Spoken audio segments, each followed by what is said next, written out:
Hello. It's already starting, isn't it? It's already starting. Oh, goodness. Hello.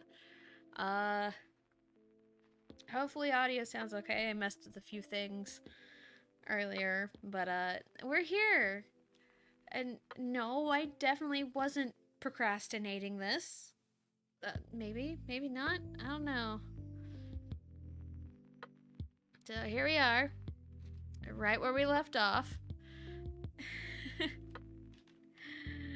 uh, I think what the last thing that happened in the story was let me turn that down just a smidge.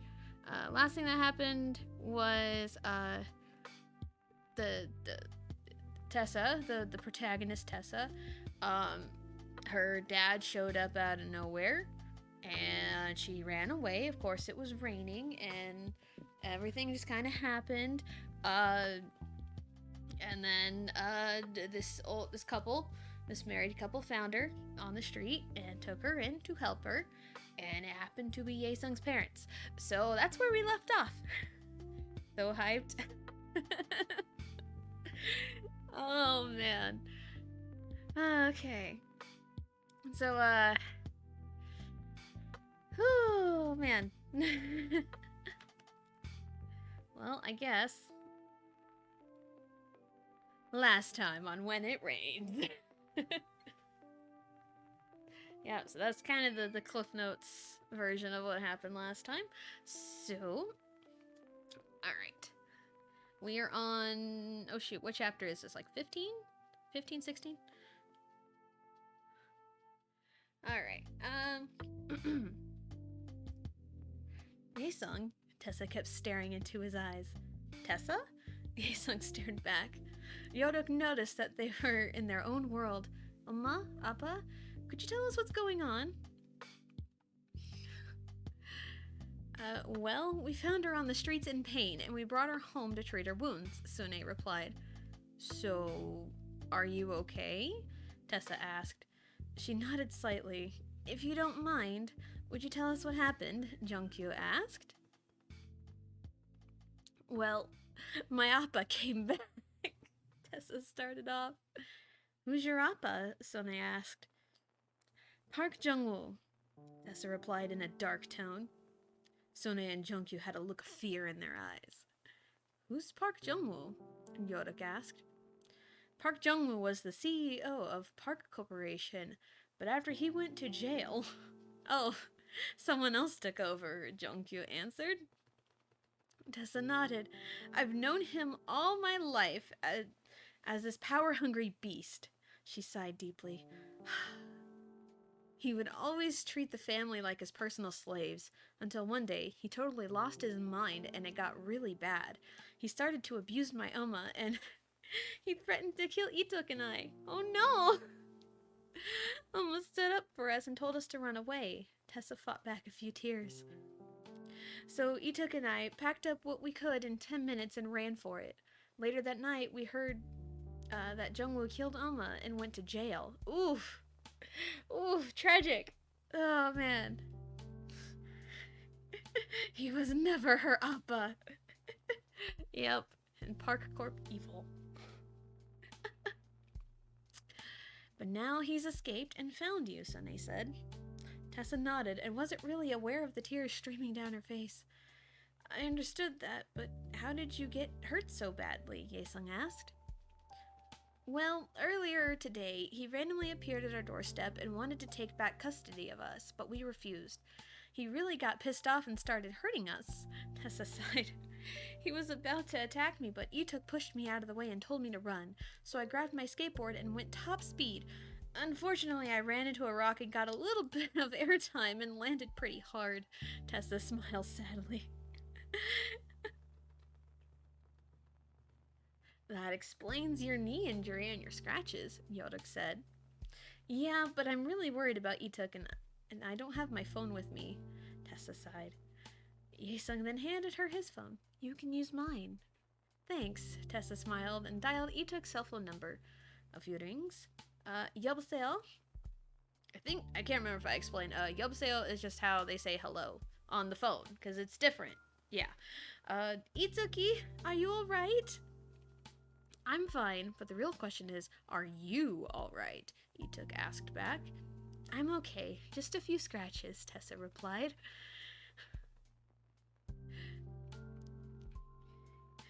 Tragic backstory, poor Tessa. Oh, man. No, not on my hashtag airtime. Yes. Oh, man. Always gotta crack the jokes at the most inopportune times. Are you alright? I'm okay, just a few scratches. There was a small pause. By the way, you sound... It was way more than a few scratches. Trust me, I'm fine, Tessa said. Is he still there? No, he's not, but he's in the general area, so we're safe for now, Itok replied. Tessa heard a slight mumbling noise, but chose to ignore it. Well, I'm at Yesung's house right now, and I'll probably be spending the night here as well. Alright, be safe, baby sister, Ituk said. I will, and don't call me baby sister, Tessa replied, and hung up.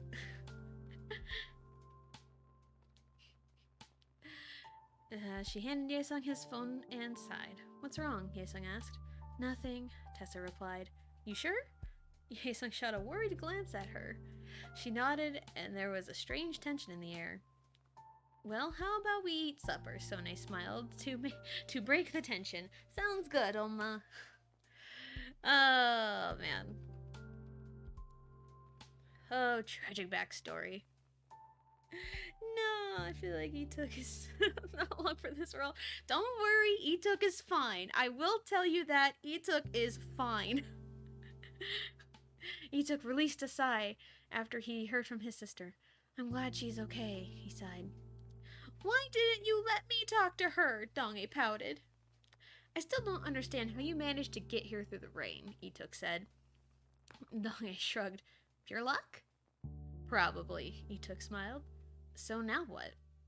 We just wait until tomorrow, because Tessa's spending the night at a friend's house, Ituk said, but he didn't want to mention Yesung around Donge. Alright, I guess I'll be heading out then, Donge said, but as soon as he opened the door, lightning struck. On second thought, maybe I'll stay here for the night. That would be a good idea. Want to let your parents know? Ituk asked as he reached for the phone. My parents aren't home, Donge sadly said. Oh, well then, Ituk awkwardly replied. It's okay, they're never home anyways. Oh no, the sad my parents are never home trope.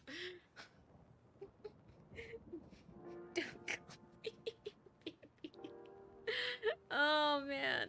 Oh, I love you guys. Nobody puts Tessa in a corner. Town must have a serious flood problem. Probably. Nahome, do I care to talk about it? Ituk said as he put a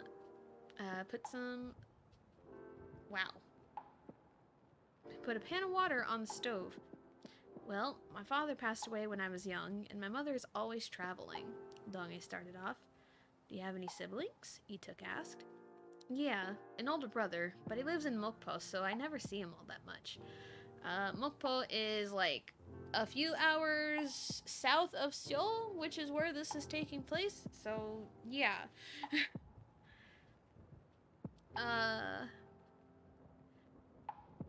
In short terms, you're in the same boat as us, sort of, Ituk said. Donge sighed sadly. Yeah, but at least you have your sibling to lean on, while I have no one. Ituk felt a little pity for him. You know, even though we are siblings, Tessa always feels like she's on her own. Donge's ears perked up. What do you mean by that? To her, it's like she's always alone, no matter how many times you tell her she's not. She'll always think she is. Damn, I feel like I'm calling out my younger self right now. It's like, no, you weren't alone. She really that stubborn? Donge asked. Actually, she can be pretty stubborn at times, Ituk smiled sadly as he poured the hot water into a cup and stirred the hot chocolate mix. Donge started listening to Ituk's every word of his stories. He seemed to learn more about what Tessa is really like behind that armor of hers. Oh, the armor! Oh, Lord. What have I done? Uh, Sone and Jungkyu definitely made Tessa feel at home. They were laughing, poking fun at each other, and they made Tessa part of the family. Yay! I love parents like that just take in other kids. Tessa Nuna, are you feeling better now? Yodak asked. Tessa nodded and smiled. Yesung noticed that the look in her eyes wasn't a genuine one. Well, it's getting late. Jungkyu yawned. We're going to bed, Sune continued. Don't stay up too late, Jungkyu said, heading up the stairs. We won't, Yesung replied. They heard the door close seconds later, and Yesung released a sigh. Tessa looked at him with a worried look in her eyes. Are you really okay? He asked her the moment their eyes met. Tessa just looked away. Her actions answered his question. I'm going to bed. Yodak fake yawned. Yodak knows what's up. He knows what's up. Toss some rain on her and the armor will melt. Yesung shot him a weird look as he went up the stairs. He definitely knew what he was up to. Now that we're alone and nobody here to judge you, would you mind telling me what's wrong? Yesung sincerely asked. Tessa sighed. I really don't know. How could you not know what's wrong? Yesung asked. Tessa just shrugged. What's on your mind? You can tell me, you know. He then went to go get something. Tessa shrugged again, but then something appeared in front of her face. After a good look at it, she realized it was a white teddy bear. What? It's for you! Yesung smiled. I went and got it today, and I was going to give it to you tomorrow, but... Tessa grabbed the teddy bear and hugged it tight. Gomawo, Yesung, she smiled at him. Seeing her smile really put a big smile on his face. You're welcome. He then sat down next to her on the couch. So what's on your mind? Not a whole lot, Tessa quickly replied. Then she felt a hand wrap around her waist. Oh no. She looked at his hand, then back to him. Oh, Miyane, he tried to take his hands off. It's okay, I don't mind, Tessa softly smiled and rested her head on his shoulder. Oh, so cute! Look at him being cute! Yep, the classic trope, alone time. It's like she thinks she's always alone, Yesung thought. He then noticed that most of her fringe, which is the bangs, I don't know why I used that word. I think I've seen it used elsewhere, and I thought, oh, it's cool to use that word. Is always covering her eyes. Unconsciously, he brushed some of it out of her eyes and tucked it behind her ear. You know, you really are beautiful. Tessa blushed at the comment. No, I'm not, she replied. Yesung smiled slightly at her modesty. He then caressed her cheek and gently kissed her on the lips.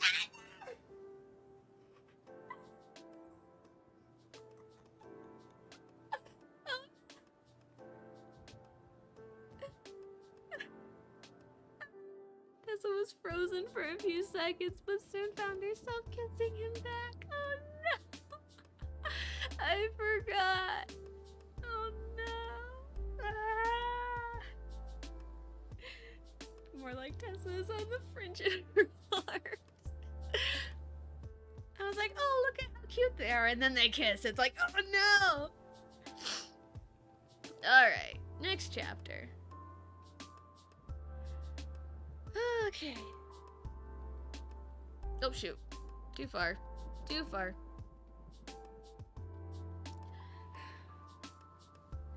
Your reactions to this are priceless. Hashtag no sexy. Oh man. Thank you. Thank you. Oh man, I'm glad I'm able to entertain you guys. Oh man. Sone, Jungkyu, and Yodak were secretly spying on this. Of course they were, right? Of course they were. About time they kissed, Jungkyu commented. They've already kissed, Yodak said. Sone and Jungkyu stared at him. When was this? At the masquerade dance, Yodak answered.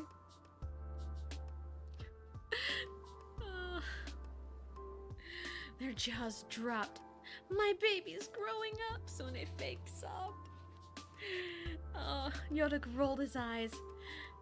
It was his master plan he was talking about the week before the dance. How could you not pay attention? So that's what he was talking about, Junkyu said. Let's just go to bed, Sune said as she started walking to her room. Yeah, let's leave them be, Yodak said as he went to his room. Oh, the parents spying on their teenage kids. Oh, man. The next morning, Tessa woke up with a huge pain in her knee. She tried to muffle her screams of pain, but she ended up waking Aesung. Are you okay? He asked. Yeah, I'm fine, she replied, but then another surge of pain reached her knee. She clutched her knee in reaction. Judging by that, you're not okay, Aesung said, and got up to get some breakfast for them. Tessa couldn't speak at all. She was still in shock of the entire situation. After eating breakfast, Tessa attempted to stand up. I should be getting home now. You're not walking on that leg, Aesung told her. What are you going to carry me home then? Tessa sarcastically replied. Aesung smirked. Do you want me to? Now you're just scaring me, Tessa chuckled at his weirdness. Fluff. Oh, the fluff. Oh, man. When Tessa arrived home, Ituk bombarded her with whatever questions he can think of. Are you okay? Ituk fake sobbed. Tessa sighed. Yes, I'm okay. It's just a fracture. Hashtag bridal carry. Yes.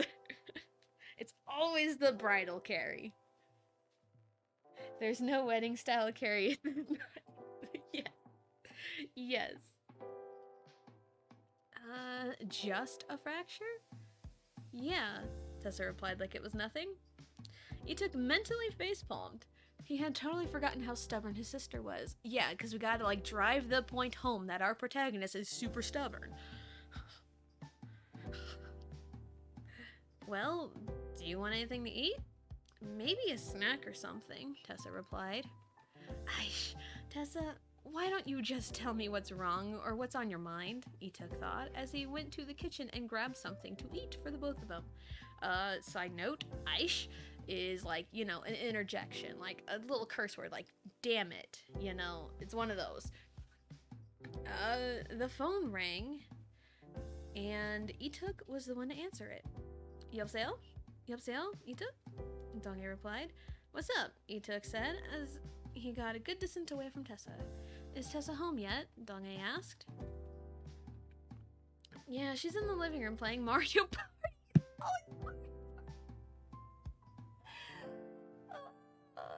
This was like in the living room playing Mario Party. That was yesterday. That was basically yesterday. How is she? Donghae asked with curiosity in his voice. Still the same stubborn little girl, Ituk said, shaking his head. Is there anything I can do? Donghae asked. Ituk thought for a moment, then the light bulb went off. Actually, I think there is. What is it? You know that spot just outside of town that has an amazing view of the city? Ituk started. Yeah, I normally go there to relax if I'm too stressed out, Donghae replied. You're in luck because the day after a rainstorm, Tessa will always be at that spot, Ituk said, because of course, right? 진짜? Will she be there today? Donghae asked. Most likely, despite the fact that her knee is injured, Ituk said. There was a pause before Donghae spoke again. Well, I guess I'll be seeing her later. I hope so. Annyeong, Ituk said. Annyeong, Donghae replied, and they hung up.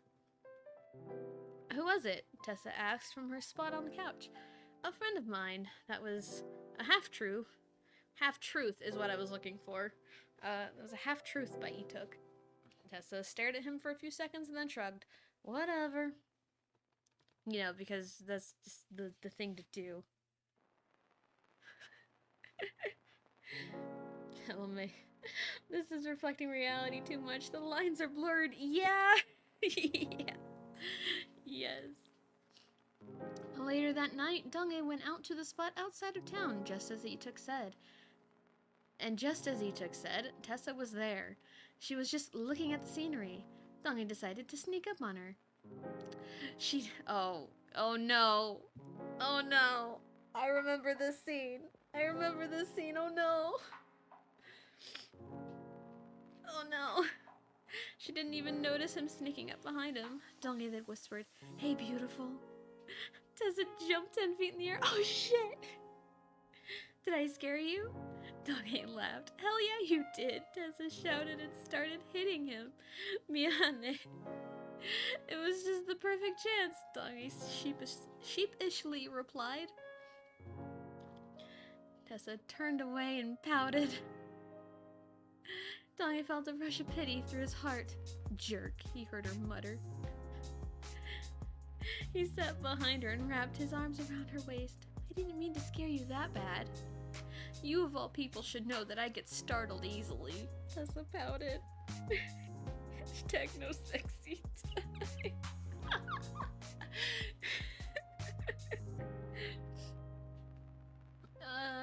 Dong-ae then hugged her tighter and rested his hand on her shoulder. Miane. Tessa didn't seem to mind him hugging her. They just stayed there in silence for quite a while. That is, until she felt someone poke her side. She jumped slightly. What was that? What was what? Dong-ae asked. Did you just poke me? Tessa glared at him. Why would I poke you? Dong-ae mischievously smiled. Tessa kept the glare on him until she turned away. Moments later, he poked her again, but this time she jumped out of his arms. Yeah, don't do that. Don't do what? Dong-ae asked. You know very well what I mean, Tessa pouted. You mean this? Dong-ae replied as he poked her again. Yes, that. Tessa jumped and glared at him. Dong-ae then formulated a plan. Are you really that ticklish? Tessa pouted. Yes. He smirked and continued to poke her. She kept trying to beat him up, but she lost her balance and ended up falling on top of him. God damn it. Oh no. The tropes, man. I can't stop, won't stop. She flinched slightly because of the pain in her knee, but she completely forgot about the pain as she stared into his eyes. Dong-ae then caressed her cheek and pulled her in closer. Dong-ae, Tessa softly said. Dong-ae replied as he gazed lovingly into her eyes. Yeah, oh no. Tessa didn't know how it happened, but the moment Dong-ae put his lips to her, she felt something drawing her in and found herself kissing it back.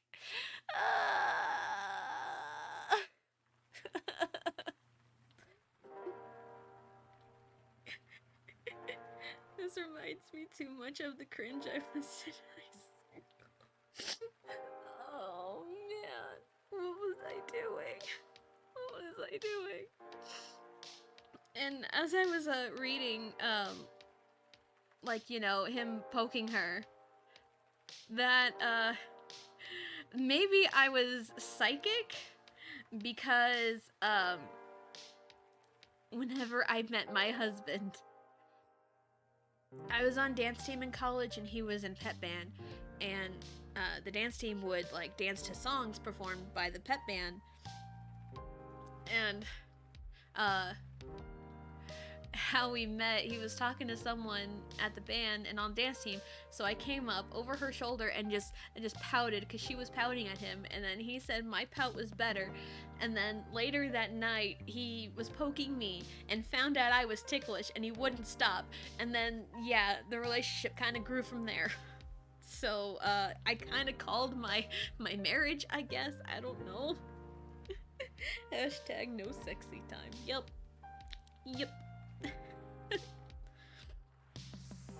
Oh, goodness. On Monday, Tessa didn't feel like talking to anybody, because of course, right? The only time she talked was when people talked to her first. She was casually doing her homework during homeroom when Jinyoung walked up to her. Annyeong, he greeted. Annyeong, Tessa replied without looking away from her papers. What are you doing? Jinyoung asked. Your mom? Tessa chuckled. God damn it. Let's... Hashtag future sight. Oh, man. And of course, the your mom jokes. The classic. Jinyoung stared at her with a weird expression. Okay. May I ask why you're here? Tessa asked while looking up. Can't I just say hi without being questioned? Jinyoung pouted. Tessa stared at him. Why are you stealing my lines? I didn't know it was your line, Jinyoung shrugged. Across the room, Donghae and Eunhyuk were working on their homework. Donghae wasn't really concentrating on his homework, but more or less listening in on Tessa and Jinyoung because of course, right? To be honest, I love that Tessa's getting around testing her options. Yes. Yes, because why not? Hashtag your mom.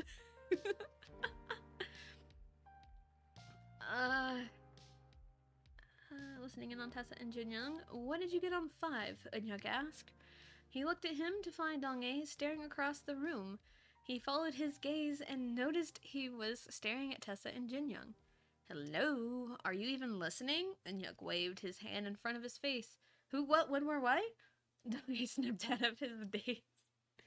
You were spying on Tessa and Jinyoung, weren't you? Eunhyuk smirked. Donghae turned red. No? I don't know. You turned pretty red when I asked that, Eunhyuk suspiciously replied. Shikudo, which means shut up, Donghae pouted. Eunhyuk just chuckled at him. You're such a cute fishy. And you're a jerkish monkey, Donghae replied. You know you love me, Eunhyuk laughed. Tessa seemed to overhear that comment and looked back to look at them. She made eye contact with Donghae and softly smiled at him. Donghae seemed very confused by that, but he just smiled back and continued to do work. Moments later, Yaesung tapped on her shoulder. Are you working on your math homework? No, I'm baking a cake, Tessa sarcastically replied. Wow, top tier humor. Top tier humor. Well, do you know how to do 11? Yaesung asked. Tessa looked at the problem. You just have to distribute the term outside of the parentheses and then move the A's to one side. I guess I was basing this off of actual math homework because I don't remember any of this. Hashtag fish boxers. Let's go. Oh man. Oh man. You know, if this keeps up, maybe I foresee fish boxer emotes once I get to that point. Oh, that'd be hilarious. Yeah, I think I based this off of actual math homework I had when I wrote this. Can you explain a little slower? Tessa sighed. Distribute the -4 with the -6 and 3a. He did so. Now add 15 and 12a to both sides. He did the work. Now divide by 13. So a is greater than 3? Yaesung asked, unsure of his work. Tessa nodded. To graph it, what would you have? Yaesung thought for a moment. Wouldn't it be an open circle since it's just greater than? Exactly. This is pretty easy stuff. You should already know this, Tessa said. It's not my fault I don't understand math. Just ask if you get stuck, Tessa smiled and continued with her work. Yaesung looked over her shoulder to see what kind of work she's doing. One look at all those letters and his head started hurting. How do you stand all of that? I'm just that good, Tessa smirked. About 10 minutes later, can you help me with 20? Yaesung asked. Sure, what's the problem? Oh no, why did I do this? Why did I do this?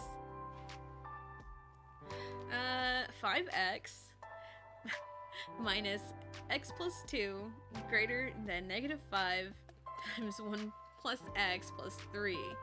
Yaesung read the problem to her. That's it? Well, I'm not good at math, remember? Asung slightly glared at her. She sighed and walked him through the problem, step by step. After a few moments, you should have x is greater than 0, Tessa told him. Huh? I got x is greater than -4. Tessa looked at his work. You didn't distribute the negative. How the hell was I supposed to know that? Tessa facepalmed. You're so hopeless. I don't remember any of this stuff. This was like 10 years ago. Hashtag real life math. Yep, I don't know why. I thought it was cool. Probably just a flex that I'm good at math, or I was good at math. After school, Sunkyu met up with her and they started walking to the dance studio. Oh yeah, she's in like this dance crew. That's right. So how's your day been? He asked. Pretty good so far, but you never know what's going to randomly pop up and smack you in the face, Tessa replied. Sunkyu took a moment to think about her reply. Good point. So what will we be working on today? Tessa asked. Normally, when we start choreographing, we just play music and just we just goof off as to what we come up with ideas. You know, that's kind of what I do. If I'm trying to come up with like dance moves or something, I just kind of play the music and just do whatever and try to remember what I did. I see, that's how I normally am. Of course, Tessa laughed. You'll fit right in, Sunkyu added as they stepped into the dance room. Yeah, dancing. Oh, hello, my name is Celestia Ludenberg. Okay, when Tessa arrived home, she was greeted by the person she didn't really want to see. What the hell are you doing here?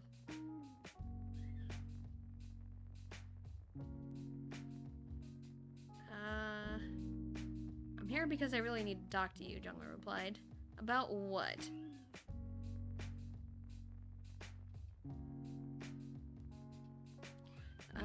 Just then, Jinyoung walked into the room. Annyeong, Tessa, he smiled. About the Oh, this is where I was going with that. Okay, this is where I was going. Cool. Hashtag real bad, hashtag realism. About the arranged marriage with Jinyoung. That's what it was, Jungwoo said. Tessa's jaw dropped. To clear things up, Jinyoung's father is the CEO of Jung Corporations, and we're planning to collaborate by marrying his son with you. But that was before you ran away, because arranged marriages, another trope. Yay, because tropes. I put all of the tropes in this, I guess. Don't I have a fucking say in this? Tessa shouted. Maybe, Jungwoo replied. The thing is, he took started. We want to see how you guys get along. So if you get along well, you guys will be married. But if you don't like it, it'll be called off. Makes sense. But I don't even want to be remotely close to being married until I'm out of school. Tessa said. Jungwoo sighed. It's just something to consider. Then he got up. I'll be going. I'll drop by every now and then to check up on you. Tessa just glared at him while he left. What do you think of this? She turned to Jinyoung. It's up to you, Jinyoung shrugged. This is not good, Tessa sighed. Yep, not good. Not good. Yeah, I think in my little note at the end I mentioned it's just a filler. No, arranged marriage because of course. Ooh, we get a point of view. The next day, Donghae kept a watchful eye on Tessa. Something seemed a bit off about her today. Tessa seems a bit out of it today. Did something happen that made her mute or something? What exactly is going on with her? I just wish she would tell someone. No arranged marriage. While I was in deep thought, Eunhyuk tapped my shoulder, trying to get my attention. Yoo-hoo! Yoo-hoo! Oh no! He squealed in his high, girly voice. Hey, big boy, how about later tonight we do something special? God damn it. This was the humor I came up with. I'm sorry, but I mustn't. But you're so tempting. I played along. I heard some girls squeal behind us. Typical Eunhae fans. Eunhae, ship names. Yay. Typical Eunhae fangirls. Shh. Oja put his fingers to my lips. Say no more, my love. Oh, goodness. The cringe is real. Is it me, or are we starting to take this a little more serious than usual? Okay, that's enough. Damn, he muttered. I was just trying to cheer you up. I don't think I'm the one who needs cheering up, I sighed as my gaze went to Tessa. Onyx seemed to follow my gaze and probably knew who I was talking about. You really love her, don't you? Onyx sighed. I just stayed silent until I saw Jin Young walk up to her. Why the hell does he keep talking to her? So the marriage is off? I heard Jin Young say. I have no intentions of marrying you in the first place, Tessa started. So it was off before it even started. Marriage? Is this why she seems out of it today? Was she supposed to marry Jin Young or something? Because that's my best guess. The bell suddenly rang and everyone made a mad dash to their next class. As for me, I took my sweet time getting my stuff together and slowly heading to my next class. It was pretty much quiet and peaceful all day. It was the end of school and I was one of the last ones out. As I was carefully walking, I heard someone scream. I immediately ran towards the person who screamed. Are you okay? I asked as I turned the corner. Totally fine, the guy smiled at me. Who the hell are you? I asked. Is that a way to talk to your sunbae? He smiled, and as he messed up my hair, I shot him a glare. I came here because I heard someone scream, not to get treated like a dog. Haha, you're just too funny to mess with. You're just too fun to mess with, he smiled at me. I'm a fish, not a dog, of course, the fish analogies. Oh, man. Anyway, you didn't answer my first question. Oh, I'm Kwon Sung-kyu. I'm on the dance team with Tessa, he introduced himself. Sung-kyu, huh? He seems suspicious. So what exactly happened? Hyunki scared the shit out of Tessa, so she started beating him up and made a break for it while she was chasing him down. Sung-kyu answered. That sounds just like her, I laughed along. The next thing I knew was a tall and skinny guy ran for his life and hid behind me. Just then I saw Tessa running at full speed preparing for a jump kick and ended up kicking me right in the chest. Because, of course, right? Hashtag fishboxers. Oh man, we're never letting that go. Oops. Oh, I think she realized a little too late that I was in front of her. I hit the ground with a pretty loud thud. Oops, I heard Tessa mutter. You okay, dude? The guy asked me. I'm fine, I managed to say, but the air was knocked out of me. I didn't know I could kick that hard, Tessa said as she held out a hand to help me up. I gladly accepted the offer. Yeah, I knew you were strong, but not this strong, I replied. She sheepishly smiled. That's a hard word to say. Miane, but Hyunki scared the shit out of me. It was just a harmless prank. It was just a prank, bro. I'm assuming that the tall, skinny guy is Hyunki. Harmless my ass, Tessa scoffed. We need to get to practice, Sankyu interrupted. It was nice meeting you, Dong-ae. I was taken aback by what he said. How did you know your name? I'm just a pimp like that.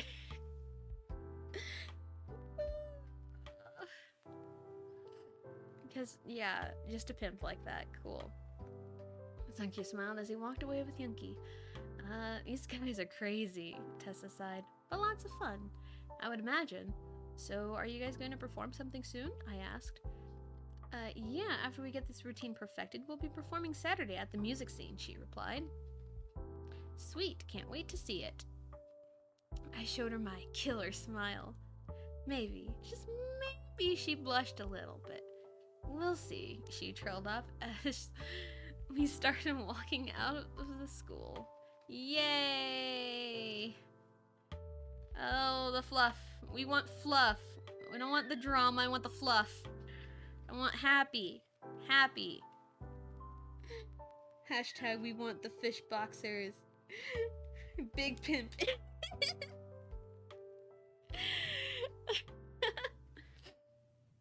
Tessa, Hyunki, and Sankyu arrived at the practice room. You're late, Kyubong bluntly said. It's not my fault Hyunki scared the shit out of me, Tessa pouted.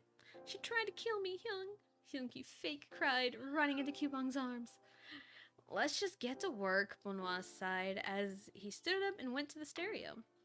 Do any of you have any ideas for anything in this routine? Kwang-sun asked. I know Tessa does, Sankyu smiled. Tessa just stared at him. Let's hear it then. She released a sigh for the la la la la la la la la la la la la. It's an actual song, yes. For part, I often find myself kind of swaying my head at the part like this, she said as she demonstrated. I like it, Younkie said. And then after 2 8 counts of it, we can do something like this. He then demonstrated his move. That totally works.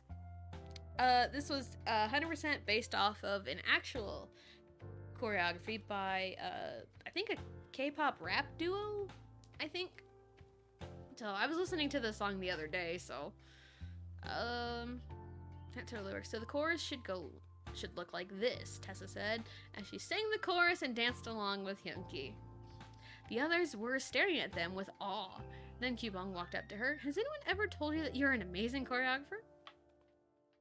Yes, Tessa bluntly replied.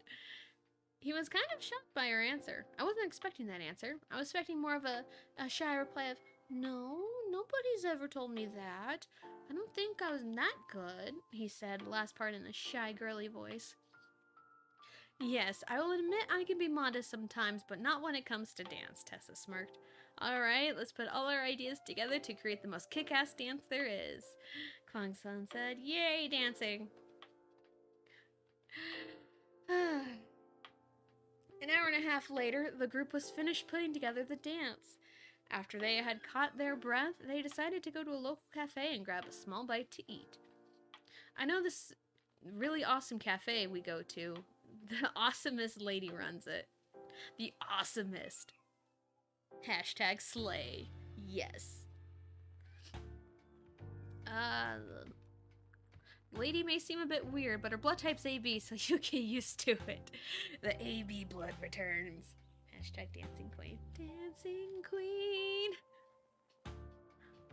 Young and sweet, only 17. I sang the song in choir in college, so it's in my head. As they were walking outside, Sankyu decided to sing a song. Wait. Oh shoot, what song is this? Oh no! Oh no, it's gonna bug me. What song is this? I'm gonna look this up. Because this is actual Korean lyrics. Let's see if I can figure it out. Nope. That is not that.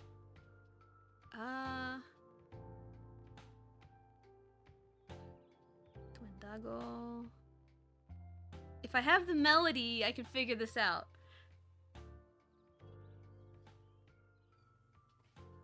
Oh no, what song is this? 세상의 맘대로 안 되고 화만 안 돼. 그럴 필요 없지. Shoot, what song is this? No, it's gonna bug me. It's gonna bug me so bad. It's going to bug me so bad. Oh no. It's going to bug me. Oh no. Oh no.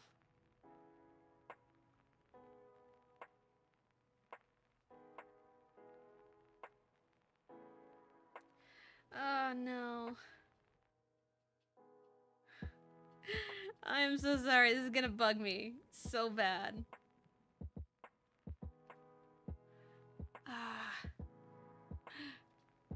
세상이 내 맘대로 안 된다고 화만 내면 안 돼. 그럴 필요 없지. What song is this?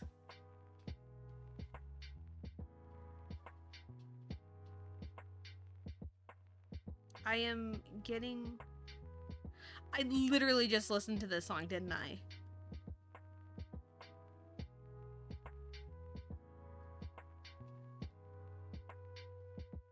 No? No, I didn't. Okay, never mind. What is the song? 걱정과 파지야 장은 일하지 못지 않아.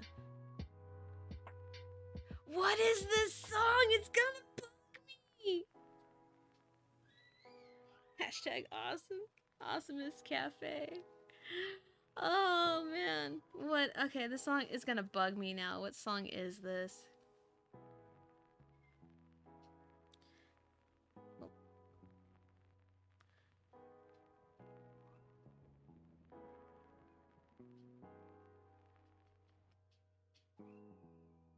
What song is this? There we go.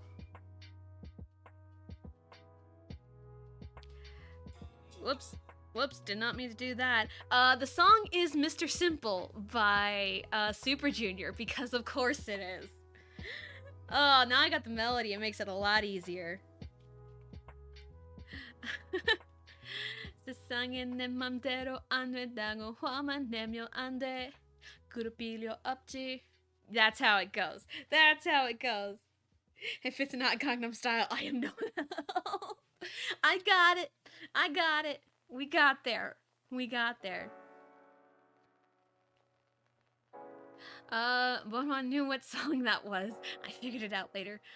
걱정 넌 빠져 장음 내 입 너면 아직 멈추지 않아. Tessa decided to join and danced as well. 성정이 좋았다가 나빴다가 그런 거지 뭐 현실적이 오랬다가 떨어졌다 그런데도 있지. I love this song, okay? Dang, it's a banger.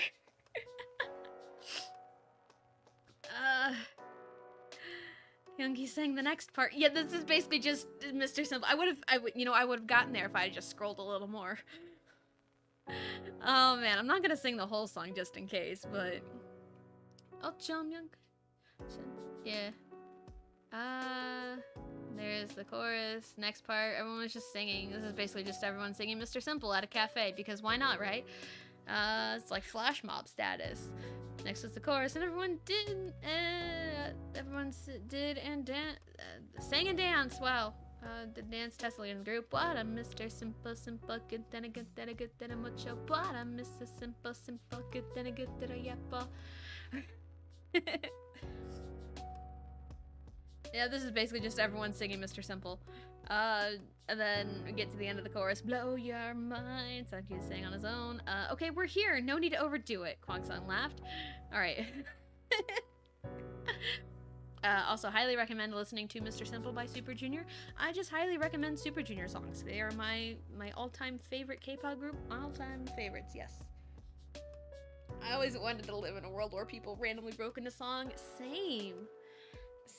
I mean, I'm always just doing it normally, so... They were all laughing as the pedestrians started applauding them for their performance. They all bowed as they walked in the cafe and found a table for the 6 of them. Moments later, a familiar guy walked up to them. "Annyeong, I'm Yaesung, and I'll be your waiter this evening. What can I get you to drink?" Tessa looked up upon hearing that name. Yaesung? You work here? Oh my god. Of course, I didn't know you worked here. Hashtag the world is a stage. We're just creating all the hashtags right now. Tessa? Yaesung stared back at her. Tessa, you never told us you had a boyfriend. One was smirked. I don't, she glared at him. We're just friends, Yaesung said. You sure? Sankyu asked, his voice filled with suspicion. Yes, Taesung. Wow, I just combined the names. Yay, ship name. Yes, Tessa and Yaesung replied. So they like each other, Kwang-sun whispered to Kyubong. I heard that. Tessa glared at them. They both shrunk in their seats as Yaesung took their drink orders. After he left, the guys all shot Tessa a certain look. Because, you know. All right, there's something going on between the two of you, Hyunki smirked. We're just friends, Tessa replied. Okay, but something tells me you wish to be more, Bonhwa told her. If looks could kill, Bonhwa would be sitting in his grave right about now. Moments later, Yaesung came out with their drinks. So what will you guys have to eat? We're all going to split a giant order of fries, Kwang-sun told him. Are we going to get food free because you're dating Tessa? Hyunki asked innocently. Tessa smacked him upside the head. Such a violent girl. Kyubong shook his head. Taesung chuckled at the scene. I'll be right with your order. And Tessa, she looked up at him, don't kill these guys while I'm gone. No promises, Tessa softly smiled. I'm really surprised he can tame the beast, Younkie said. Tessa smacked him upside the head again. Dang. Wow, I thought this was cool. It's really not. I think that was more of a metaphor, Kwang-sun said. I know, but he doesn't have to say that out loud, Tessa pouted. You know, Tessa, you have two incredibly awesome guys in your life. I can understand why you've got a barrier up. But one of these days, you'll learn to depend on one of them, Sankyu thought. Ooh, poetic Sankyu. How poetic. Sunflower Forest and a whole lot of weirdness. Oh! This chapter. Chapter 21. This is like a dream sequence chapter, I want to say. A few days later, Tessa wasn't feeling well to even stand up. Tsukiopa, she shouted. Moments later, Ita came up to her room. Something must be wrong. You only call me Tsukiopa when you're sick. Ita chuckled slightly. Shikuro, Tessa pouted. Don't worry, Tessa. I'll call the school and tell them you're sick today, Ita smiled. Kumawo, Tessa replied as she slowly drifted back to sleep. And sweet dreams, Taesung-a. Oh yeah, the Korean name. I gave myself a Korean name because why not? Oh, goodness. Embrace the weirdness. Embrace the glorious mess that you are. This is a glorious mess indeed. Tessa found herself in a sunflower field. What the hell am I doing here? She asked herself. She decided to go exploring. It wouldn't hurt, right? After a few minutes of exploring, she found a playground. A playground in the middle of a sunflower field. Where the hell am I? Tessa pondered to herself. She walked towards the playground and sat on one of the swings. Moments later, it started to rain, but Tessa made no move to find shelter. She just sat there and enjoyed the rain. Yeah, if you stay out in the rain, you can catch a cold, someone shouted from behind her. But I like the rain, even if it gets me sick, Tessa replied. You are so weird. Tessa simply smiled. What some people call weird, I call normal. You have a good point there, he said as he walked over towards her. It continued the rain, but suddenly Tessa felt a sharp pain in her knee. What the hell? What's wrong? He asked as he tried to help her. My knee. Do you want to go to the hospital? Fuck no, Tessa replied. Language, Taesung. He held up his hands in defense. Tessa stared up at him for a moment. How do you know my Korean name? That's my little secret, he winked at her. Tessa pouted at his answer. This doesn't really tell me anything. How's your knee? How did you know? That your knee is injured? Lucky guess. Or maybe not, he replied. I don't think that was a lucky guess, Tessa glared at him. How can you injure your knee anyway? I was skateboarding at top speed and I hit something and went flying, Tessa started. Next thing I knew, I landed on my knee and skidded for a few 100 meters. That sounds painful, he replied. Not really. It just hurt a little bit after everything was patched up. The rain kept pouring, the rain kept pouring on them, but they didn't seem to mind. Why do you always have a shield up? He asked her. What do you mean by that? You always have this armor on. Is it to protect others from hurting you? Or is it that you won't let others get close to you? He looked directly into her eyes. He knows me so well, Tessa thought, so she stared back into his eyes. I honestly don't know the answer. He then tucked a few strands of her hair behind her ear. You know, you really are beautiful. Why don't you believe it? Oh, the cheese! It's a dream sequence, it's okay. It's perfectly allowed to be cheesy. Oh. Tessa was at an utter loss for words by his comment. He took this opportunity to steal a quick kiss. Oh my god! Dream sequence. Tessa started blushing like crazy. What was that for? He just smiled in response to her question. You already know the answer to your question. Huh? Tessa looked very confused. Even though your mind is perverted, you're still innocent in some cases, he smiled at her. Tessa just stood up and walked away. He sighed and started following her. Why are you following me? She glared at him. Someone's got to make sure you don't do anything stupid, he replied. What do you mean by anything stupid? Well, you're just super stubborn, he answered. Yeah, she turned towards him, but he disappeared. Huh? Of course, he disappeared, because dream sequence. Affirmation X. Yes, it's my favorite affirmation I've ever gotten. We should make a drinking game. Every time it rains, you take a shot. Every time Tessa is carried bridal style. Every time it gets sexy time. Every time someone says she's beautiful, but doesn't know or believe it. Oh man, I would be going to the hospital for alcohol poisoning. That's a lot of alcohol. She shrugged and walked away. Somehow she ended up in a forest. Of course, right? Tessa just continued to walk through the forest until she stumbled upon a tower. Annyeong, a voice called from the tower. Tessa looked up and found a really pretty girl looking out the window. Annyeong? May I ask you what you're doing in the forest? The girl asked. I was just wandering around, and that should be wandering, like W-A-N-D-E-R-I-N-G, wandering. And I randomly ended up in the forest, Tessa replied. Hold on just a moment. The girl called. The girl then disappeared from the window, and a few seconds later, she walked out the front door. Sorry to keep you waiting, but I knew I recognized you. You recognized me? Tessa stated, a little confused. It's a good game we must play. We'll all die.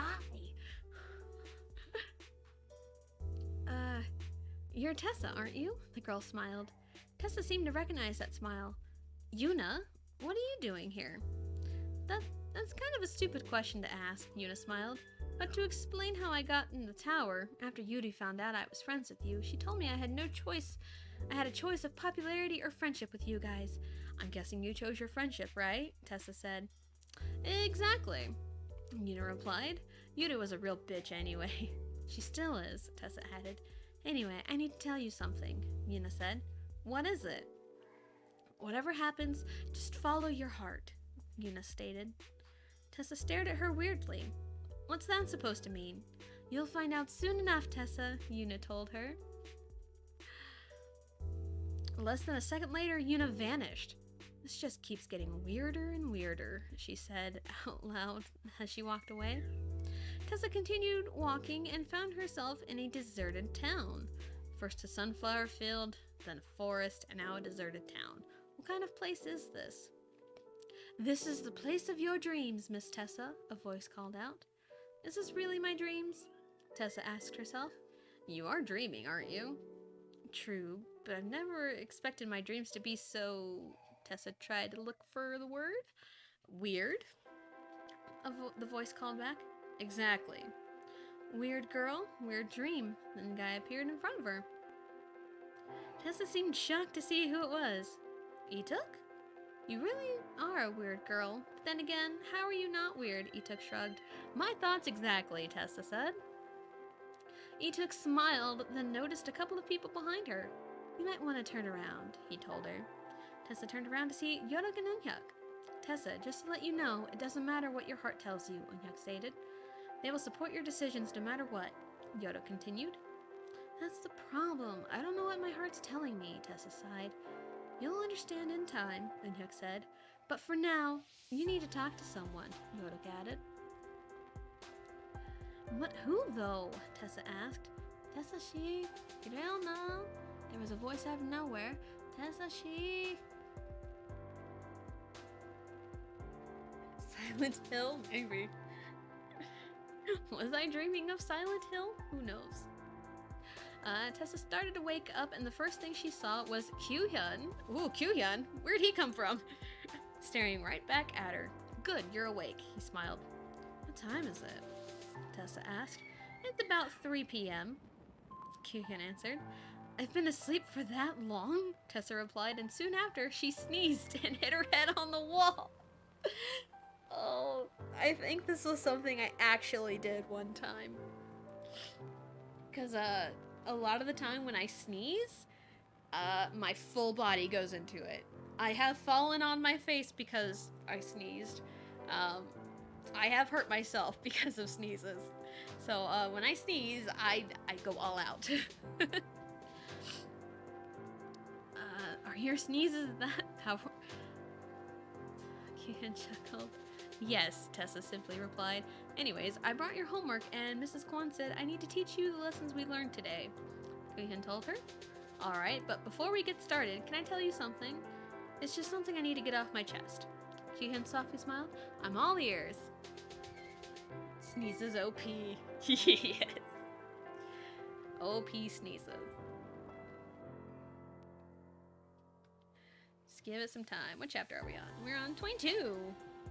We're halfway there. Tessa fidgeted a little bit.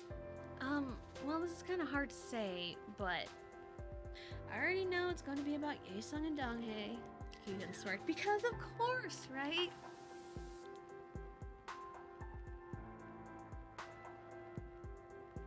I need to remember to take more drinks. I'm so bad about that. Alright, Tessa just stared at him for a split second, but shook it off. Anyways, I'm just really confused about the whole thing. I can imagine why, Kyuhyun replied. For starters, can you tell me what you think of them?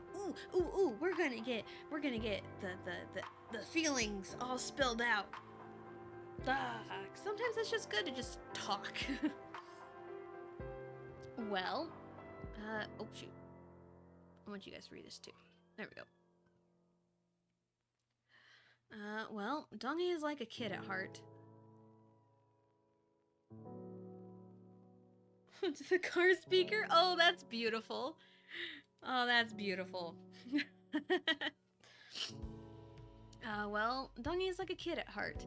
He just wants to play around and be free like a kid, even though he's dragging me into some sort of shenanigans. It's still lots of fun in the end. Tessa started to smile a little. As for Yaesung, he's pretty weird. But it's the cute kind of weird. He does seem very stoic, but he's very friendly and kind-hearted. You can especially tell what his character is by the way he pours his heart out when he sings. Kyuhyun observed her expressions as she was talking about them. Well, I don't know what to tell you other than follow your heart. We love the fanfic. Thank you. Thank you so much. That's the problem. I don't know what my heart is telling me. Tessa sounded like she was about to cry. Kyuhyun, out of panic, hugged her in an attempt to comfort her. It's okay. Tell you what, just play it cool until one of them makes a move. Tessa looked up at him. What do you mean by that? If they don't have the balls to confess to you on their own, then both of them aren't good enough for you, Kyuhyun told her as she smiled. Well, that's something. Tessa smiled back. Alright, now you can teach me this math lesson. Oh, right. Oh, man. Ow, my hand hurts.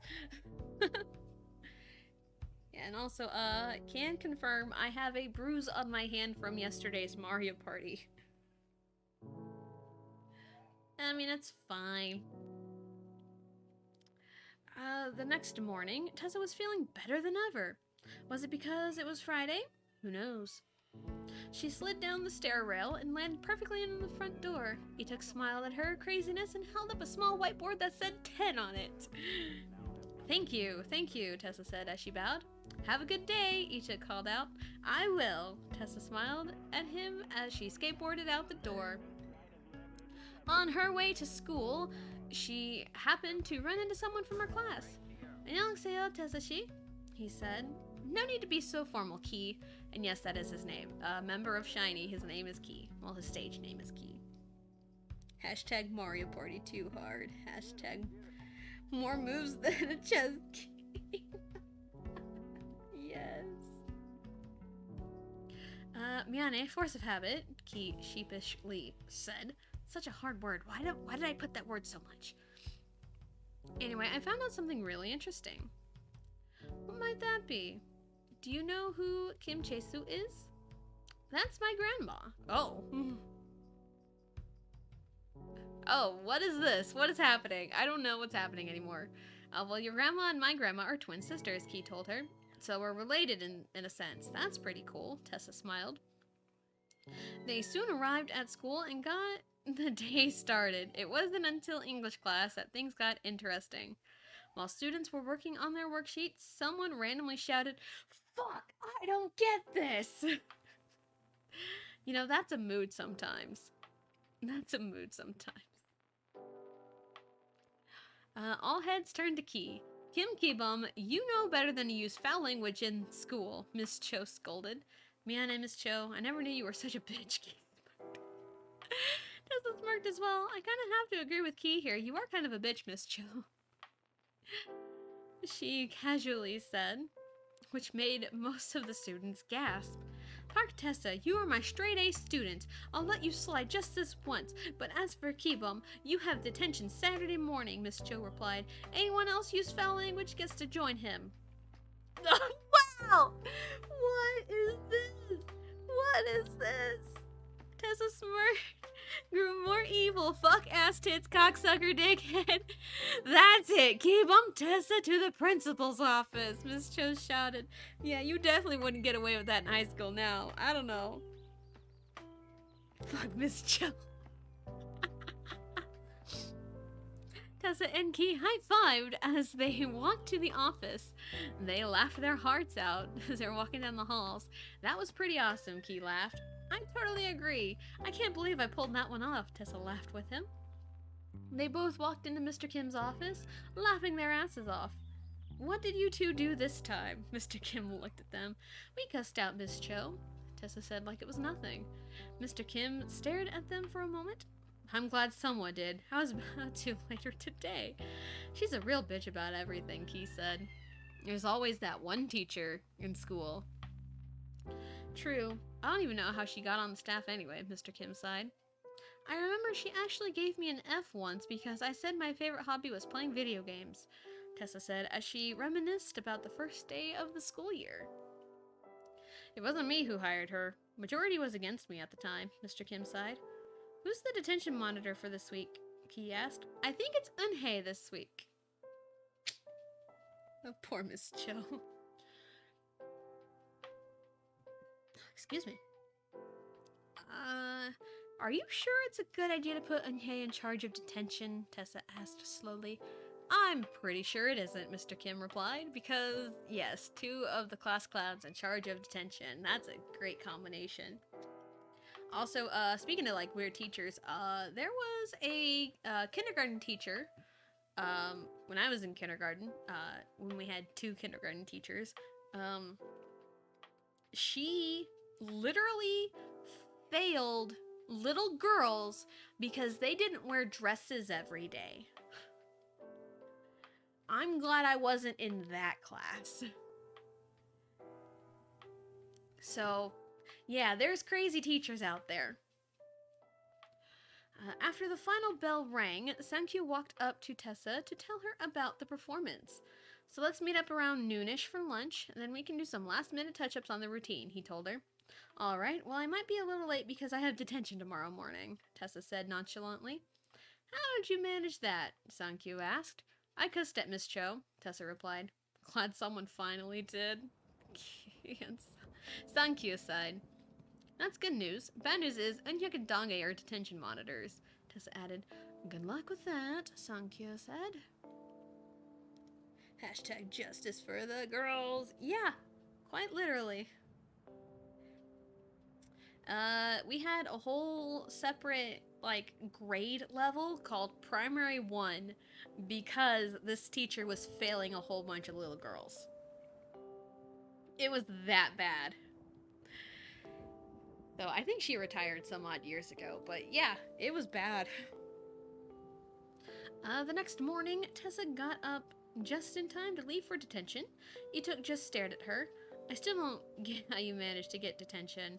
Miss Cho's a bitch, Tessa replied as she grabbed her skateboard. True. Anyway, have fun in detention, Etuk said. I'll try. About 10 minutes later, she arrived in the detention room, only to find someone asleep on the teacher's desk. She decided to poke the guy on the desk. Ya, Hirona, wake up.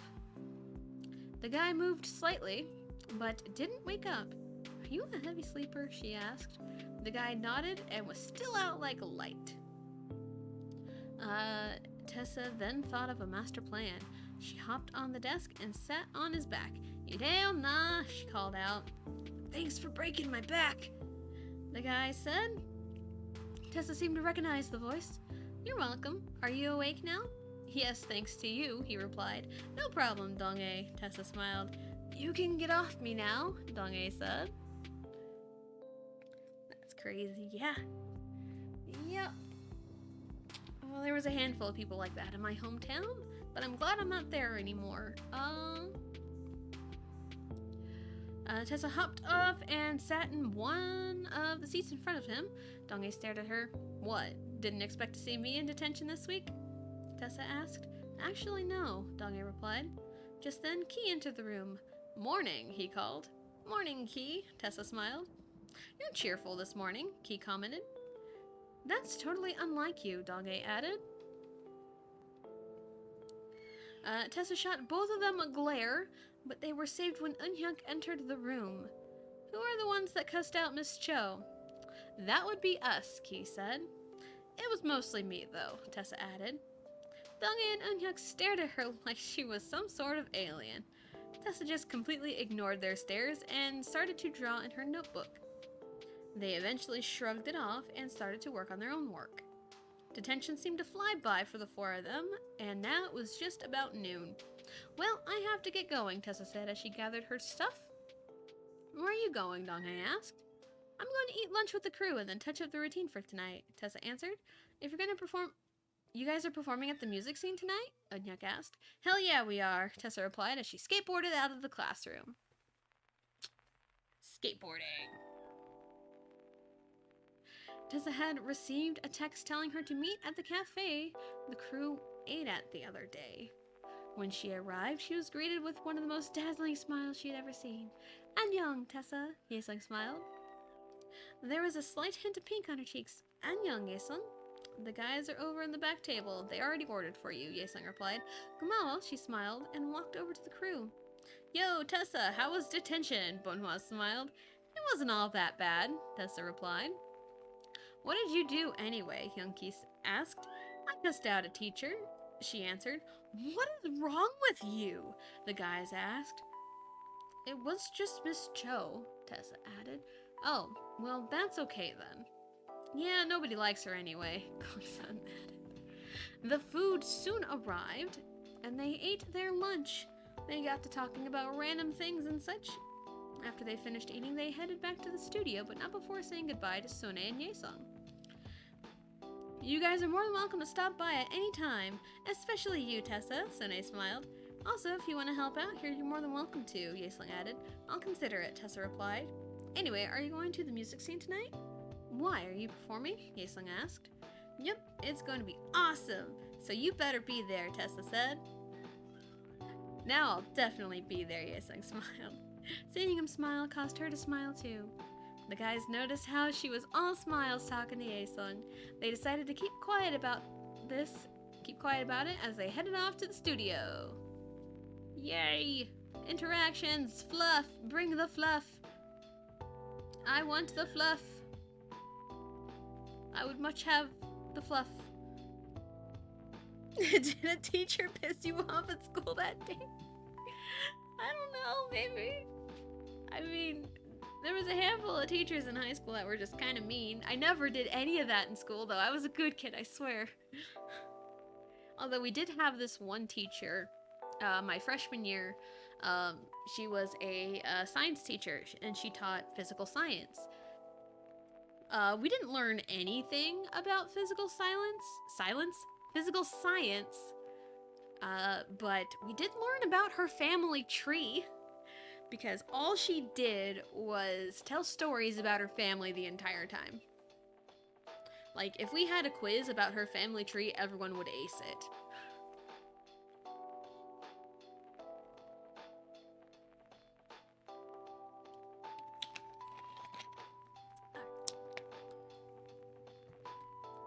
About an hour of perfecting, they were ready to hit the stage. Guys, let's kick some ass, Kwang-sun cheered. I second that, Hyunki added. I think you just spoke for all of us, Kibong said. And the crew just laughed wholeheartedly as they headed for the music scene. They were going to be the last ones to perform, so they got to relax for a little bit until it was time. Tessa headed over to where her friends were. Yo, guys, she greeted. Hey, Yuna greeted back. Glad you guys made it, Tessa smiled. Why wouldn't we be here? Kyuhyun smirked. Oh, hey, how's your knee? Yesung asked. Tessa shot him a strange look. It's fine. I haven't had any problems with it recently. That's good. I just don't want you making it worse, Yesung smiled a little bit.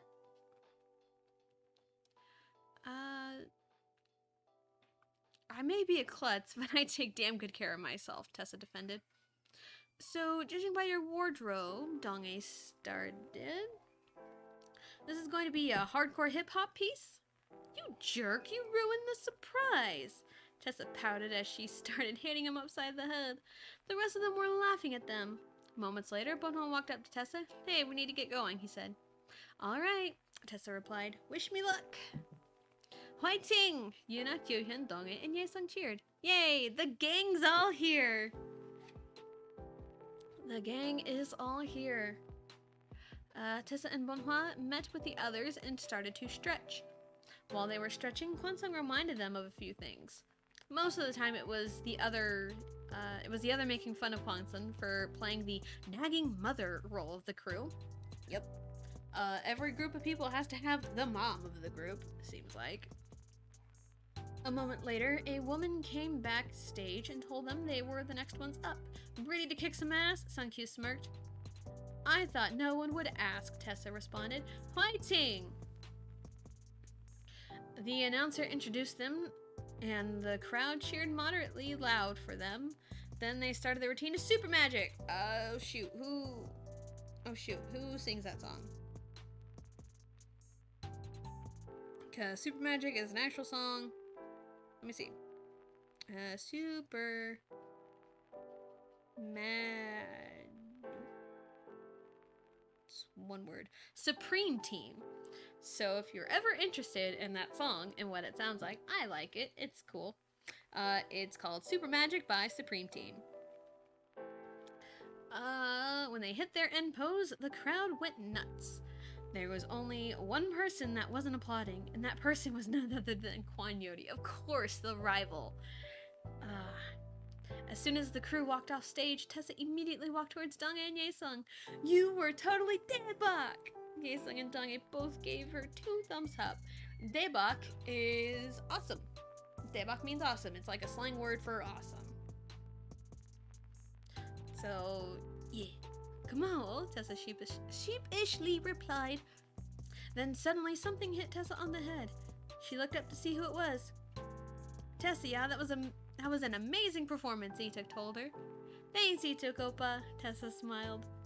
Ituk then had a sudden thought. Before I forget, I want to take a picture of you 3. You mean Yesung, Dong-ae, and I? Tessa asked in a confused tone. That's exactly what I mean. Ituk smiled, showing off his dimples. Smile for the camera. Tessa, Dong-ae, and Yesung cuddled close together and smiled for the picture. Make sure to give us copies too, Dong-ae said after the picture was taken. Trust me, I will. Ituk smiled once more. Oh yeah, I drew it! Oh my goodness. Oh, my art was so bad back then. Oh my god, what was I doing? The next morning, Tessa woke up to some sort of noise from downstairs. She got up to check what it was, but she happened to glance at the picture taken from last night. Wow. My art from back then was so bad. It was so bad. I should make a playlist of all the songs he used. You know what? I might do that. I might do that. I do have a really huge Spotify playlist of all the songs I just listened to. And a lot of these songs are on here. So I might do that at one point.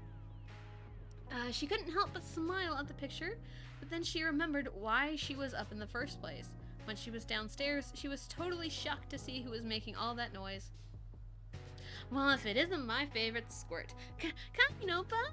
Tessa seemed like she was about to cry. Yeah, don't cry at me now. Kangi was a little frantic. Miyane, it's just been so long since I've seen you, Tessa replied. Just then, Ituk walked into the living room, wearing a suit. Before you ask, I'm leaving the house for a couple of weeks, Tessa said, as if he read her mind. Or Ituk said, as if he read her mind. Ugh. What for? Tessa asked. Family business, Ituk replied. I see. Tessa looked sad for a split second. So does this mean Kangin will be staying here for the time being? Hell yeah, I am, Kangin replied. Awesome, Tessa shouted her victory. I guess I'll be going then, Ituk said as he gave Tessa one last hug before he left. Annyeong, oppa, Tessa waved. When Ituk drove off, Tessa noticed Kangin disappeared. She decided to check her room. Turns out, her first thought was right. Tessia, who are these guys? Kangin asked, pointing to the picture on her table. That's Ye-sung and Donghae. Two totally different guys, but they're really close friends, Tessa replied. I see, Kangin sighed as he looked closely at the picture. Seems like you've been busy with your own problems since I last saw you, he thought. Anyway, why the hell are you in my room? Tessa shot him a glare. Why not? Kangin asked back. Tessa continued to glare at him, but shook it off. Anyways, have you had breakfast yet? Kangin chuckled slightly. Hate to break it to you, Squirt, but it's 1:30 in the afternoon. Your point? Tessa bluntly replied.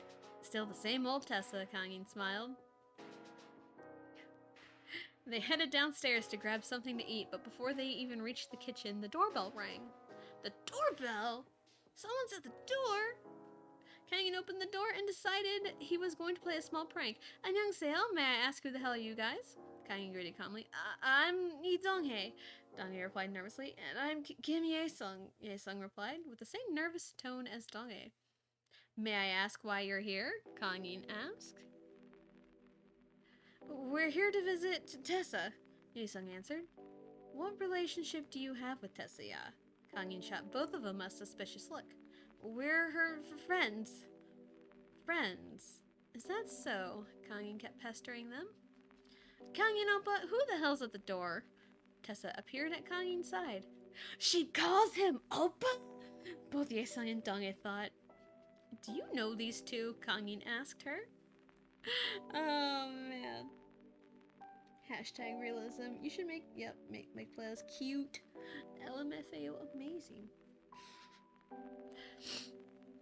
Yep, when I write stories, I go all out, I guess. I don't know.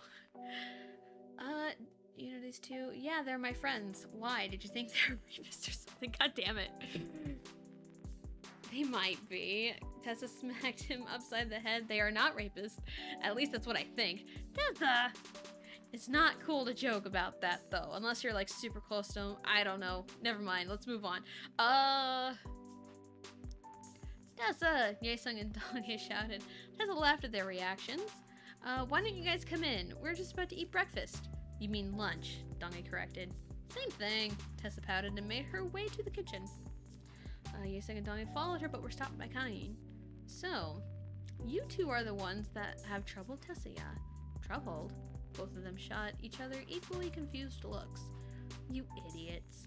And I wonder why she likes you guys. Are you guys going to stand there looking like idiots? Or are you guys just gonna eat or just stand there looking like idiots? Tessa smirked. How about we stand out here looking like idiots while we eat? Ye-sung suggested. Don't use my logic against me, Tessa sighed. Kangin seemed a little impressed. Her logic is one of the most complicated things on this earth. How is it that he understands it? Oh yeah, I brought something for you, Donghae said as he pulled out 4 tickets in his hand. What the hell are these? Well, we have a week-long break coming up, so I took the liberty of buying tickets to Jeju Island. For you, me, Tessa, and Yuna, Donghae answered. That's totally awesome, Tessa smiled. Tessia, how can you trust these guys so easily? Kangin said to her. I've known these guys for quite a while now, Tessa replied casually. Are you sure they're not? God damn it, stop it! I guess it's like overprotective, big brother best friend. Yay. I'm 10% positive. Ah! Oh, Tessa just laughed at their reactions. Kangin was watching her carefully. She has a very fragile heart. Hopefully these guys don't do anything to make it worse. Sits in a chair with lunch to enjoy story time. Hey there, Gaming Wrencher. Yes, enjoy story time. We're getting to vacation. Vacation time. The beach episode. I don't know. Is there a beach episode here? I don't remember. I really don't remember. So we're kind of in the parts where it's like, I don't remember hardly anything here.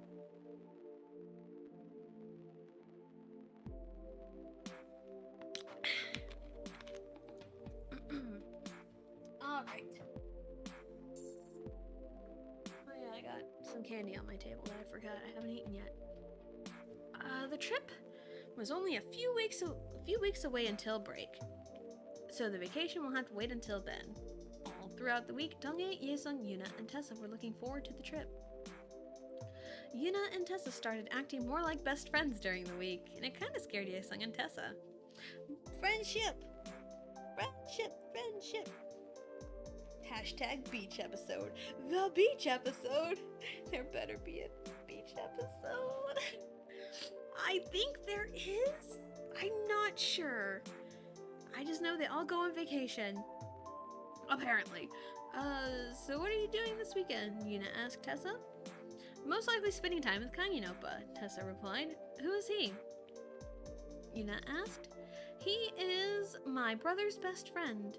I see, so you guys are like family. Pretty much.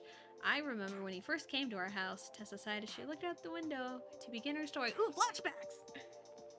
Flashback, flashback, flashback. Little 6-year-old. Oh, look how adorable.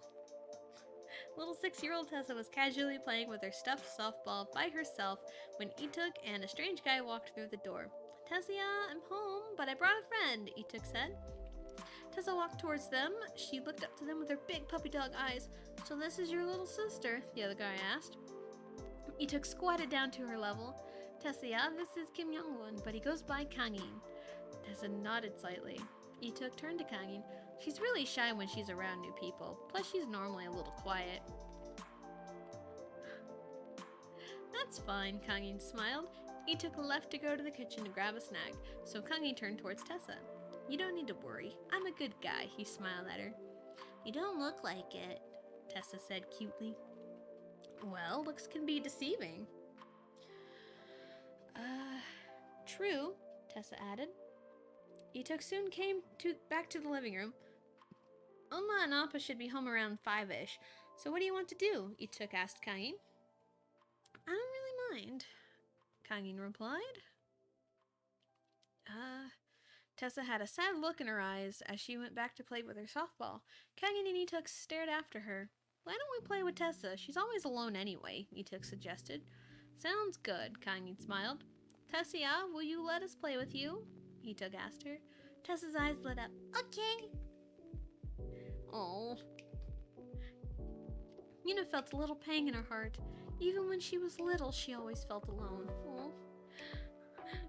I feel really sad.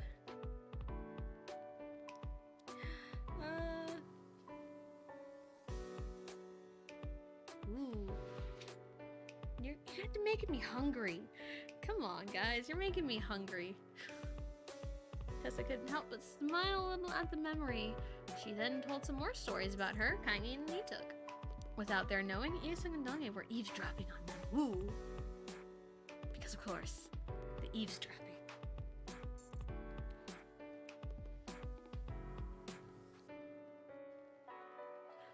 Hashtag lonely girl. Yep. Oh man. I still feel a little called out right now because I did feel quite lonely in my childhood. But I'm good now, so Friday came before everyone knew it. After Tessa came home, she was bombarded by Kangin. Tessa, I need you to run a few errands for me. Sure, what are they? Tessa asked as she threw her backpack on the couch. I need you to go to the store and get the things on the list, Kangin said, handing her the list. Tessa looked over the list. Not too bad. Alright, be right back. With that, she hopped on her skateboard and left for the store. Kangin couldn't help but smile. I wonder how hard it was for her to get over him. Who's him? Who's him? Who is him? Again, you're talking about food. You're making me hungry.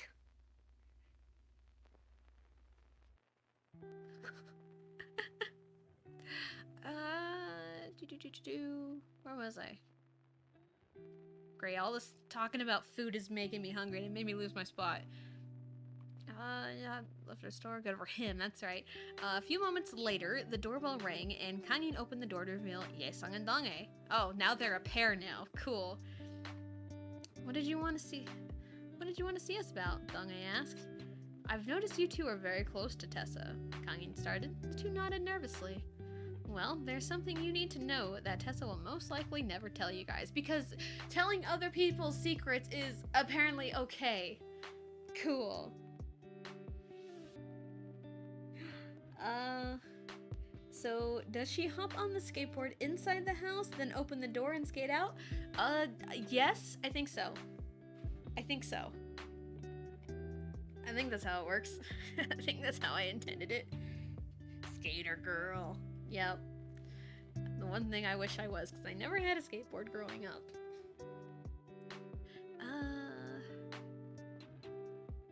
As you two are very close to Tessa, Kangin started. The two nodded nervously. Well, there's something you need to know about Tessa that most likely not tell you guys. What might that be? Ye-sung asked. There's a reason she's so closed off. Oh, more tragic backstory, as if like having an abusive, murderous father wasn't enough. Oh, more flashbacks, oh my goodness. Is she naturally a quiet person to begin with? Dong-ae spoke up. True, but there's another reason, Kangin replied. The boys started listening intently on his story. It goes like this. It had only been 3 weeks since Ituk and Tessa ran away from home. Okay. They had found a new house and started getting settled in. Tessa released a sigh as she got all her stuff into her new room. Tessa, let's eat out today. Ituk smiled at her. Why? Tessa replied. Kangin wants to treat us to lunch today, so we should go. Ituk said. All right. Moments later, Kangin arrived at their home, and they started walking to a restaurant. Tessa was quieter than usual, and Ituk and Kangin started to get a little worried. Before they walked into the restaurant, someone literally ran into Tessa and knocked her down. Are you okay? Oh, yeah. I would be if you would get off me, Tessa bluntly replied.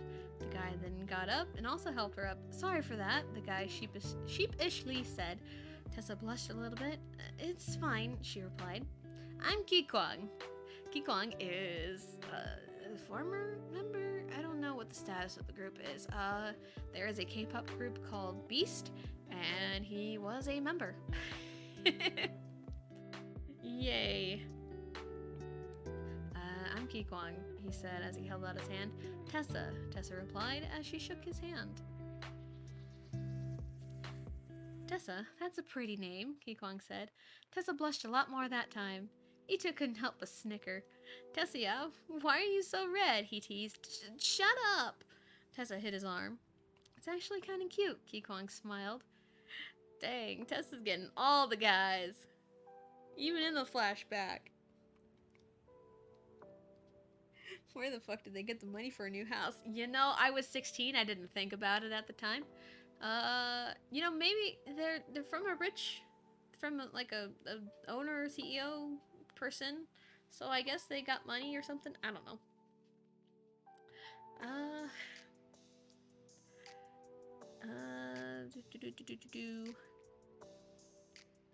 So it's actually kind of cute. Ki-kwang smiled. Here's an idea. How about you two get to know each other while we eat, Kangin suggested. Sounds good to me. Ituk smirked and left the two alone. Oh, because that's the big brother thing to do. Damn brother, Tessa muttered. Kikong shrugged. Well, let's go somewhere else since I got kicked out of here. How did you manage that? I walked into the kitchen, asked for a recipe, but they told me I couldn't go back there. Kikong replied. That's really stupid if you ask me, Tessa said. I think so too, Kikong smiled at her. Tessa couldn't help but blush after seeing his smile. Oh, so is this like the OG boyfriend? That's who him is? Another flashback. What's with the flashbacks? Maybe they got the money, he went to jail or something. Yeah, could be. I don't know. I don't know the logistics of it. I was 16, I didn't know a damn thing about the real world. So she used to be all cute and shy, Thungi asked. Kangi nodded. Yep, she was incredibly shy, especially around new people. So when did she get that calm and cool persona people know her by now? Yesung asked. Well, about a week after she met him, they started dating, but things kind of took a wrong turn. Because of course it did, right? Jaded by the ex-boyfriend. Yay. Tessa and Kikong were hanging around the fountain. Tessa was staring off in the distance while Kikong kept staring at her. Why do you keep staring at me? Tessa asked. Why not? Tessa blushed and looked away. Well, can you stop that? Why would I stop staring at pure beauty? Oh, the cheese! The cheese! Tessa was about to say something, but all of a sudden her phone went off. She checked it, and it was a text from Sully. Oh no. Tessa, listen to me. Kikong is cheating on you because it's always a cheating ex. It's always cheating. Ugh.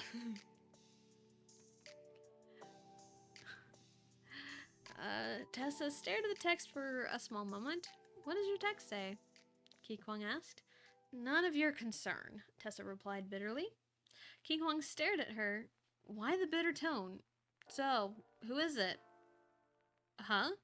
Kikong had a confused expression until some girl walked towards them. Kikong? The girl asked as she randomly hugged him and kissed him on the lips. Oh no! In front of her. Oh no! He now had a look of fear in his eyes. This is what the text was about, Tessa muttered, and walked away. Tessa, get back here, Kikong called. Tessa turned slightly, but all she did was plant a left hook on his face. Damn! Wish I could just up and punch someone like that if they hurted me.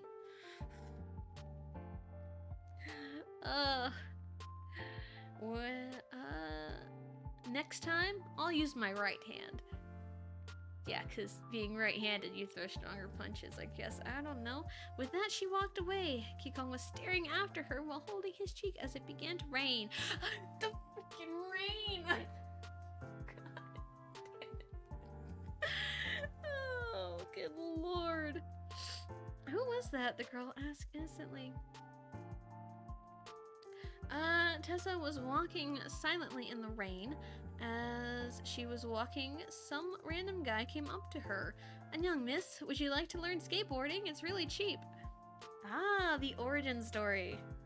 She stared at him. Sure. She smiled, and he handed her a skateboard.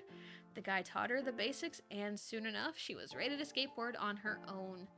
Thanks for the money, the guy smiled. Not a problem. By the way, what's your name? Tessa replied. I'm Kim Eli, Eli said. What's yours? Park Tessa, Tessa replied. Hope we meet again someday, Eli smiled and skateboarded off. Same here, Tessa said just before she got too far away from him. After she arrived home, Ituk was staring at her, smiling like an idiot. Tessa, I have great news for you. What is it? Tessa asked, feeling a little suspicious.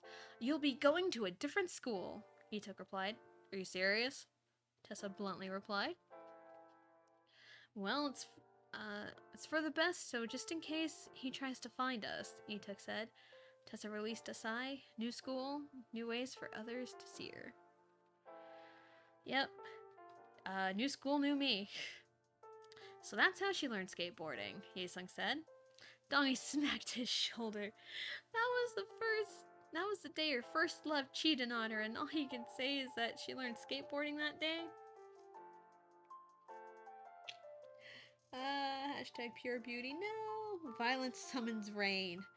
Okay, instead of shots at a drinking game, definitely need to be just take a drink because the rain. Yep, we're just drinking alcohol. We're just inhaling it. We're breathing it. It's our embodiment at this point. That's why she skateboards everywhere. It's kind of her safe haven. Makes sense. So, which school did she transfer to? Yesung asked. Kangin smirked. She transferred to the school she goes to now. Ooh, it's coming full circle. Something clicked to Donghae at that moment. I think I remember Eunhyuk telling me something about a new girl in his dance class. That was probably her, Kangin said. She decided to play it cool and just be really blunt all the time, and not let any of her true feelings slip out. I guess it ended her up as the Quinka of the school. And that probably explains all the fanboys, Yesung pondered. Before Kangin could say any more, Tessa walked through the door with a few bags of groceries. Hey, Kangin Oppa, she greeted, completely oblivious to Yesung and Donghae. Annyeong, Donghae and Yesung greeted. Tessa was already at the kitchen when she realized they were here. What the hell are you guys doing here? I invited them here, Kangin replied. Does this explain the groceries that I have in my hands right now? Tessa shot him a look. Yes, it does, Kangin simply replied. Tessa released a sigh as she put away the groceries. Donghae and Yesung decided to help around a little. How are you today, Tessa? Donghae asked. I'm fine, Tessa replied as she had to stand on her tippy toes to reach the cabinet. Yesung then grabbed the box and easily put it on the shelf in the cabinet. Tessa threw him a glare. Not my fault you're short, Yesung blankly stated. Tessa just pouted as she continued to put groceries away. Why am I being put in this situation again? What's there to love about me? Nothing, that's what. Well, why are these guys doing so much for me when I know I can handle the situation just fine? Tessa thought as she glanced at Yesung and Donghae. Of course, being super stubborn. We're being super stubborn here. Anything can happen on a cloudy Saturday morning. That's the title we're going with? Okay. Probably gonna take a short break here. Hashtag Quinka. We're gonna take a short break here. Get up, stretch. Apparently people are eating lunch. Go to the bathroom, do all the fun stuff, and we'll come back and read more.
Okay.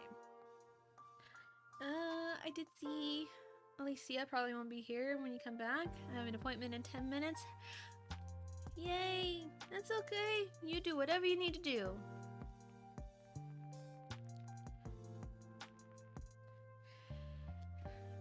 Yep, you do whatever you need to do. You are not...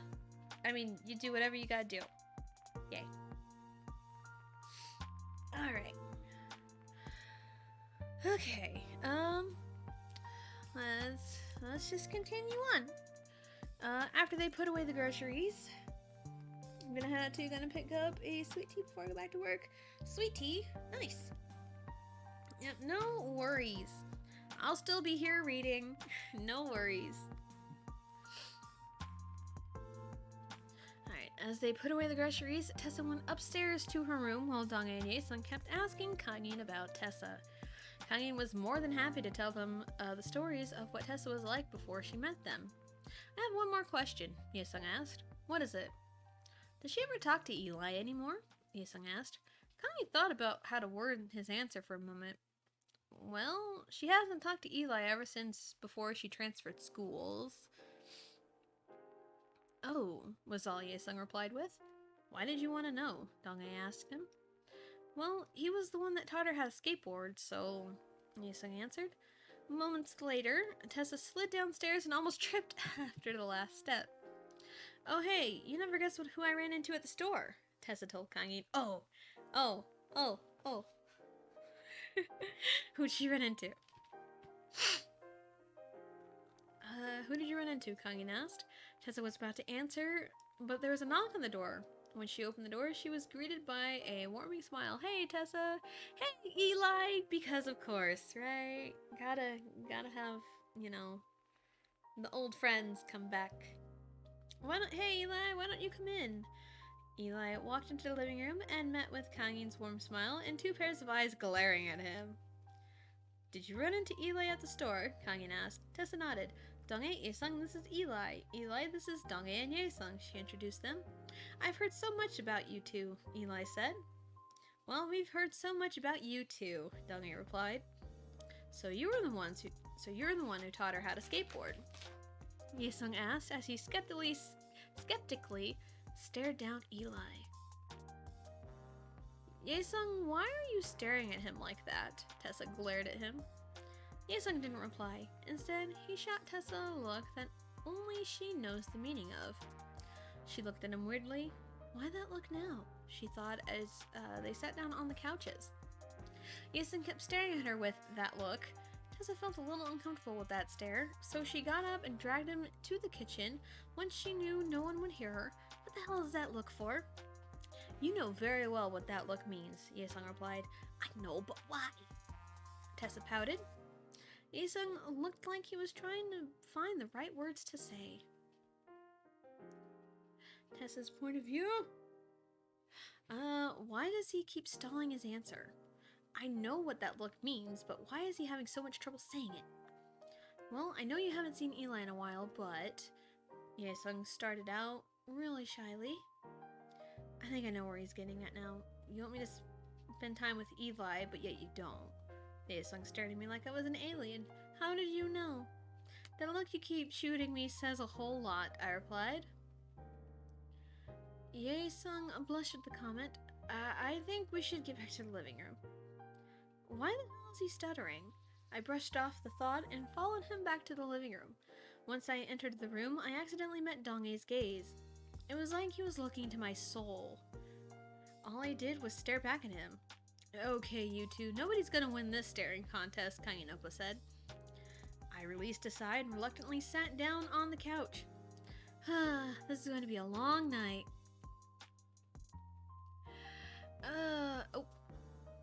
Don't want to cover it up. The next morning, Tessa woke up to no sun at all. Okay. And stared out the window. Where the hell is the sun? She asked nobody in particular. She shrugged it off and got up to take a shower. Yaesung was up bright and early that morning. He decided to stop by Tessa's house. While on the way to Handel and Gretel, the name of the cafe that they all went to. It has a name, people. When he arrived, he was greeted by Kangin. Yaesung, what brings you here? Kangin asked. I just wanted to stop by before I headed to work, Yaesung replied. She's up in her room, Kangin said, and let him in. Yaesung headed up to her room and politely knocked on the door. Hey, Tessa, it's Yaesung. May I come in? There was no reply. Are you even in there? Again, no reply. If you don't answer me, I'm coming in. There was no reply once more. Yaesung then opened the door and was, Oh no. Oh no. Yaesung then opened the door and was totally unaware of what was to come. Yaesung started to feel a little lightheaded and felt something trickling down his nose. Oh god. Oh no. Tessa glanced slightly over her shoulder and saw Yaesung standing right there. She turned a really dark shade of red after she grabbed the towel and covered her chest. Yaesung, your nose is bleeding. Oh no! What did I do? What did I do? Yaesung didn't react at all. Instead, he fainted. Because, yes, Tessa freaked out for a split second, but remembered she didn't have a bra on. Of course! Of fucking course, right? Oh no! She quickly got dressed and helped him up. Why did I do this? Why did I do this? When Yaesung woke up, it was all a blur. He slowly sat up and realized he was in an unfamiliar room. Suddenly, he remembered what exactly happened. Oh good, you're awake, Tessa smiled. How long have I been out? Yaesung asked. Just about 15 minutes. Tessa replied, Oh shit, I'm late for work! Yaesung then tried to run for it, but Tessa grabbed him and threw him back on the bed. Relax, you don't have work today, Tessa told him. What do you mean by that? Yaesung asked with a confused expression. While you were out cold, your Amma called you, and I told you were knocked out, Tessa answered. What did she say? Yaesung replied. She said you don't have to work today, Tessa said. Although she sounded like she was happy you don't have to work. That's really strange, Yaesung sighed. Tessa released a sigh as well. Are you feeling any better? Yaesung blushed a little bit. Yeah, I'm feeling much better. Oh, good God. That's good. Tessa flashed him a genuine smile, but all of a sudden, there was a loud thunderclap. Rain. Yaesung took note that she was completely unfazed. Again, that should be F-A-Z-E-D. By the thunder, whereas other girls would have cowered in fear. Oh my god. I guess I'm stuck here until the storm clears up, huh? Yaesung sheepishly said. I guess so, Tessa replied as she looked out the window. Oh, is this the first time we get Yaesung's point of view? I think so. Hashtag no sexy time, hashtag nosebleed. Yep, pulling out every single trope I knew. This was a wonderful morning. It was going well until that image I saw. I'm not saying it was a bad thing, it's just that I feel like a perv now. Tessa seemed really distracted by the rain, so I took this chance to look at her. She has slightly chubby cheeks that are naturally tinted with a rose color. Her eyes have a natural sparkle to them despite having no makeup on. She really is beautiful, but why doesn't she believe it herself? Ugh. It's most likely that modesty factor of hers. I'm kind of getting uncomfortable with you staring at me like that, Tessa said as her gaze met mine. Miane, I sheepishly replied. We just kept staring at each other for a while. A few minutes later, Kangin walked into a room with 2 plates. Yaesung, you're awake! Kangin smiled. I nodded nervously. This guy always makes me nervous. Whether he's being nice or a total badass, he just makes me really nervous. You don't need to be nervous around him, Tessa told me. He's a total softie. Yeah, that helps. Tessa, are you sure you didn't rape him or something? He's more nervous than usual. God damn it. No! Tessa threw a pillow at him. Yeah, you know very well I would do no such thing. With that perverted mind of yours, Kangin started as he threw the pillow back. Tessa caught the pillow with her left hand. Don't even think about finishing that sentence. Just eat your damn food before I eat it for you, Kangin said. We'll eat our fucking food whenever we feel like it, Tessa snarkily replied. Kangin just shook his head as he left the room. Are you guys always like that? I asked Tessa. Pretty much, she replied, like it was a common question to answer. She then handed me one of the plates and we just ate on her bed in silence. It was a comforting silence, though. After we ate, I decided to take a small look around her room. I came across something that I totally didn't expect her to find. You still have this?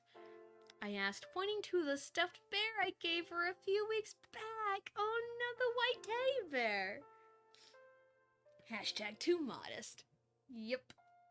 She still has the bear. She softly smiled. Yeah, it's never left my room ever since. It's too precious to take it everywhere I go. Just hearing her say that made my whole day, maybe even more. Oh, I mean, I guess, it is a feeling. Oh, that's right! That's right, I did this! Before I go on, it is nice when, like, you give someone a gift and, like, a long time later they still have it because they really appreciated it. That's, like, the nicest thing. Because, I mean, I still have a lot of weirdly sentimental things floating around. But it's just nice to, you know, give someone a gift and they still have it years later. The next day, the speechless Doggy version. I basically wrote the same chapter, 3 different point of views. So we're going to get like the same chapter 3 times in a row. Because why not, right?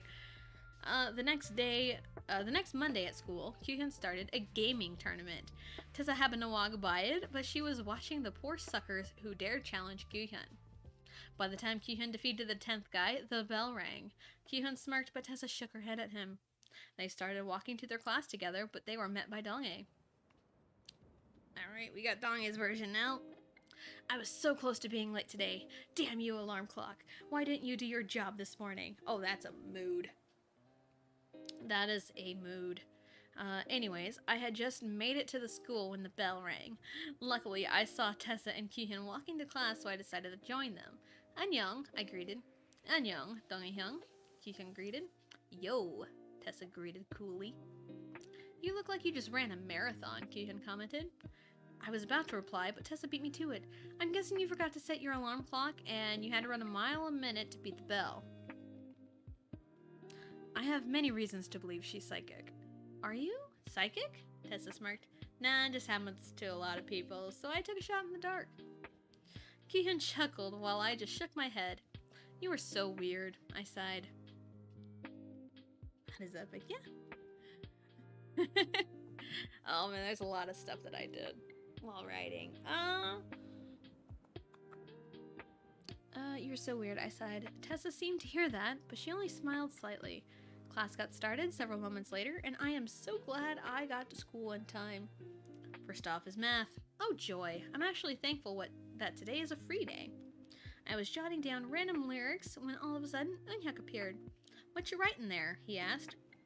Just random stuff, I replied, trying to hide my notebook. Let me see. Eunhyuk pouted and tried to take a peek at my notebook. No, I retorted as I was desperately trying to hide it. Eunhyuk pulled out all the stops to read my notebook. He even resorted to dive tackling me to even touch my notebook. I swear, I heard a lot of squealing going on in the background. Fangirls. What the hell? I heard Tessa mutter. To my instinct, I looked in her direction, but it gave Eunhyuk the chance to take my notebook. He started reading it out loud, which is something that I fear.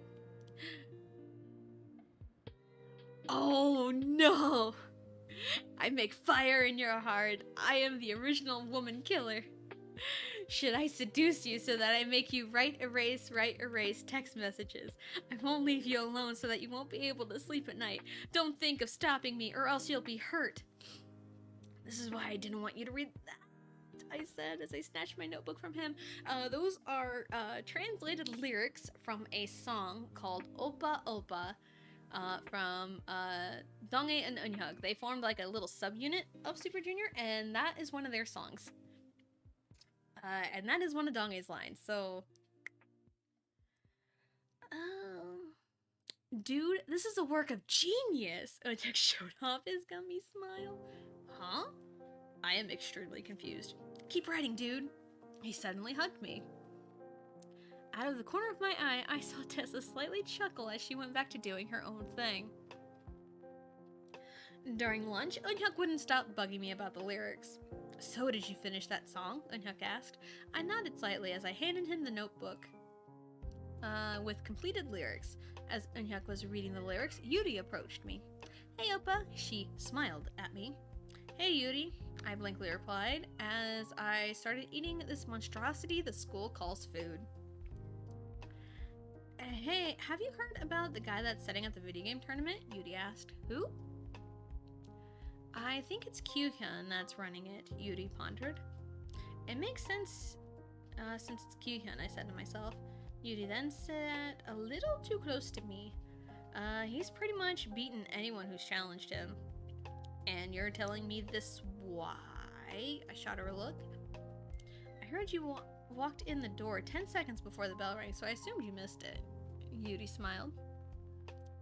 That is one creepy smile, not gonna lie.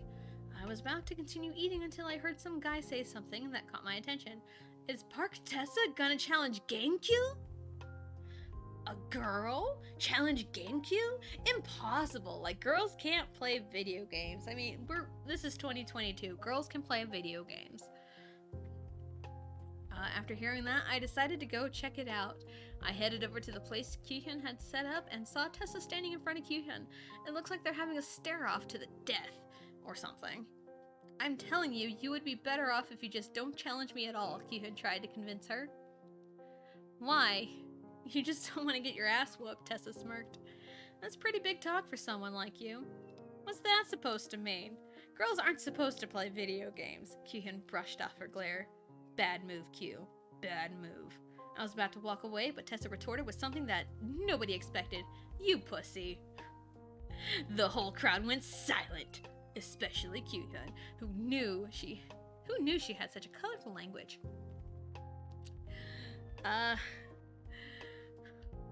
Before Kyuhyun could say anything, the bell rang. Thank goodness, shit was about to go down. It was about to hit the fan. Kyuhyun sighed. You, me, Saturday. You name the game. Deal, Tessa said and shook his hand. They parted ways to the next class and I walked alongside her. I never knew you had such a colorful vocabulary, I commented. I never knew you knew about my colorful vocabulary, Tessa wittily replied. Like that was witty. I had nothing to reply to that. Damn you and your witty replies. But that's what makes me like you even more. Aw, cheese. End of point of view. That's the end of the chapter. Kyuhyun version. Cool. Yep, same chapter. But Kyuhyun's point of view this time. The next, gaming tournament. It's the same opening, I think. Yep, it's the same opening. Kyuhyun's point of view. We'll just hop right in. Is there seriously nobody who can surpass the almighty GameCube? Guess not. I smirked as I was heading to my class. Tessa happened to be there, and we started walking together. I was about to say something until Donghae randomly joined us. Annyeong, he greeted. Annyeong, Donghae Hyung, I greeted back. Yo, Tessa greeted coolly. Donghae seemed to be sweating, and he was breathing heavier than normal. You look like you just ran a marathon, I commented. He looked like he was about to reply with something, but Tessa cut him off. I'm guessing you forgot to set your alarm clock and had to run a mile a minute to beat the bell. What was with that detailed explanation? Are you, Donghae started her, psychic? Tessa smirked. Nah, it just happens to a lot of people, so I took a shot in the dark. I chuckled at her weirdness. Donghae shook his head. You are so weird, he sighed. I caught Tessa smiling slightly at his comment. Moments later, class got started. Hooray for math! Sarcasm if you didn't catch it. I started to work on my gaming strategies for the period. It was a free period, so I just blocked myself from the rest of the class to strategize. It was all going well until I heard some fangirls squeal. I turned around and saw that Eunhyuk was on top of Donghae. What a sight! Tessa, who was sitting next to me at the time, happened to look over in that direction. What the hell? She muttered. I noticed Donghae looking over in her direction after he heard that, but what caused Eunhyuk to receive the notebook that was in his hands. I totally blanked out on what Eunhyuk read off, but I think Tessa was listening carefully. I knew Eunhyuk was bickering or something like that after Eunhyuk read what was in that notebook. Tessa slightly chuckled at the scene and then went back to drawing. Sick burn. During lunch, many people kept on challenging me. As always, I will accept the challenge and kick the shit out of everyone who thought they can beat the almighty GameCube. After defeating the poor sucker, I caught a glance at Donghae and Yuri sitting together. I could tell that Donghae is really uncomfortable with her sitting right there. Yeah, GameCube, I challenge you to a round of Smash Bros. Some random guy shouted at me. Bring it, I smirked, and we got the challenge started. It was totally pathetic. I KO'd him within 30 seconds. Damn you, GameCube, the guy muttered. I'll take that as a compliment. I showed off my evil smirk. Ooh, evil. The guy just walked away in shame. I was still smirking in victory, but that all changed when Tessa walked up to me. Kyuhyuna, she sternly said. The guy just walked away in shame. I was still smirking in my victory. Oh, are you here to start my fan club or something? I snickered. There was a certain look in her eye. I'm here to challenge you. I scoffed. You, a girl, defeat me in video games? Are you trying to humor me? I took note of the people whispering around me. Are you really that sexist? Tessa glared at me. I'm telling you, you would be better off if you just don't challenge me at all, I said really calmly. Why? You just don't want to get your ass whooped? She smirked. Well, it's pretty big talk for someone like you, I said. What's that supposed to mean? Tessa replied as she glared at me. I just brushed off the glare. Girls aren't supposed to play video games. Little did I know that the whole crowd would be completely silent by the two words spoken by the Park Tessa. With one confident look, she called out, "You pussy." I get to say that 3 times. That's the second. I had no fucking idea she had such a colorful vocabulary. I was about to say all that I could muster up, but the bell rung. Damn it, bell. I released a sigh. Might as well accept the challenge. You, me, Saturday. You name the game. Deal, Tessa agreed, and we shook hands. As we parted ways, I knew that Donghae was walking alongside her because I heard him talking to her. Tessa, you really are lucky you have 2 incredibly amazing guys that love you so much. I hope no matter who you choose, you will all be you'll always be happy. Yay! Yay. Let's do it again. Tessa point of view version. Alright, scroll. Okay, then, Monday school, video games, met by Donghae. I was going to head to class early to get some sleep, but I had stumbled upon Kyuhyun's gaming tournament. Although I have made one good observation this morning, Kyuhyun's smirk is pure evil. As the bell rang, we headed off to our class. Kyuhyun caught up with me, and we headed to class together. He was about to boast himself until Donghae appeared out of nowhere. Annyeong, he greeted. Annyeong, Donghae-hyung. Kyuhyun greeted back. Yo, I greeted coolly. You look like you just ran a marathon, Kyuhyun commented. He's right. Donghae looks like he just ran a marathon just now. Before he said something, I made my best guess. I'm guessing you forgot to set your alarm clock and you had to run a mile a minute to beat the bell. Tessa Donghae stared at me weirdly. I'm guessing I got it right. Are you? Before you can finish the question.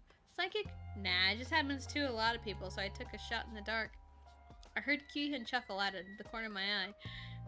Yeah, because you can hear with your eyes. I saw Donghae shaking his head. You were so weird, I heard him sigh. I don't think I was supposed to hear that, but I couldn't help but smile a little. Several moments later, class got started. How we ended up with a free day, I have no idea. I just started drawing in my notebook, since I have nothing else to do. My concentration was broken when I heard fangirl squealing. I looked up and saw that Kyuhyun was looking in that direction, so I looked back as well. What the hell? I muttered as I saw Eunhyuk on top of Donghae. I'm not going to ask.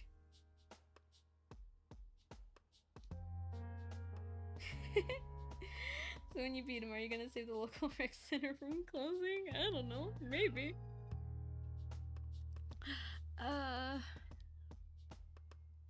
Donge must have heard what I said because he instantly looked at me.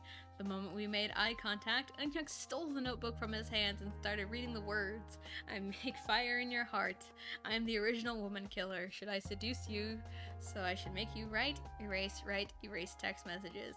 I won't leave you alone so that you won't be able to sleep at night. Don't think of stopping me or else you'll be hurt. This is why I didn't want you to read that, Donge muttered. Did he really not want people to read that? It's actually pretty good lyrics. Dude, this is the work of genius, Eunhyuk showed off his gummy smile. Huh? Donge replied with a dumbfounded expression. Keep writing, dude. I couldn't help but chuckle at them as I went back to drawing. Without me realizing it, I drew a chibi version of Eunhye fighting. I don't think I actually drew that, but I mean, I would in a situation like that, probably. What the fuck is this monstrosity they call lunch? It doesn't even look like food at all. My original plan was to try and sell this shit, but my eye randomly caught Yuri sitting awfully close to Donge. He looks pretty uncomfortable though, so I chose to ignore it.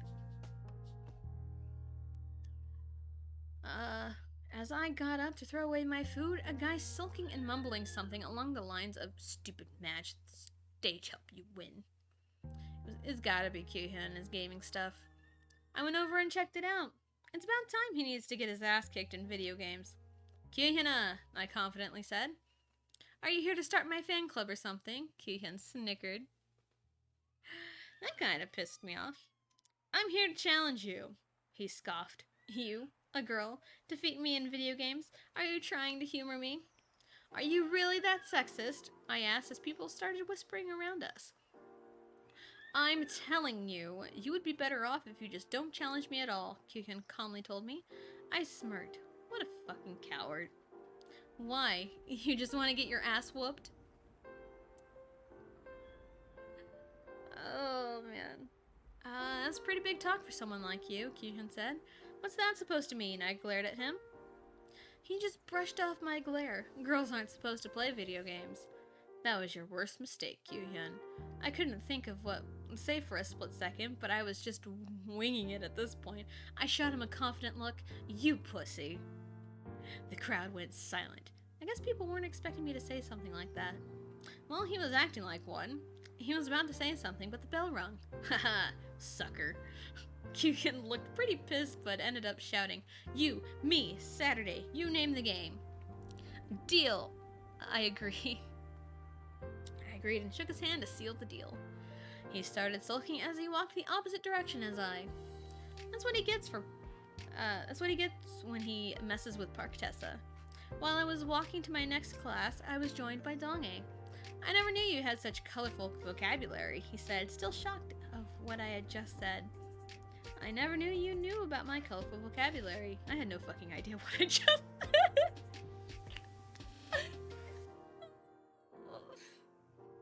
Oh, the trope of like, oh man, she's so cool, she knows what she's doing.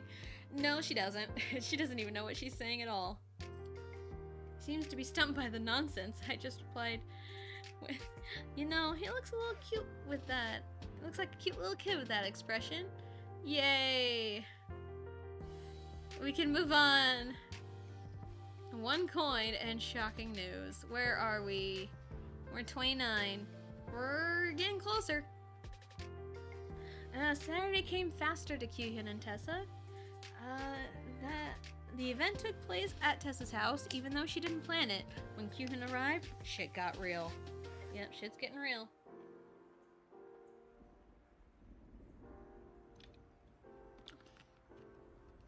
There was one time where I challenged a friend of mine in high school. We had like a certain amount of time, and I challenged him. All right, you practice this game. I think it was Smash Brothers Brawl. I said, all right, you practice at this game for like 2 weeks, and I won't touch it for 2 weeks, and then we'll meet up on this day, and we'll see if I can beat you. I was that confident, and I think we were actually evenly matched. So I think that's kind of what I based this off of. I'm thinking best 2 out of 3 games, Tessa told him. Alright, so what's your first game? Keehan replied while looking around the living room. Donkey Kong Country, Tekken, and Mario Party, Tessa answered without skipping a beat. Progress. Yes. Keehan looked at her funny. Tessa didn't care because all she was doing was setting up the first game. So how's this one going to work? Keehan asked as she turned on the SNES. We'll be playing for about 25 minutes, so we're going to do a 2-player versus, and whoever gets the farthest in that time span gets the win, Tessa explained. Sounds fair, Keehan nodded as they got to play Donkey Kong Country. There was victory shouts, lots of cussing, and there was almost a fist fight. You cheated, Keehan shouted and looked like he was about to punch Tessa. You wouldn't punch a girl, would you? Tessa smirked. Keehan froze. Shit. Besides, how the hell would I cheat when I don't remember shit about the game? Now I remember a lot more than I think I do, but I am not good at Donkey Kong Country. Not by a long shot. Good point, Keehan sighed. So which Tekken game are we playing? Tekken 5. I think I've only played like an itty bitty amount of Tekken 5. I just know I got the game for my sister for Christmas one year. What's the lowdown on this game? Best 2 out of 3 with different characters each round, Tessa replied. They got to play in the game. It went same as Donkey Kong Country. Lots of victory shouts, lots of cussing, and lots of physical violence. It's not a day playing video games with friends if there's no violence. Tessa was impressed by Keehan's ability to keep a combo going. He eventually won the match and the overall round. Tessa was pretty impressed. Suck it, Keehan proudly said as he won the match. What are you trying to imply there? Tessa asked suspiciously. Maybe you just have a dirty mind, Keehan bluntly replied. Tessa just glared at him as she got the next game. We're playing Mario Party 3 for the last round. Whoever wins the board wins the whole thing. Why Mario Party 3? Well, I haven't played it in 6 months, so I thought it might be a fair advantage, Tessa replied as she started the game. Mario Party 3. Yes, my favorite Mario Party. Odd rules, 25-minute time limit. Yeah, I mean, that's the best I can think of, because I know Donkey Kong Country is a short game anyway, but I mean, I had to keep it going, I guess. Okay. Yaesung seemed a little bored at Handel and Gretel. It was a super slow day. Pretty much the only one there was Dongie because he said he wanted to be there. I guess they're a pair now. How long have you been here? Yaesung asked. Since you guys opened up, Dongie innocently replied. That was 3 hours ago, Yaesung added. Dongie stared at him blankly. Your point? Yaesung released a sigh. Never mind. It was a little silent between them, but that changed when someone walked in the door. Hey guys, a familiar voice greeted the two. Ituk-hyung. Dongie turned around and saw that it was indeed Ituk. I thought you weren't coming back until next week, Yaesung asked. Well, we got done early and I wanted to surprise Tessa before you guys leave for Jeju. Oh yeah, that's right, vacation's coming up. How did you know you guys were going to Jeju? How did you know you guys were going to Jeju? Ituk smirked. Tessa told me this a few nights ago. Dongie stared at him. They really are siblings. Well, yeah, of course, siblings would tell each other shit. Have you stopped by your house yet, or was this the first stop in town? Yaesung asked. This was my first stop since Tessa told me about her match with Kyuhyun today, so I decided not to go home first. Ituk smiled. Well, Tessa texted us after a round they were playing. As far as we know, it's tied, Yaesung said. It's best 2 out of 3, and I think they're playing Mario Party 3, Dongie added. Tessa won, Ituk said. And how do you know that? Yaesung asked. Mario Party is her favorite game series of all time. She plays that game all the time. I mean, still kinda true. I love Mario Party. Just then, Sune walked out and saw Ituk was there. Annyeong, Ituka. It's been a while since I've seen you. Likewise, Sune. Ituk smiled at her. Wait, you know my Oma? Yaesung shot Ituk a weird look.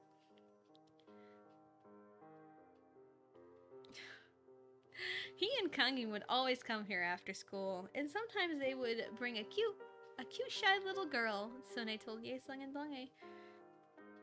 By any chance was that cute, shy girl Tessa? Donghae asked. Ituk nodded as he turned to Sone.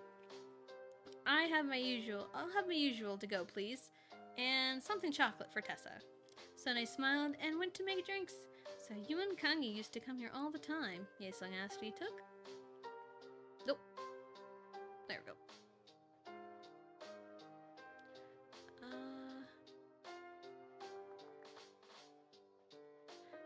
Yep, we would always come here in our high school days, and when Tessa didn't have softball practice, she would tag along, Ituk replied.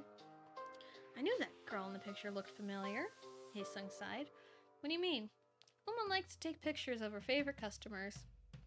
You know, a lot of mom and pop places do that, I'm sure.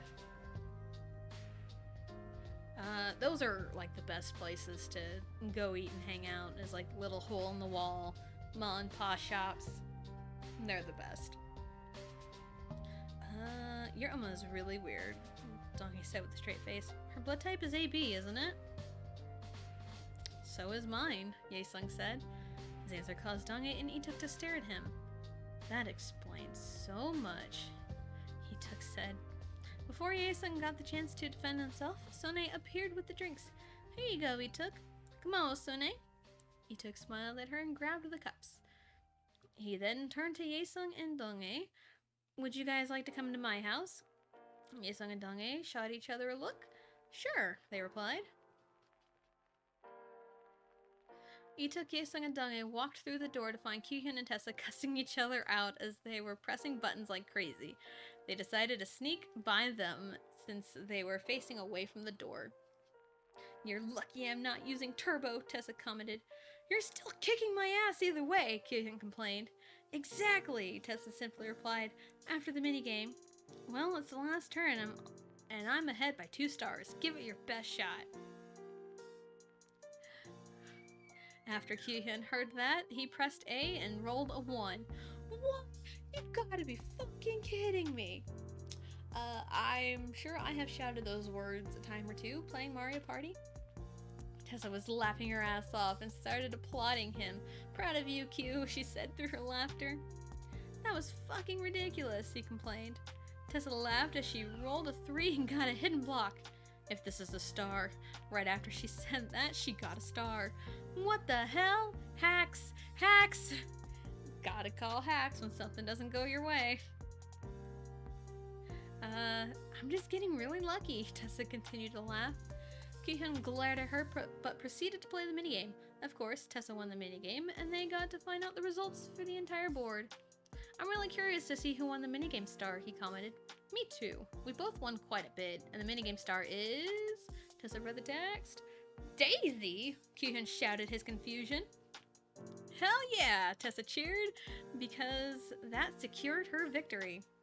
Coin star, Waluigi. Happening star, Waluigi. Kyuhyun read off the next 2 stars. How the fuck did you win? We needed to check the stats on that, Tessa said as she was about to look at the detailed results. Ituk, Donghae, and Yaesung were going to sneak up on them, but they ended up getting scared when Tessa read the minigame stats. I won by 1 coin? That has also happened a time or two. I have won by 1 coin a couple of times. Just a real, You're lucky I'm not cheating, because then I would be beating you unfairly. Oh man, that's great. There was one time I was playing Mario Party 1 like a few years ago. Or like a long time ago. I can't remember exactly when this was. But Pipe Maze came up, and the AI, Luigi, was the one controlling where the pipe went. And the AI on hard typically gets themselves, but this time Luigi gave me the coins, and that made me win by 1 coin. That made me win the minigame star by 1 coin. And I will never forget AI Luigi being a real one.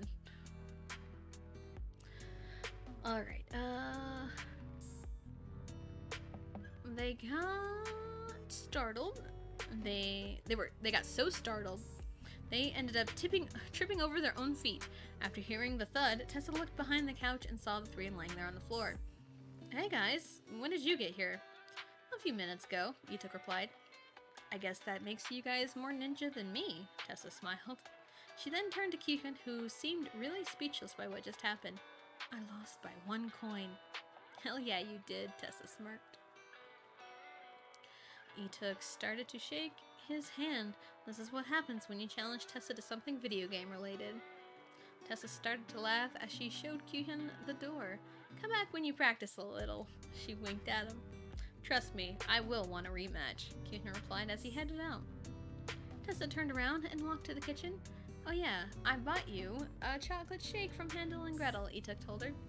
I see that, Tessa replied, and I never knew your parents owned Hansel and Gretel, Yaesung. I never knew that my Oma knows Ituk and Kain, Yaesung replied. Anyway, when are you leaving for Jeju? Ituk asked. Tomorrow, Donghae replied. Yaesung and Tessa stared at him with a dumbfounded expression. They probably haven't packed yet. AI Luigi is a homie. Yes, he is. AI Luigi is, like, usually the nicest one to me. Yep, and if I were a betting man, I'd say, Yaesung and Tessa totally forgot to pack. Scroll.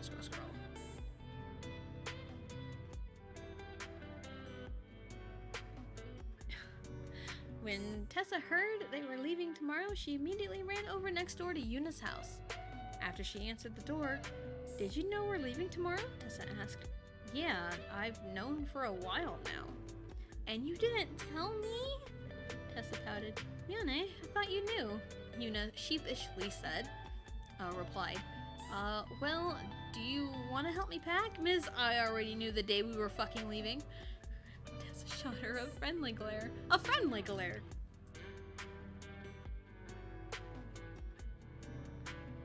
Because glares are friendly, I guess.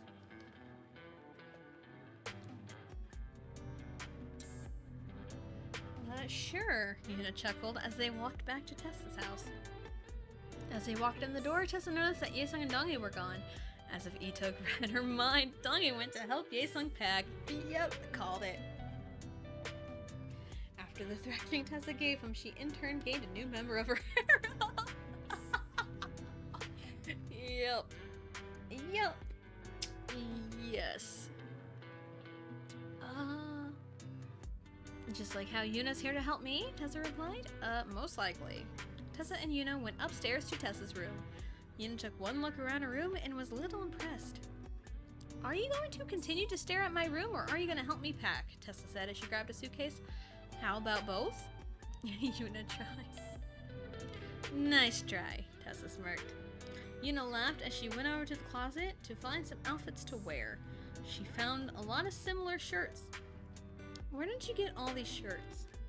My aunt sends me those types of shirts all the time from a store in America called Route 21. Oh, yeah. Yeah, because I did own a lot of shirts from Route 21 back when that was around. I'm guessing your aunt lives in America. Tessa nodded. I remember a few summers, Emma and I would fly out to the States to visit her. That's when I picked up English. Because, yes, that's how that works. I see, Yuna smiled. Then she thought of something. Do you have a swimsuit? Tessa stared at her weirdly. Yeah, but I haven't worn it in a year or so. Well, if the one you have doesn't fit, you can always borrow one of mine, Yuna offered. Thanks, but no thanks. I don't think any of your swimsuits would fit me at all, Tessa replied. I think you make your boobs look bigger, Yuna shrugged. Tessa's jaw dropped. What are you trying to say? Did she just call my boobs little?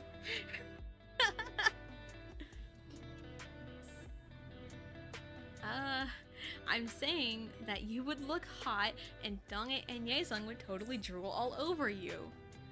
Well, I really don't want them drooling all over me, Tessa shyly replied. I'm just saying. Besides, have you ever tried to show off your figure? Yuna asked. Tessa didn't have anything to say at that. I think this trip to Jeju will be good for you. Ah, yes. Yes. Oh, man. Whew. Donghae and Yesung agreed that they would meet the girls at the airport. Donghae kept checking his watch, and Yesung released a sigh. Relax, they'll be here. Besides, our flight doesn't leave for another hour, Yesung told Donghae. I know, I'm just so damn excited, Donghae smiled. You were such a kid, Donghae, Yesung sighed. They started to play games to pass the time. About half an hour passed before Tessa and Yuna showed up. Tessa was walking while playing her Nintendo DS, and Yuna was waving frantically at Yesung and Donghae. Annyeong Donghae, annyeong Yesung, Yuna greeted. Annyeong Yuna, Donghae and Yesung replied. Damn you bitch and your stupid blue shell! Well, I guess we know what game Tessa's playing. Bitches and blue shells. LMAO. Hashtag fan service. Yup. Gotta have the beach episode with the fan service. It's a requirement. I don't know. That's one way to greet your favorite handsome guys, Donghae said. Why would I consider you my favorite handsome guys? Tessa shot them a weird look. Because we are pretty handsome, Yesung replied. Define handsome exactly, Tessa bluntly said. Yeah! Donghae pouted. Tessa laughed a little as she put away her DS. Let's just get going, shall we? Nah, let's just leave these two behind, Yuna laughed. Yeah, Yesung pouted. The girls laughed at them as they boarded the plane. The guys shot each other a look and followed the girls on the plane. So who's sitting where? Tessa asked. How about you sit next to Donghae on the way up and then we switch on the way back? Yuna suggested. Sounds good to me, Donghae smiled. Tessa reluctantly sat next to Donghae after Yuna made that call. She sighed as she grabbed her binder out of her bag and started drawing. Donghae happened to glance over and noticed her drawing was amazing. Tessa, that's amazing, Donghae said, referring to her drawing. Donghae, I just started. This is just a rough guideline of the actual drawing, Tessa replied. You're an amazing artist, Tessa. Donghae smiled at her. Tessa just turned away and continued to draw. A few minutes later, Donghae glanced at the drawing once more and saw that it was himself, Yesung, Tessa, and Yuna smiling and having fun. Oh, so cute. I think like the drawing is more like a visual journal almost, like kind of documenting things happening. I guess I don't know. After the flight, Yuna, Tessa, and Yesung got settled into their hotel room. Yuna and Tessa got their own rooms as well as Donghae and Yesung.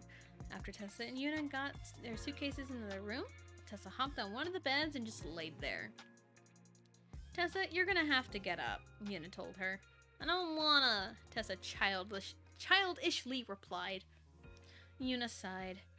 Do you want me to drag you out of bed? Are we going to any place special? Tessa asked.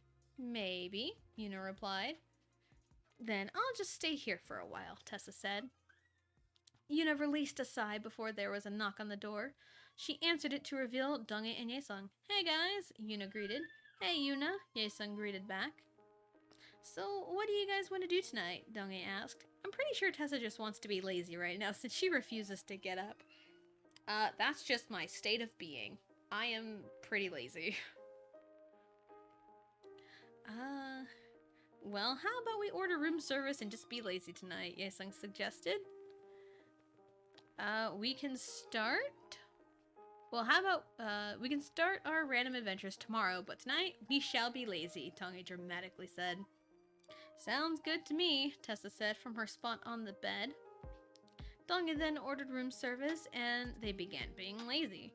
They played a lot of games, to which some of them accused Tessa of cheating.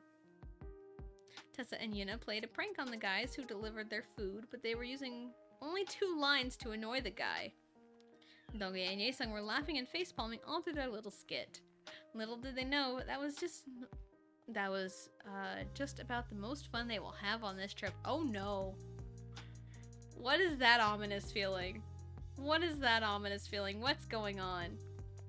And also the using 2 lines on the guy. I think I was watching Whose Line Is It Anyway clips, and there's one of the games, like 2-line vocabulary, I think is what the game is, where like one person can say whatever they want, but the other 2 guys can only have 2 lines each. And I think I was watching like a whole bunch of those clips and I was laughing my ass off, so I just incorporated it. The next morning, Dong-ae had everything planned out for today. The problem was getting Tessa up. Yuna tried several times, but she failed. Dong-ae and Ye-sung arrived, and they attempted to wake her up, but in the end, she would throw a pillow at them. Dong-ae then came up with a plan. Tessa, if you don't get up, I will confiscate your skateboard. Tessa shot up, you wouldn't fucking dare. Nope. Dong-ae childishly smiled. But now that you're up, get your swimsuit on and we're going to the beach. Beach episode! We're here! Beach, beach, beach, beach, beach. Tessa's jaw dropped as Ye-sung and Dong-ae left the room right after that was said. You heard him. Let's get changed and meet him in the lobby, Yuna said. Tessa released a sigh and went over to her suitcase and grabbed her swimsuit. I have the strangest feeling about this. Oh, I think I remember what happens here. Beach episode, let's go! Let's go, let's go, let's go! I think I do remember what the funny feeling is, though. You would pick the beach for today, Ye-sung sighed. Well, I love the water, Dong-ae smiled. No wonder everyone calls you fishy, Ye-sung replied. Dong-ae was about to ask him something, but when suddenly Yuna and Tessa showed up. They couldn't stop staring at them. Guys, you're drooling, Yuna pointed out. They snapped out of it. You guys look amazing, Dong-ae said. Thank you, Yuna replied, as Tessa was still really shy. As they started walking to the beach, they started talking and laughing. It was quite a long walk, and Tessa hasn't really said a word. She was just laughing along. When they arrived at the beach, some of the guys at the beach couldn't stop staring at Tessa and Yuna. Yuna was smiling back at them, while Tessa was really shy around them. Yuna slightly nudged Tessa. Why are you so shy? Just play it cool, and these guys wouldn't know what hit them.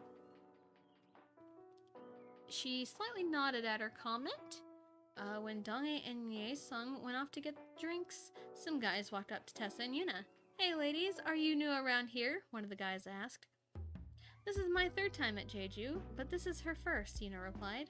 What are your names? The other guy asked. I'm Yuna, and this is Tessa, Yuna cheerfully replied. Sup? Tessa coolly greeted. I'm Kevin, and this is Keithop. Kevin and Keithop, as well as Eli from a few chapters back, were all members of a band named UKISS. So I looked at chat. Hashtag fishboxers. You know what? I'm going to jot this down. I'm actually going to grab my notepad. Wherever it is, there you are. And write down.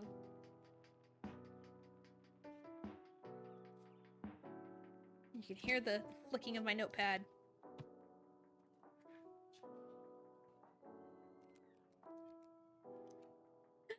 Fish. Boxer. Emote. Big bold letters, fish boxer emote. I wrote it down so I won't forget. Hashtag never forget. Hashtag fish boxers. Alright, anyway.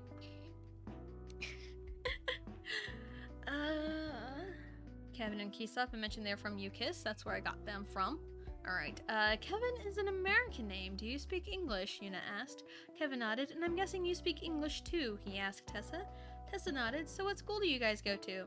We go to West Seoul High, Keithop replied. That's where I used to go to school at, Tessa said. Jinja? Kevin seemed shocked. You used to go to West Seoul High? Yuna asked Tessa. Yeah. But ever since Uma died, I've went to Bosan High. I think I pulled the name from like some former president of South Korea, I think. That's where I got the name. Oh man, what's in writing? It's official!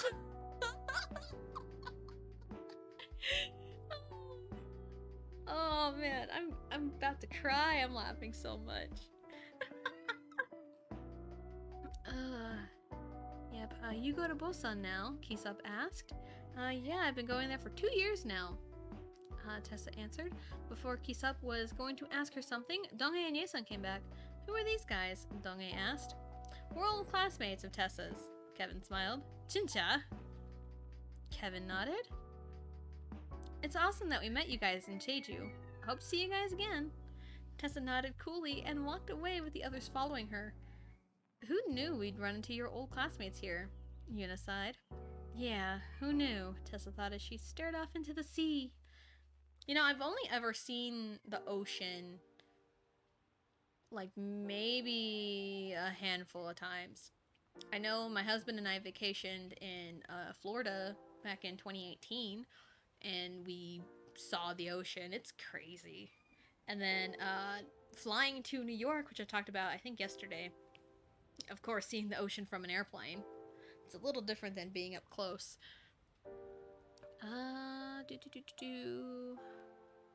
A few minutes later, Donghae and Yesun came back from playing in the water, and they noticed Tessa hasn't been in the water yet. Oh no. They shot each other equally evil smirks. They snuck up behind Tessa and lifted her up and ran towards the water. Oh, a classic. A classic, and I would totally have that. Like, I would totally have that done to me, knowing how people around me are. Yeah, what the hell are you doing? Tessa shouted at them. This, they both replied as they threw her in the water. Donghae and Tessa started laughing their hearts out. Tessa stood up and walked towards them. She grabbed both of their arms and threw them into the water. Wow, talk about an Uno reverse.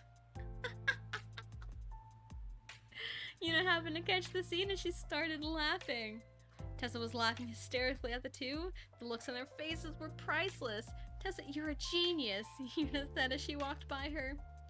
Want to know what would be even funnier? Tessa asked with a smirk. Yuna had a slight look of fear on her face. What? She replied with a shaky voice. If you would join them, Tessa then grabbed her arm and threw her in the water. Tessa continued to laugh at them. The three of them shot each other a look. Oh, Tessa. Tessa had a feeling they were up to something. Don't even think about it, she said through her laughter.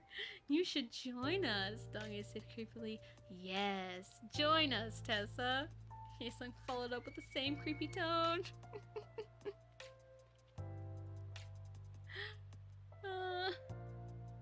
Tessa, as she was laughing, started running from them. Donghae and Yesun followed her. You ain't running that easily, Donghae called out. You'll never take me alive, suckers! Tessa playfully called back. Yuna just stood behind and watched the chase scene. She started walking back to their spot, and she was met by Kisop and Kevin. I have one question to ask you, Kisop started. Since you're Tessa's friend, has she met any special guys since she transferred to school? Why does everyone want to know about her love life? Why does everyone want to know that? Tessa is until I lived in Boston, I saw the ocean twice. Yeah? Tessa has a demon. Yeah. Yeah. I mean, also where I live now, I live nowhere near an ocean. So it was pretty surreal getting to see one up close when we were in Florida.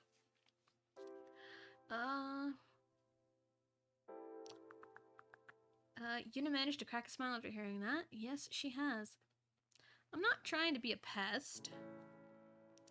But just out of curiosity, who is he? It's more like, who are they? Yuna corrected. She's dating two people? Kevin asked out of shock. She's not dating anybody, Yuna glared at him for overreacting. But the thing is, there are two guys that are hopelessly in love with her, as she has no idea who she loves back. Yes, just tell the love story. Just tell the love story of your friend to people you literally just met that day. Harem expansion, Yuna gets no love. Oh man. Well, I mean, she's the best friend, but I mean, yeah, sure. Yuna needs more love. Kisop and Kevin had nothing to say. Seems like she's been through a lot since she transferred schools, Kisop sighed. She has been through a lot, but she's still discovering who she really is. You know, that's a lot of high school, and college for that matter, is a lot of self-discovery. Why did you want to ask? Kisop released another sigh. Ever since Kikwang cheated on her, we haven't heard a word from her. Some of her friends thought she killed herself because of it. Oh god. And one of the worst part is, Kikwang is here at Jeju. Yep, I knew it. I knew it. The ex-boyfriend is where they are going to vacation. You know what? I'm gonna take a shot in the dark. Maybe it's coming back to me. Maybe it'll rain at Jeju Island when there's an inevitable confrontation between the ex and Tessa. You know, just with how everything's went. Calling it now. We are calling it now. Oh shit. That's a great name for a chapter. Just plain and simple, oh shit. It was now about 5:30 p.m. and they were heading back to the hotel from dinner. On their way back, Tessa happened to randomly look in a random direction and happened to make eye contact with someone she never wanted to see again. There it is. There it is. Kikwang is gonna get beat up, then it will rain. Then there will be a rainbow. I mean, rainbows are the best part of when it rains. Okay, never mind. The guy smiled at her and walked over to her. "Annyeong, Tessa. I haven't seen you in forever." Tessa glared at him. "It's only been 3 years," she coolly replied. "Forever, 3 years. Same thing, right?" He smiled. That caused Tessa to glare even more. She was busy glaring at the guy. She didn't realize that Yesung Tonge and Yuna went ahead without her. "So, Kikwang, what brings you here?" she asked with no emotion at all. "I'm actually here on vacation," Kikwang answered. "I see." Tessa still kept the glare. What's with that glare? It really doesn't suit you," Kikwang said. Tessa released a sigh. "It's just pure coincidence that we happen to make eye contact." "I think so too, but I also think it's a good thing," Kikwang smiled. She was totally unfazed. Again, F-A-Z-E-D. That's what it should be. How the hell is it a good thing? Kikwang was scared by her tone. When did this cute and shy girl get all dark and scary? When did you turn dark and scary? Tessa tried to stay calm. "Why are you even talking to me?" He seemed taken aback by her question. "It's just, I haven't seen you in a few years." "And?"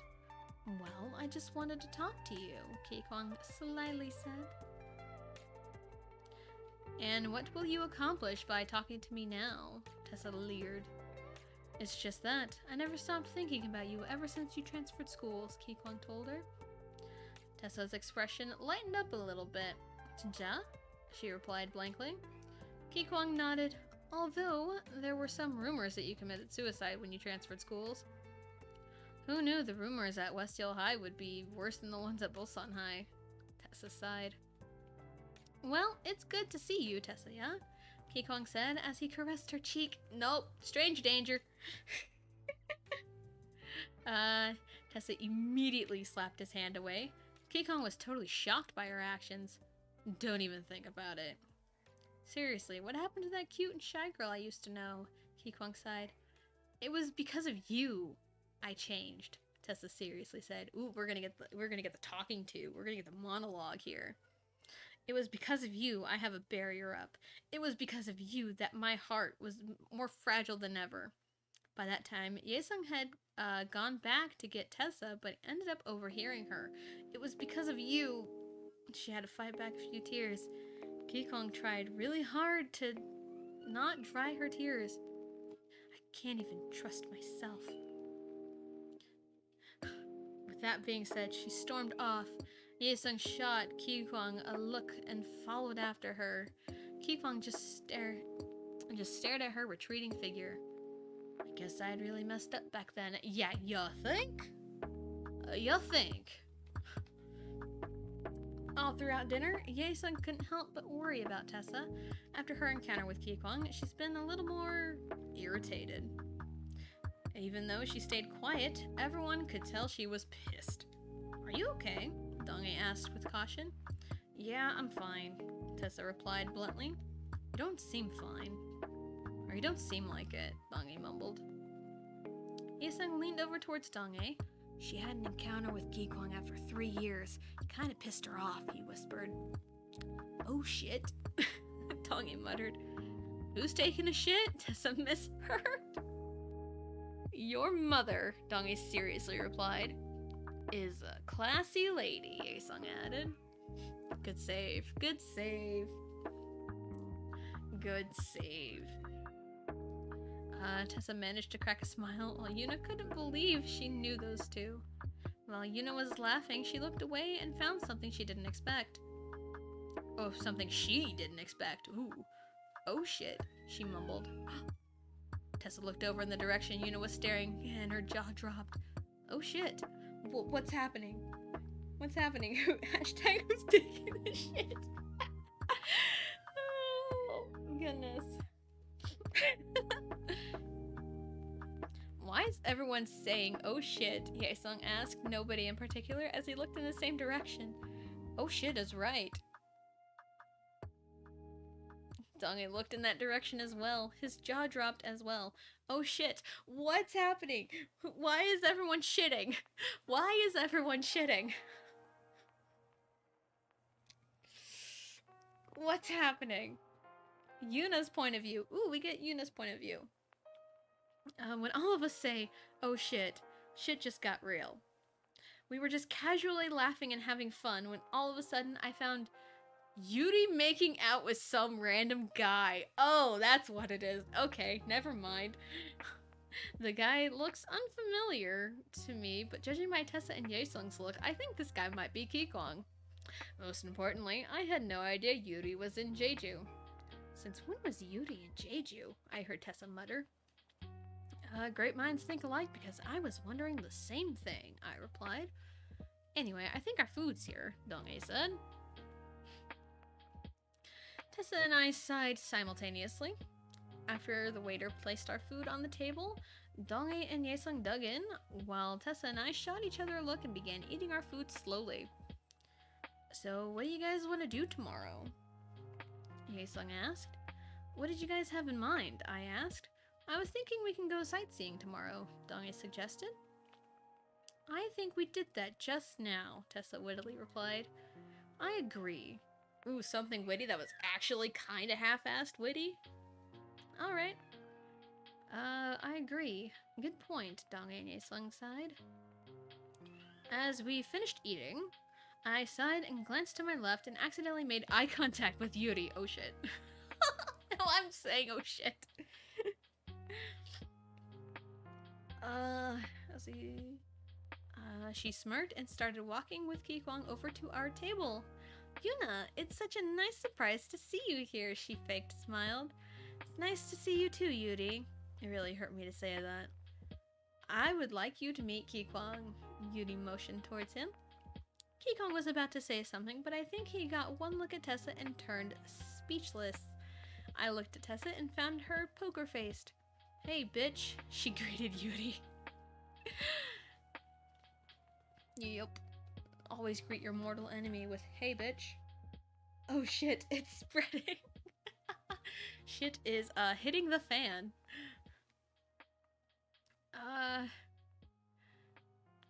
Hey, bitch, she greeted Yuri. Yuri returned the glare and Ki-Kwang looked puzzled. Well, he wasn't alone since Dong-ae had the same puzzled look. Do you know Yuri, Tessa? Ki-Kwang asked. Yuri shot Ki-Kwang a look. How do you know this bitch? She asked him. 2 things. 1, she's not a bitch. She was the sweetest person I knew. 2, we used to go to the same school, Ki-Kwang told her. Oh, he's actually defending Tessa. That's a new one. Donghae and Yesung were about to say something, but Tessa cut them off. I appreciate your efforts to defend me, but I can handle my own, she told Kikwang. While they were talking, Yuri walked over to me. Why are you hanging out with her? Yeah, why are you hanging out with her? Why are you... Because she's my friend, and she treats me way the hell better than you do, I retorted. Friendship, friendship, friendship. Power of friendship. You're one of the most popular girls at school. If they find out you're hanging out with her, you'll lose your popularity, Yuta told me. Your point? I guess I've been hanging around Tessa too much. She stared at me with a disgusted expression and walked away. I'm leaving. I'll see you later, Kikwang said. Kikwang, you do realize you fucked up, right? End of point of view. On to Donghae's point of view. So you're Kikwang, huh? I asked as I skeptically looked at him. Yeah, he replied. What were you doing with Yuri just now? I asked again. She was the one that started talking to me, Kikwang defended. Sure, let's go with that. And this type of guys, this type of guy makes normal guys look like jerks. I think what it is that Kikwang is a nice guy. He's just too nice. The girls are all over him, and he just lets them go that far. Wait, that's what it seems like. Why are you talking to Tessa all of a sudden? Yesung asked. I haven't seen her in 3 years, and I really miss talking to her, Kikwang answered. Something about his answer seemed off. You know, Tessa spoke up, if you missed talking to me, why didn't you try 3 years ago? Kikwang didn't have anything to say. Tessa shook her head and walked away. I sighed and handed some money to Yesung. Use this to pay for food. See you at the hotel, I said as I went after Tessa. He's chasing after her. I followed her all the way back to the hotel. She released a sigh before she opened her door, but I grabbed her wrist before she walked inside. Ooh, the wrist grab! That's like a classic in K-dramas. The wrist grab. I grabbed her wrist before she walked inside. Listen, I know this has been a little overwhelming for you, but if you need to talk to someone, I'm here for you, I sincerely told her. She didn't reply, but I heard her sob slightly. My first instinct was to pull her in my embrace. Oh, but the words I chose. We're getting fluffy again. Normally, she would complain and struggle, but this time she just went with it. Soon enough, she started crying her heart out. All I did was hug her tighter in hopes to comfort her. You know, sometimes all you need is a hug. Like, seriously, sometimes all you need is a hug.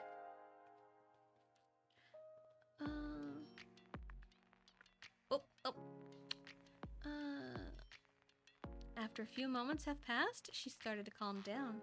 When she collected her thoughts, she pulled herself back slightly, and her gaze met mine. I don't know what's happening, but I started leaning in. So that's why you won't talk to me. I can feel Tessa tense up at that voice. Oh, another classic. We interrupted a kiss. Because of course we did, right? Right? Of course we're interrupting things. Tessa stepped back a little bit and breaking the hug we were in, and shot him a glare. Kikwang, what the fuck are you doing here? I wanted to tell you something, but I see you're busy, Kikwang said. You know what? Tessa tried to keep calm. You need to get the fuck out of my sight. Damn, she is really pissed. Kikwang smirked a little bit. Such a foul mouth, too. But really, what happened to the cute and shy girl I used to know? Who cares? Haven't I told you earlier? I changed because of you, Tessa replied in an angry tone. Judging by that smirk, he's trying to get her back on his side. He's trying to change her back to this cute and shy girl so he can break her heart again. I was about to tell Tessa my thought just now, but it seems like she already knew what I was thinking. Then I turned to Kikwang. Listen, why don't you just leave her alone? She's dealt with more than enough for quite a while, so if you'll leave... Sorry, I can't do that until I get something from Tessa that she never gave me 3 years ago. Kikwang smirked once more. Piss off, Tessa said bitterly. She was about to attack him, but I grabbed the hold of her waist before she could. Easy there, Tessa, yeah, I whispered to her. I'll see you later, Kikwang smiled and started walking away. Jackass! Tessa shouted at him. Damn, I knew what happened to her. Must have hurt her a lot, but I wouldn't imagine it would have this much an effect on her. Tessa, I'll try my best to keep you away from Kikwang as much as possible. Oh, lordy lord. Oh, what is going on here? Confrontations. 33 out of like 40 something? Let's check. 43. So we're 10 chapters away. Tessa sighed as she walked into her room. She had thought about what Kikwang said to Dong-ae earlier. Listen, why don't you just leave her alone? She's dealt with more than enough for quite a while, so if you'll leave. Sorry, I can't do that until I get something from Tessa that she never gave me 3 years ago. When she got changed into her pajamas, she received a phone call from her other cell phone. She was digging through the suitcase and finally got to her phone. Yobseo, Tessa? Yobseo? Yobseo, the guy at Michobyo Studios, told me to call this number. I'm in need for a choreographer. Ooh, choreographer. I'm so impressed how much she wrote. I mean, I was a lonely kid. I had nothing to do. So I just wrote. But thank you.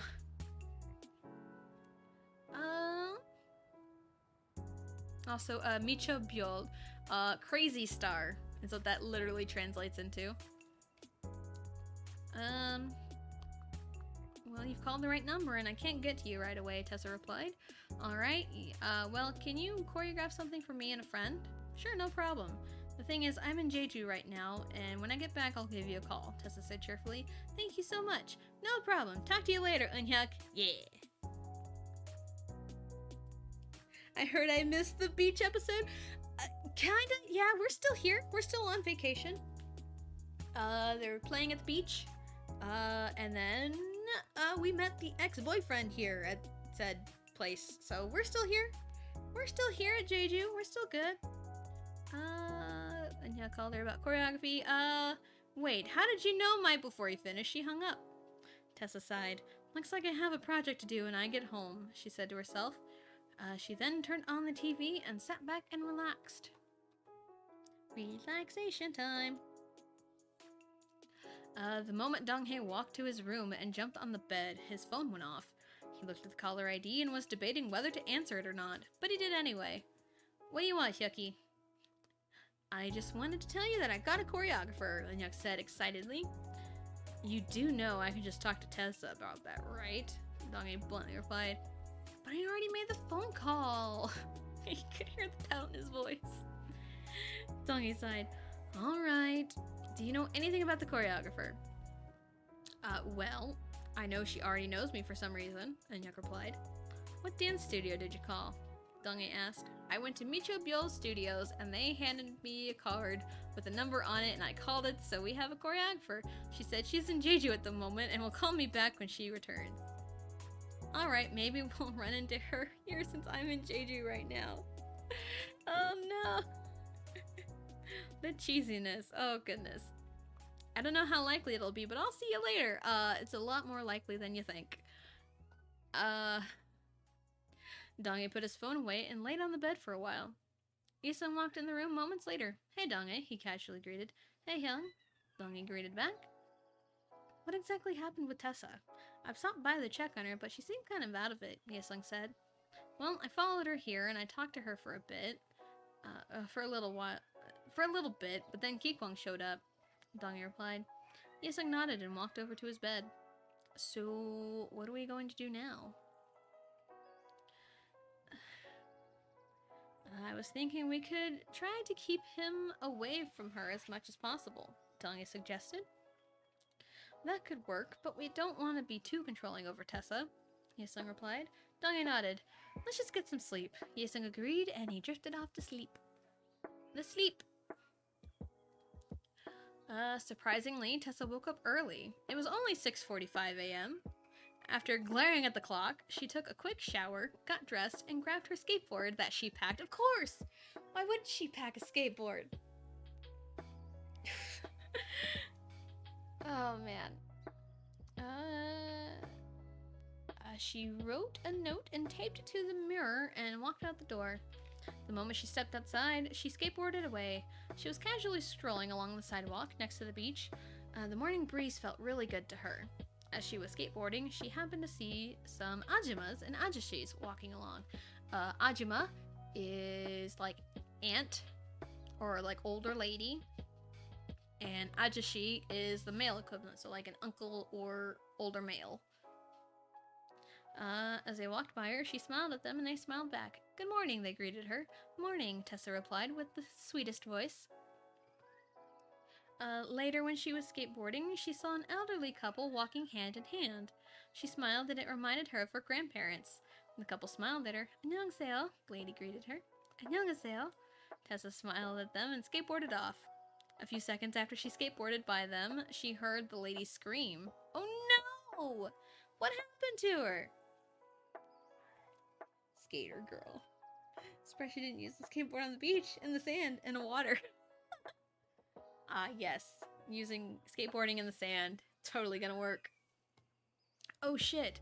Once I heard her scream, I looked over my shoulder and saw the old man was down and a guy in black running away. Oh no, they got mugged! No. What happened? I asked the old lady.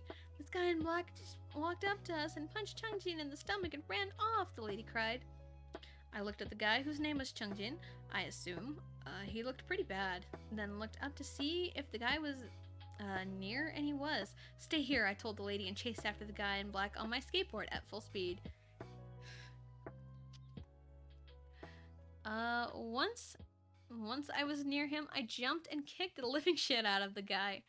Once he was down, I knelt down and lifted up his head. Yeah, what the fuck what the fuck is with you and that old man? He conned me once before, the guy said. How? I tried to buy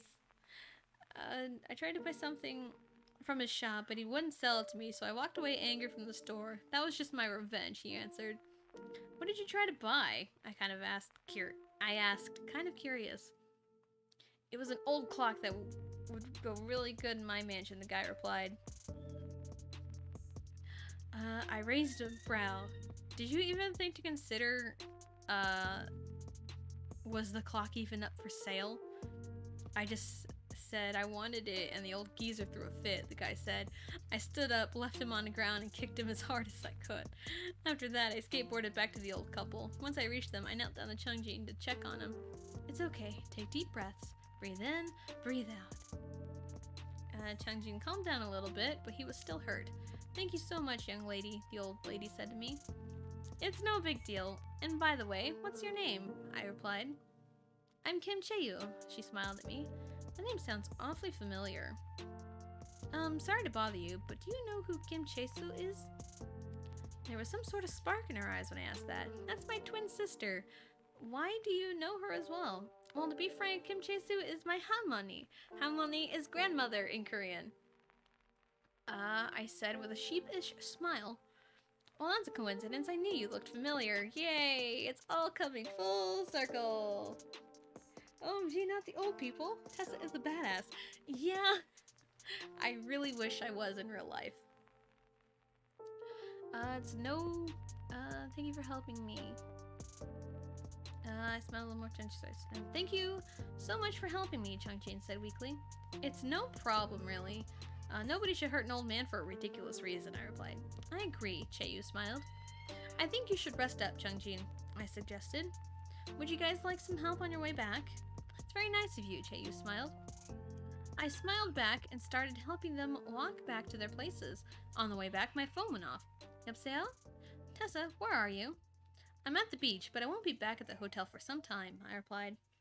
All right, well, you should call us when you're heading back. Donghae and Yesung are worried sick. Before I replied, hell, we're worried, Donghae shouted.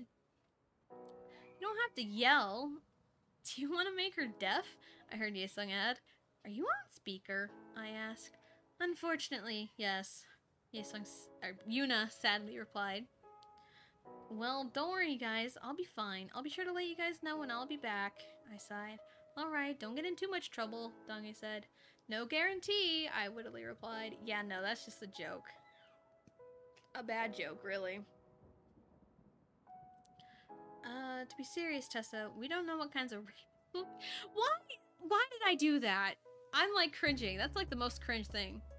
If you're looking around, it's only 8:15 in the morning. I'm pretty sure there aren't any rapists out here this early in the morning, I bluntly said. Well, be careful. And young, I said, and hung up on them. You have quite the friends there, Chaeyu commented. I guess I do. I unconsciously smiled. I guess that's subconsciously is what I was looking for. I really hope that I didn't jinx myself by saying that I'll be fine. Oopsie. Well, after Tessa walked Changjin and Chaeyu home, she started skateboarding back to the hotel. She didn't forget to call Yesung and Donghae or Yuna. She chose Yuna because Yesung and Donghae would freak out. She was casually skateboarding along until she heard a voice she really wasn't in the mood to hear. Oh, it's him again. Annyeong, Tessa ya, came a cheerful yet evil voice. What the fuck do you want, Kikwang? Tessa said, clearly annoyed by his appearance. Can I just say hi? Kikwang smirked. Hell no, Tessa retorted. Kikwang stepped closer to her. That's no way to talk to someone older than you. And yet, I really don't give a flying fuck. Tessa glared at him. When did you get so foul-mouthed? Kikwang asked. I've always been this foul-mouthed, Tessa replied. You know, you don't have to suffer if you just come back to me. Oof. The lines. Kikwang smirked. Tessa was pissed. I'm not suffering. I can handle everything myself. Whatever you say, Kikwang sighed. Anyway, there's still something you never gave me 3 years ago. What might this be? Strange danger, need an adult. Kikwang stepped even closer to her this, and then he crashed his lips onto hers. Tessa tried pushing him off, but he held her tight. Yep, don't do this. Cheerful yet evil. Yep. She then retorted to kneeing him in the crotch. Yep, that's a great thing to do. Great self-defense tactic. He was doubled over in pain after she did that. Don't ever do that shit again, she shouted at Kikwang. Hey, you owed me your first kiss. Oh my god. Why did I make that a big deal? Kikwang smirked despite his pain. Well, tough luck. I already had my first kiss, Tessa replied. The look on Kikwang's face seemed priceless to Tessa. Well, one way or another, you owed me a kiss. Yeah, fucking right. There's no way in hell I owed you a kiss. Why did I make that a big deal? I really made that a big deal over anything else. Tessa was more pissed now.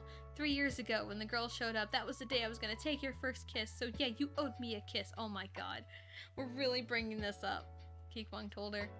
Tessa couldn't take it anymore. She cracked her knuckles and punched the living daylights out of Kikwang.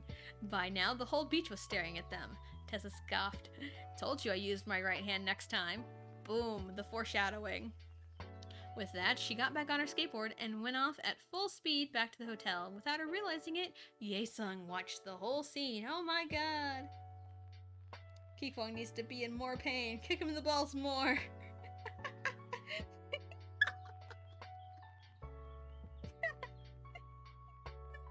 On the train. Oh my goodness. I'm glad I can provide you entertainment. Whatever happens, the other will accept it. We're calling that back. Oh man, we're getting closer and closer. I look crazy. It's okay. There was one time when I was in college, I had my iPod with me, and I was always dancing to the music, even when I had my headphones in. So when people were staring at me, I was like crazy to them. And I was dancing to this one song, walking back to my dorm room, and I looked over my shoulder, and someone had their phone out recording me. So I might be in like someone's like video from like years ago. Like if that happened like in today's time, I would be on a TikTok somewhere probably. But also it is getting to be that time where I need to pick up my daughter from school. But I don't want to stop. Can't stop, won't stop. So we're gonna take a longer break. And we're gonna come back and keep reading.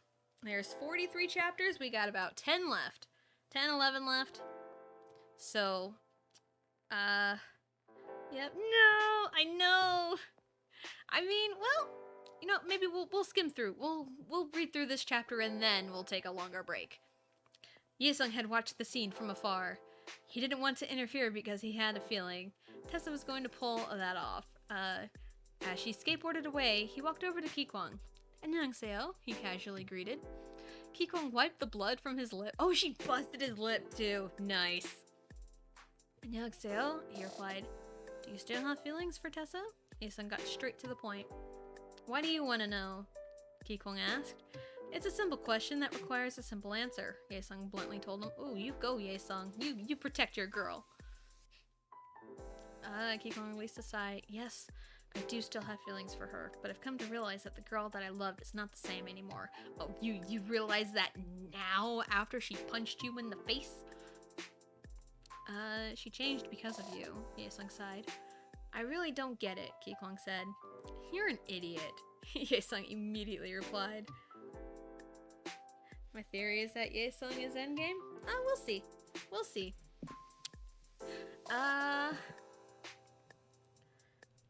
You're an idiot.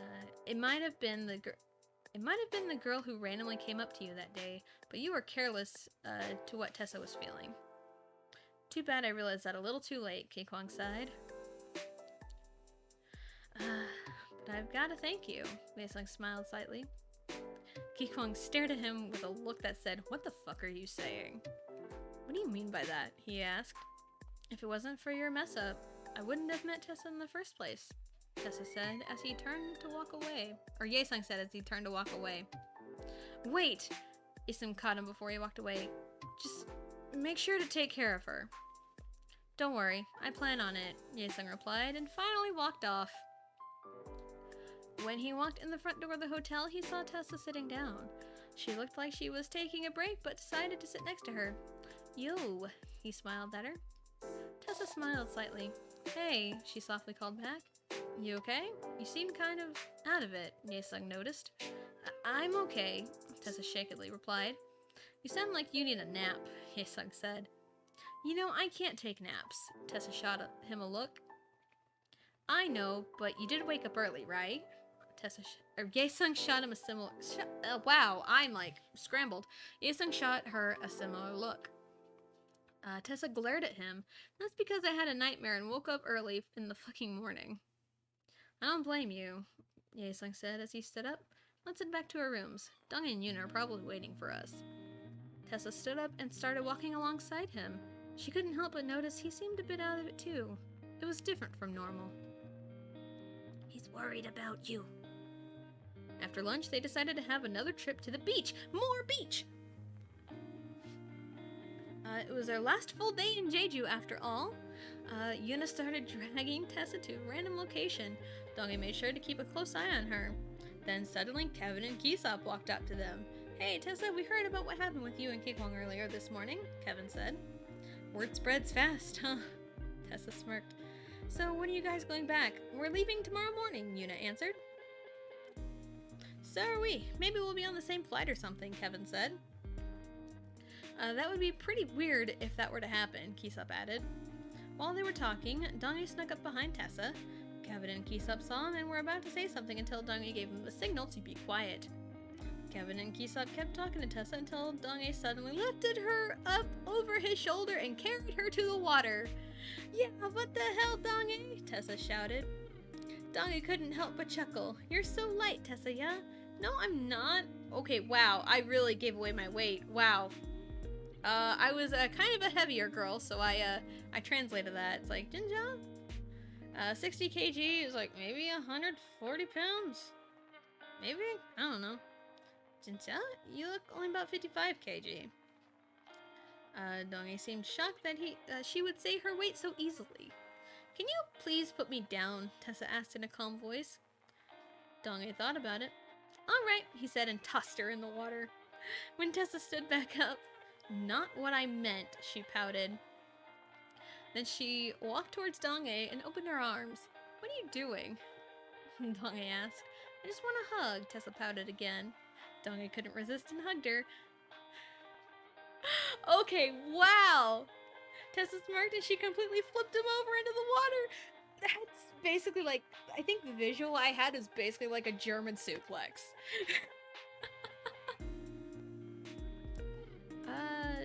You flipped him into the water. You jerk, Donge glared at her. Takes one to know one, Tessa playfully spat back. Donge couldn't help but smile at her silliness. Soon he found himself trying to throw her back in the water. Tessa kept flipping him over every attempt he got. Yuna started laughing at the scene. Yesung then walked up to Yuna. Hey, did you know what happened with Tessa earlier this morning? He asked. Yuna nodded. I kind of figured it out from these two, she replied as she pointed to Kisop and Kevin. Yesung was about to say something, but he felt someone hug him from behind. Yesung, wanna go for a swim? Tessa asked evilly. That depends on your definition of a swim, Yesung replied as he looked over his shoulder to meet Tessa's eyes.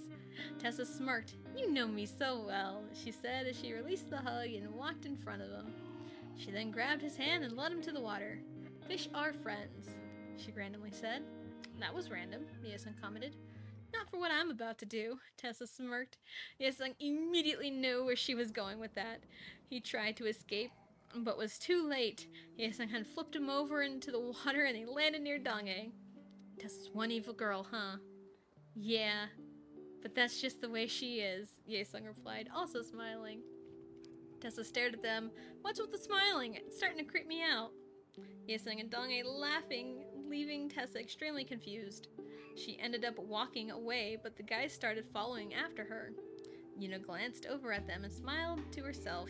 Tessa, whatever your heart chooses, I don't blame you. Yesung and Donge are two incredible guys who fit you very well. Whatever happens, I know the other will accept it.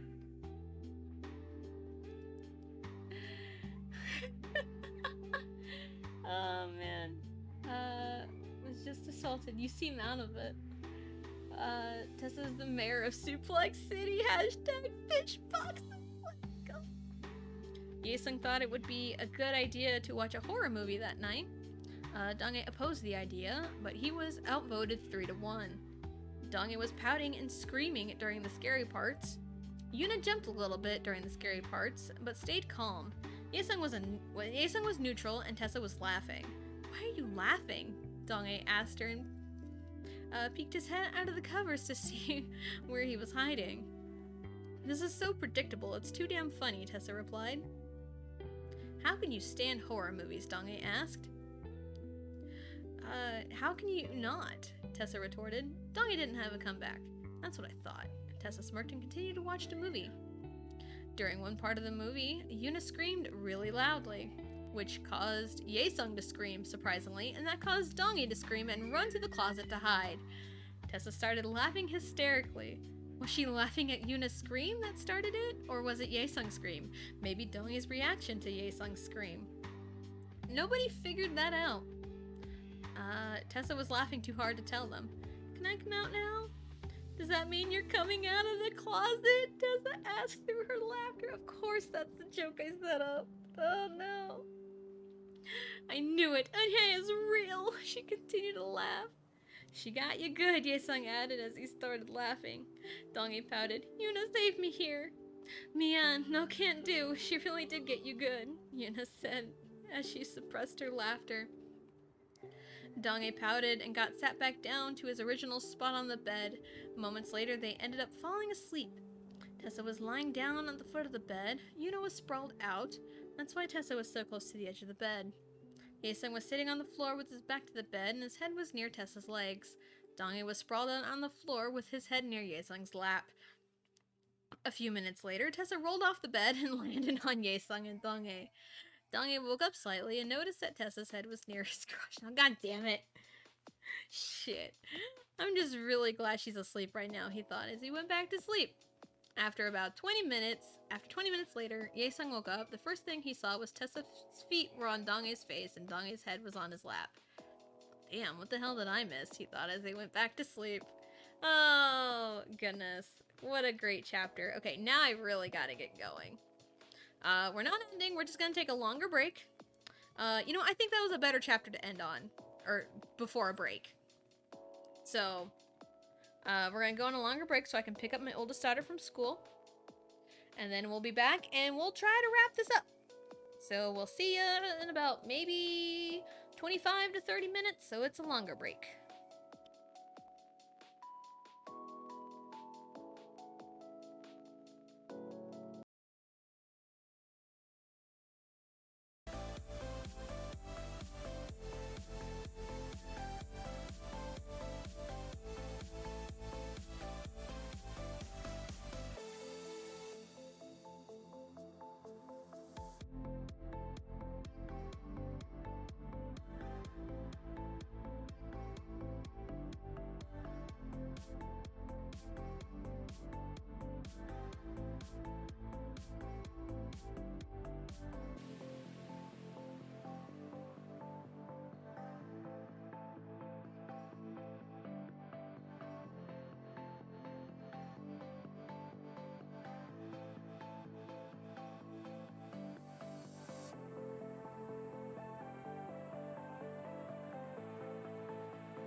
Hello, we're back.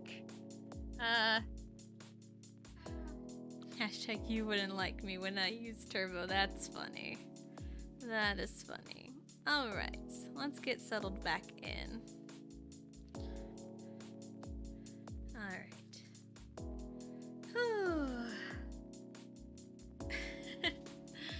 Alright, so we just got finished with our beach episode arc. Because beach episode! And then we ended it off with them all watching a scary movie. And hilarity ensues, and that is that. So we'll pick up on the next chapter. Alright. Yuna was the first to wake up the next morning. She got up from the bed, and the first thing she saw was Yaesung, Donghae, and Tessa in a really awkward position. She giggled a little as she made a motion to throw a pillow at them, but... Don't even think about it, Tessa mumbled. Yuna flinched a little bit. How the hell did you know I was gonna do that? If you live with my brother, you'll get a crash course on how to wake people up, Tessa replied as she tried to get up without waking up Yaesung and Donghae. I would imagine, and come to think of it, I think I can hear screams of rage from my house sometimes, usually on Mondays, Yuna said. That would probably be my reaction from Etuk's tricks, Tessa giggled. So, did you want to grab a bite to eat now, or wait till we get to the airport? Yuna asked. Looks like these two are going to sleep for another hour or so, so why don't we just grab a small snack for us and get something else for the two stooges? Tessa suggested. Sounds good, Yuna smiled as she put her shoes on. Tessa followed suit and they walked to the nearest cafe. Just a few minutes after Yuna and Tessa walked out of the room, Yaesung and Donghae woke up. Where'd everybody go? Donghae asked. I don't know, Yaesung replied. I think they went to go get something to eat, Donghae pondered. Do you think they'll bring us anything? Yaesung asked. Knowing how evil they are, probably not, Donghae hung his head low. But who knows, maybe they'll feel a little sympathetic. So what should we do while we wait for the girls? Yaesung asked as he stretched a little. First off, I think we should get everything packed up and ready to go. Then we wait for Yuna and Tessa. Great plan there, Yaesung sighed. Do you have anything better, Hyung? Donghae asked. Yaesung kept a poker face. Nope. Donghae face-palmed. You are really weird. So are you, Yaesung replied. Donghae had nothing to reply to that. Damn it, he muttered. Yay, you're back! I am back!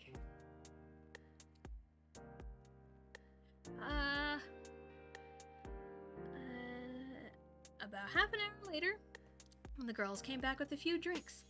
Alright, I'm gonna take a wild shot and say it was Colonel Mustard in the lounge with the revolver. Oh, gotta love the Clue references. I love that game growing up. Tessa asked as they walked into the door. No, it was Professor Plum in the kitchen with the knife. Get it right, Tessa, yeah. Donghae playfully scoffed. Tessa just cracked a smile. Do you want these drinks or not? You actually got us drinks? Yaesung asked. Why wouldn't we? Yuna smiled. Because you two are evil scientists and are using us as test subjects to see how long two handsome guys will go without food or drinks without cracking, Donghae answered in a serious tone. Yes, Donghae, we are evil scientists, Tessa sarcastically replied. Just trying to make sure, Donghae shrugged. Let's get going to the airport, Yuna interrupted. Oh, Clue. Fun memories. My family played that a lot growing up. I haven't played it in a while. Granted, the last time I played Clue, it was with a group of friends, and I will never forget this, and I will always hang this up over her head. We were playing Clue, and my accusation, quote unquote, was someone with something in the kitchen, specifically the kitchen. And when it got around to her turn, she said no, she didn't have it. So I'm like, okay. And so I mark everything down on my paper. Everything sounds correct. and I make my final accusation of whoever with whatever in the kitchen. And it wasn't it, and I was super confused. And then my friend realized way later that she had the kitchen in her hand the whole time. So if you're gonna play Clue, always double check your cards and always make sure you show them everything. I will never let it go. While they were waiting to board the plane, they ran into Keesop and Kevin again, because yay. Well, what do you know? We are on the same flight after all, Kevin smiled at them. Eunice smiled and continued to read her book. Tessa smiled back a little. Small world, huh? She replied. While we're waiting for the plane, might as well ask you this. How are things at Bosan High? Keesop asked. Things are pretty well, Tessa blankly replied. Hashtag silent cheater. Judging by the way you replied, Keesop smirked. Don't worry, we kinda already know Yudi's reputation at Bosan, Kevin added. Don't forget those fucking ridiculous fangirls, Tessa said. Yeah, we see them practically everywhere, Keesop complained. They're annoying as hell, and they're always asking this fish out every fucking day, Tessa replied as she pointed to Dange, who was listening to music. I would imagine. He is pretty good looking, Kevin complimented. Why, thank you, Dange smirked. How the hell did you know he was talking about you? Tessa shot him a strange look. I always pay attention when someone compliments my good looks, Dange replied. I forgot to mention he's pretty damn conceited, Tessa told Kevin and Keesop. Yeah, Dange pouted. Tessa couldn't help but laugh at him. Keesop took note on how she laughed. She laughed so naturally with him. But isn't he the type of guy she despises, or did she grow soft spot for him? Of course. Soon enough, it was time to board the plane. Tessa took a seat next to Yaesung. So, what are we gonna do after classes get started again? I don't know. Yodok has been bothering me about my singing talents, Yaesung replied. Well, I think I've only heard you sing once, and I've gotta say, you're pretty damn good, Tessa honestly told him.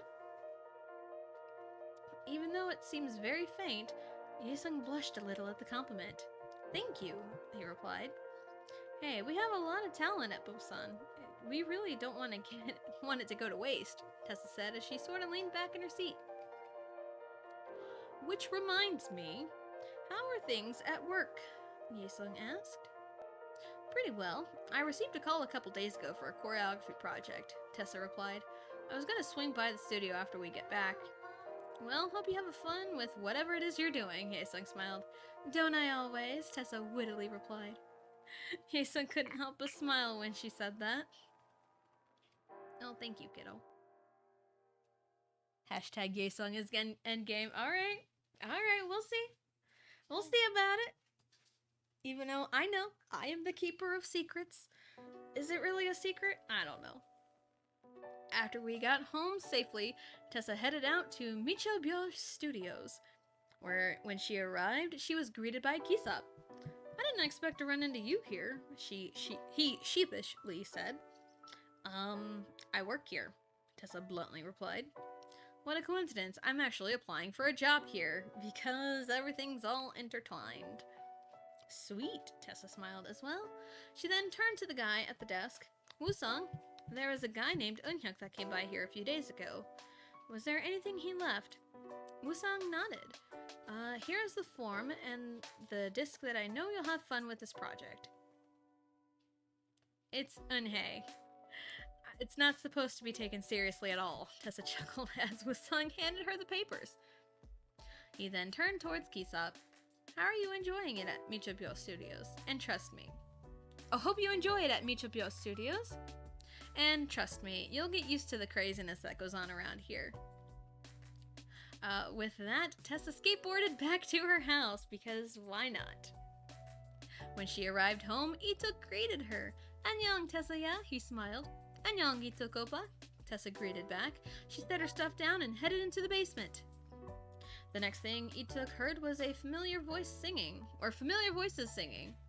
He walked to the basement. You're choreographing for them? Yeah, and it's gonna be kick-ass if I say so myself, Tessa boasted herself. Ituk shook his head. Are you sure that we're related, God? He thought. Then he caught her smiling a little bit. Yeah, we're related, all right.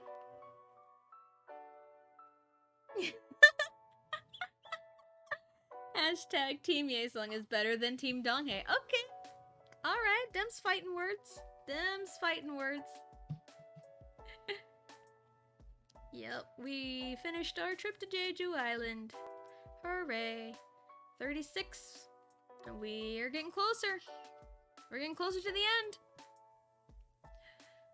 The next day, Tessa decided to go Christmas shopping. Okay, so we're at that part of the year. Alright, cool. It was the first week of December, after all. Ituk, I'm heading out, she called out.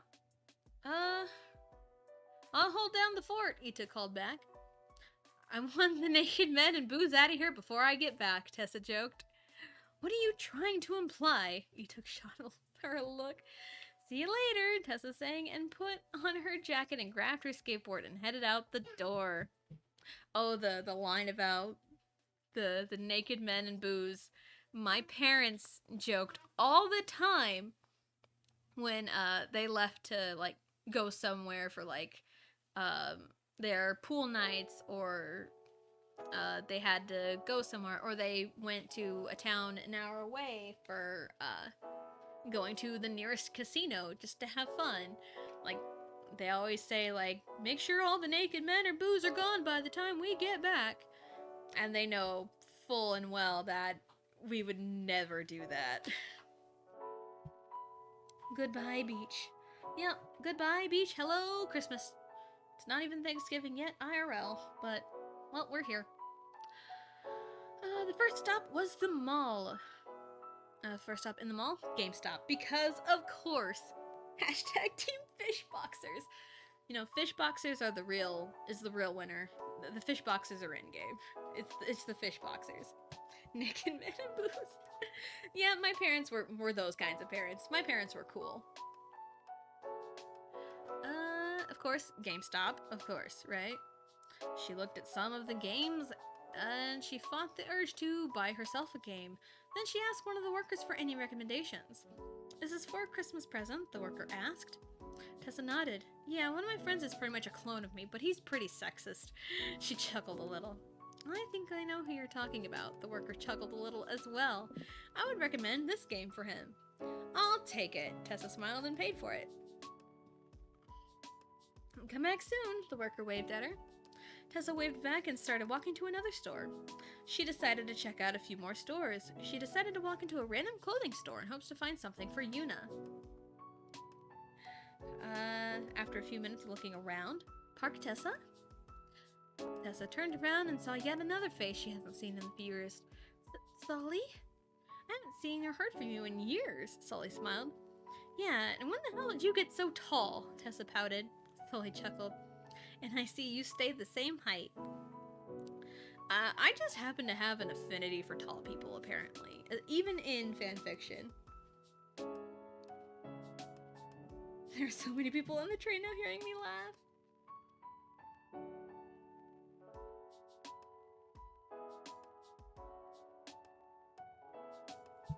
Alright.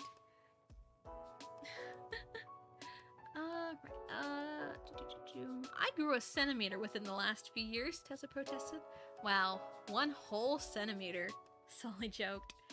Anyways, are you Christmas shopping? Tessa asked.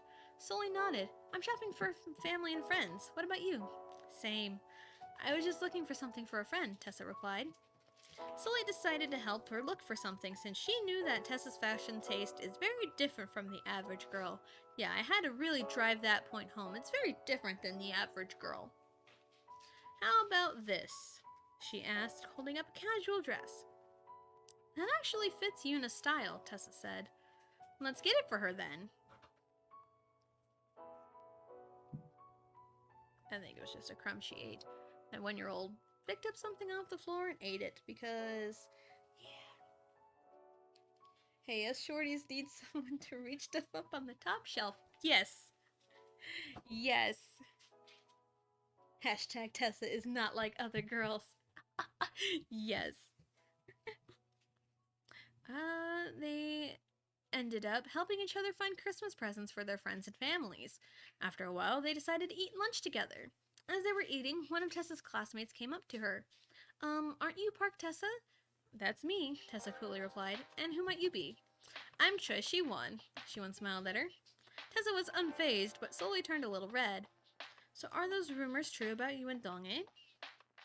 Fuck no, Tessa glared at him. You don't have to cuss, Shi-won glared back. I just wanted to clarify those rumors, and I also heard something from Yuri. What did you hear from her? Tessa asked. She told me you guys have a dance-off in front of the entire school after Christmas, Shi-won said. Well, that was definitely unexpected, Tessa mumbled. I just wanted to let you know that, Shi-won said as he walked away. So, who's this Dong-ae guy? Sully asked. He's just a friend of mine, Tessa replied. You sure he's just a friend? Sully pestered her a little more. Yeah, and I have to meet up with him later today, Tessa said. Sully pouted. Oh well, I guess I'll see you sometime. See ya, Tessa smiled and got on her skateboard and headed home. Always the skateboard.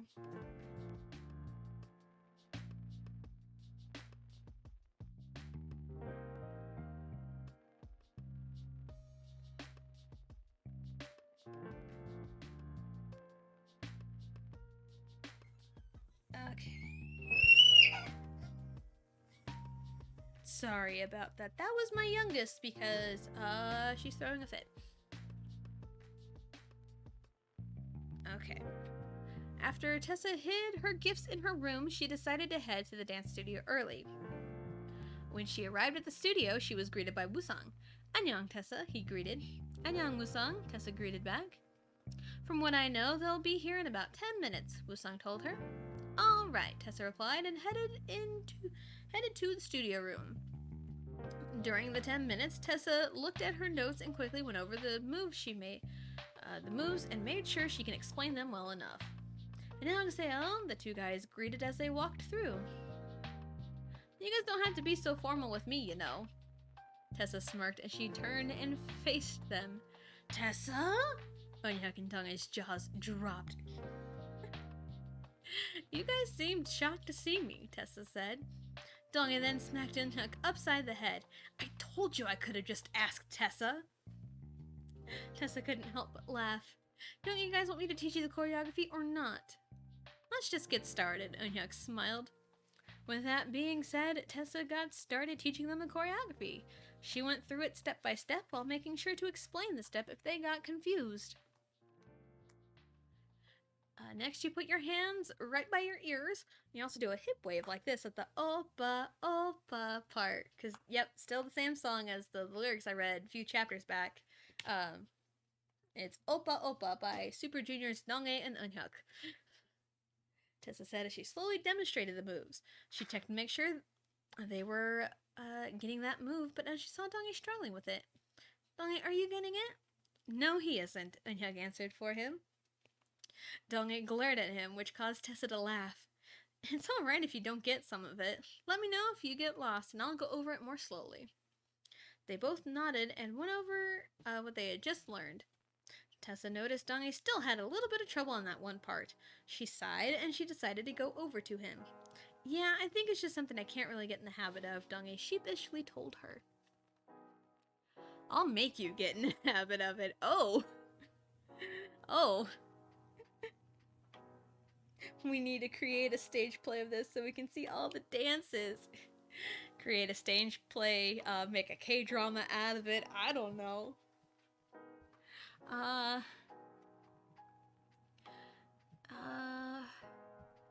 Okay, I'll make you get in the habit of it, Tessa replied as she went over the parts slowly. Dong-ae still wasn't getting it. Do you have some sort of inability to rotate your hips? Tessa asked. I don't know, Dong-ae shrugged. Tessa released a sigh and walked behind him. This is going to get real awkward real fast.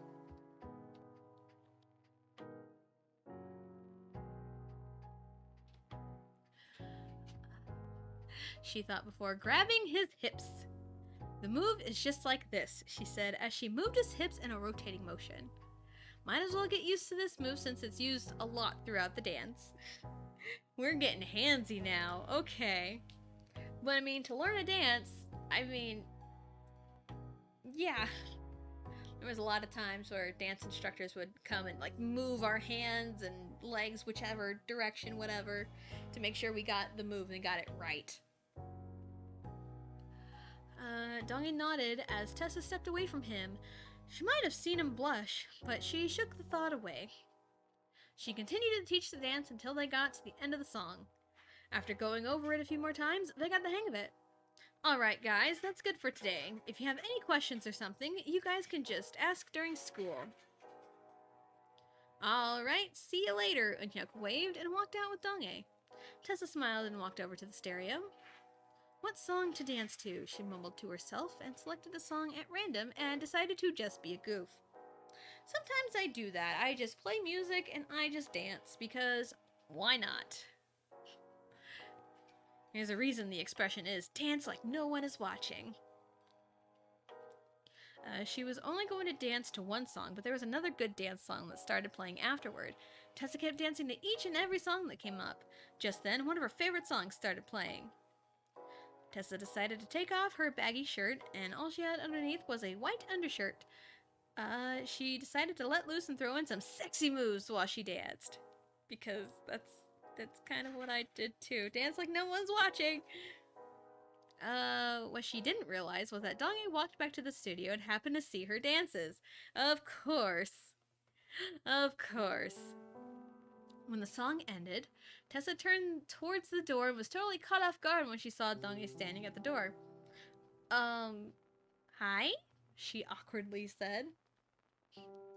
Dongie couldn't find the words to say. Yes, random private dance parties. Those are the best. Those are absolutely the best. Tessa smiled as she gathered her things. You know, you're kind of cute all baffled like that, she chuckled. Donnie blushed a little bit. Should I take that as a compliment? That's up to you, Tessa replied as she turned off the lights and locked the studio door. So do you want to go grab a bite to eat? Who are you and what have you done with Park, Tessa? Dongie asked with a serious expression.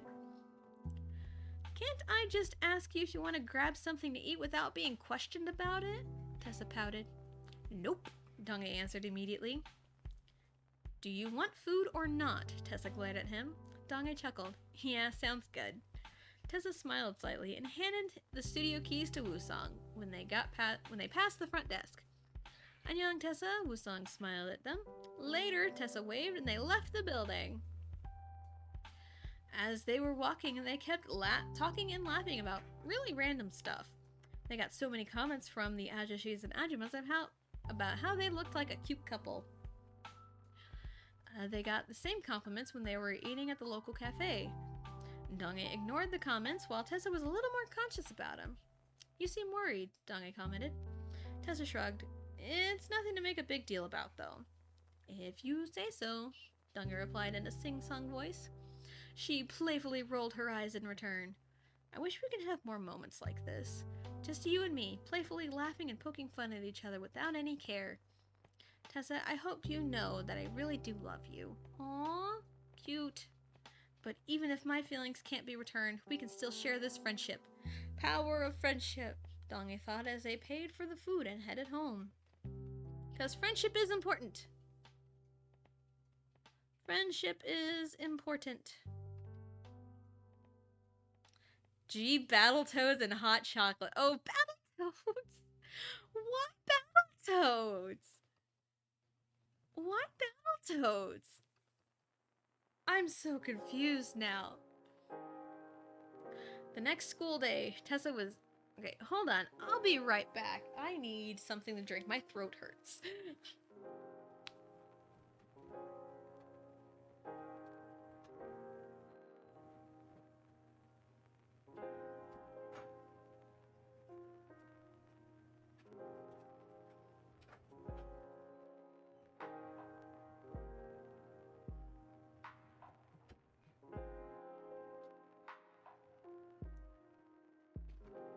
Okay, I'm back with a drink.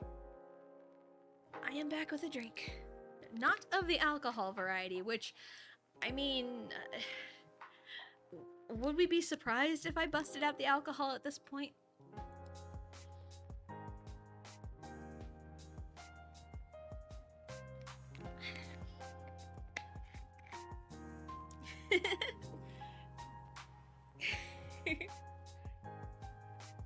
What the fuck? Battletoads? Apparently, yes, Battletoads. And Donghae is accepting that Yaesung is endgame. Alright. Well, we'll see. The next school day... Tessa was casually walking, or rather skateboarding, to her classroom when all of a sudden, Sunkyu started talking to her. "Annyeong, Tessa," he smiled at her. Some fangirls started squealing when he greeted her. Sunkyu forgot to tell me when he was his grade's Kinka. Tessa thought before greeting him back. "So what brings you here?" "School, duh," Sunkyu wittily replied. "Dumbass, you know very well what I meant," Tessa smiled a little. "Just wanted to ask you how your trip to Jeju was," Sunkyu said. "It had its ups and downs, but overall, it was memorable," Tessa replied. "I see," Sunkyu said. He looked like he had something else on his mind. "What's on your mind?" "It's just my brother," he sighed. "He's supposed to babysit for a friend of his, but something came up for him." "Why can't you do it?" Tessa bluntly asked. Sunkyu chuckled. "I have to help out at the studio Friday." "Are you saying you want me to babysit?" Tessa glared at him. "It's only for this week," Sunkyu pleaded. Tessa couldn't stand the look in his eyes. "Fine, I'll do it," she sighed. "I guess I'll have to postpone the Battletoads marathon for another day." "Kumawa, Tessia," Sunkyu smiled, "and I think you should be happy for the Battletoads marathon." "You're right." "See you later," Sunkyu waved. "Later," Tessa called out as she walked into her classroom. When she walked in the classroom, Donghae looked up and smiled at her. Tessa smiled back and took her seat next to Yaesung. "Annyeong, Tessia," Yaesung greeted. "Annyeong," Tessa replied. "I heard in English today we're going to start reading Romeo and Juliet." "Oh, the classic." "The classic." "Oh, really now?" Tessa replied.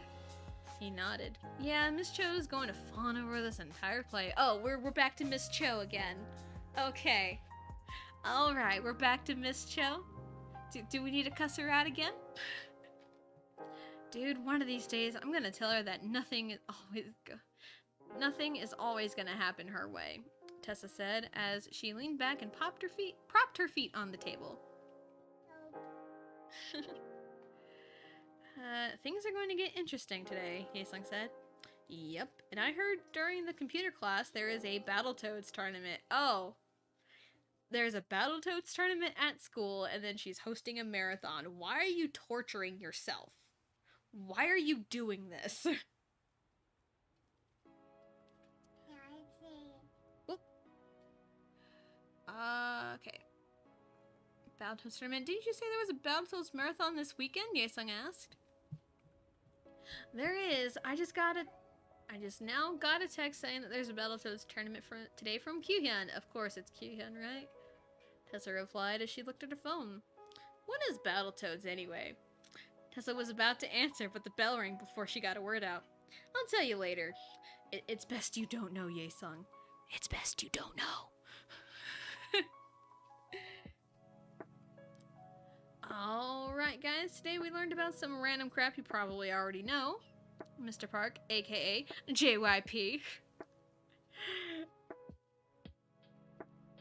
I put JYP in the story. Oh no. I mean, you know what, never mind. So we get to learn what 2 + 2 equals? Tessa wittily asked as she got a few laughs. "Haha, very funny," JYP sarcastically replied. "Well, it's something we already know. Hopefully," Tessa said. JYP acknowledged her witty comeback and handed out the worksheets. As everyone quietly worked on the worksheets, someone randomly decided to sing.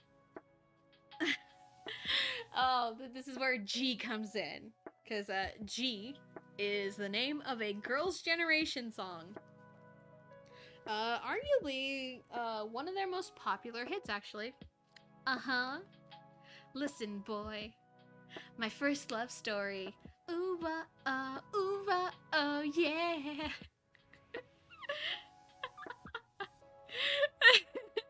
My angel and my girls, my sunshine. JYP, he is the head of JYP Entertainment, and he is also an artist himself.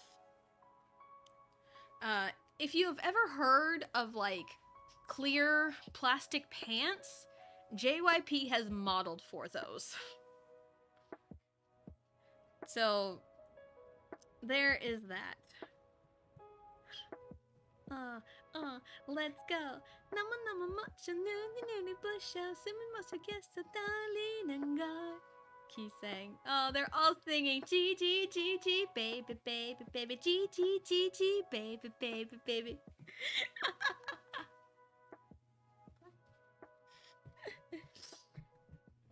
Oh goodness.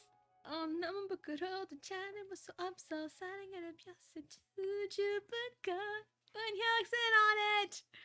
G G G G baby baby baby G G G G baby baby baby. OMG, the spontaneous song, I'm dying. Oh goodness.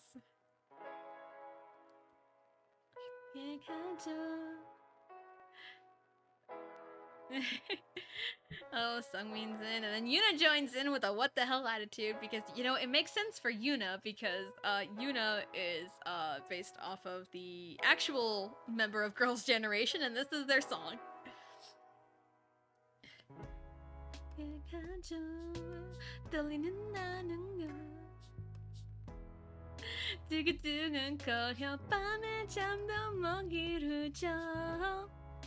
When Tessa saw Yuna saying, ah, fuck it, she started singing, 나는 펑펑파요.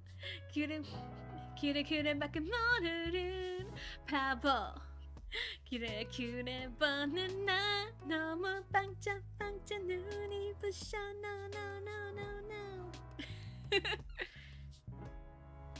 No. 너무 깜짝 놀라 나는 너무 짜리 몸이 달려 지지지지지 어쩌는 눈빛 oh yeah 어쩌는 향기 oh yeah. Sorry, I just had to sing that. That's a great song.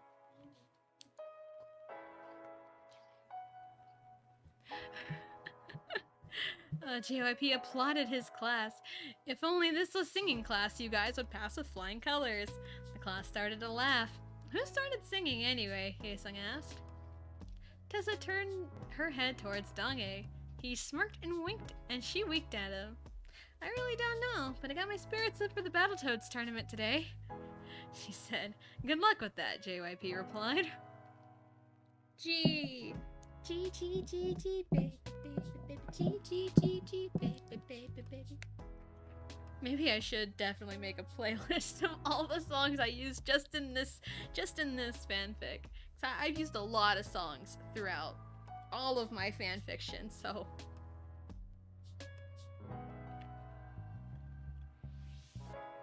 When Tessa walked into the computer lab, all hell broke loose.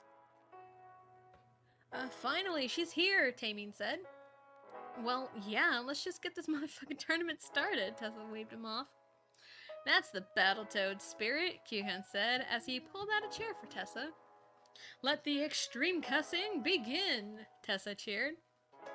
With that being said, the tournament got underway. The teachers had no idea what was coming. Ooh, Yesung's point of view. Hooray for study hall! Now the teachers have got me running errands for them. As I was walking to Mr. Kim's office, I had passed the computer lab. I heard some intense shouting and cussing. That's what Battletoads does with people. Then I really don't want to know what it is now. No you don't, Yesung. No you don't. I muttered to myself as I continued to Mr. Kim's office. As I stepped in the office, Yesung, what brings you in here? Mr. Kim greeted me. Mrs. Kwan wanted me to bring you these flyers about the dance-off after Christmas, I replied. I already knew this was Yuri's doing. She really wants to have a dance-off with Tessa, and I wonder what Mr. Kim will think. This is Yuri's doing, isn't it? He asked. I nodded. Yep, and I'm pretty sure that Tessa will destroy her. I agree. And also, Mr. Kim said, how's the Battletoads tournament going? Oh, the principal knows. The principal knows what's going on with Battletoads. How the hell does Mr. Kim know about the Battletoads tournament? I don't even know what Battletoads is. You don't know how lucky you are, Yesung, Mr. Kim replied as he put a hand on my shoulder. I shrugged and walked out of the office. As I was passing the computer lab again, I heard so much screaming, but I heard one voice in particular. Stage 11 beat? What the fuck? It fucking cheated me out the fucking boss! That's fucking ridiculous! How many times did you say fuck in that rant? I heard Kyuhyun's voice. This is what Battletoads does to people? Yeah, I'm pretty sure I don't want to know what Battletoads is now. And by the sound of it, I really don't want to trigger Tessa's temper. She's scary when she yells. Yeah, that's what Battletoads does to people. It ruins people. Battletoads ruins people. I think I put in Battletoads because I watched a video, like, series from, I want to say Proton John. Him and a few friends raced through Battletoads. And I think that's why I had it on the brain, because I was watching that. That night, Tessa was working with Eunhye on their song. They worked on perfecting the dance, and they were having fun while doing so. I think that's it for today, Tessa said as she wiped the sweat off her forehead. I think so too, Eunhyuk said after he gulped down his water. Yeah, leave some for the fishy, Donghae pouted. Tessa couldn't help but giggle at them. Anyways, I have to get going, so I'll see you guys tomorrow? Why are you leaving so soon? Eunhyuk pouted. She has to help her brother with something, right? Donghae looked at her. This principal. I wish I had a principal as cool as this principal that I wrote, Mr. Kim. Oh man, I wish I had a principal as cool as him.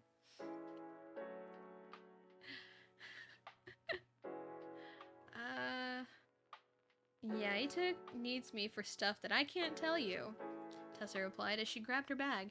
See you later, Tessia, Donghae smiled. Tessa waved as she hopped on her skateboard and headed home. On her way home, she stopped by Handel and Gretel. Annyeong, Tessa, Yesung greeted.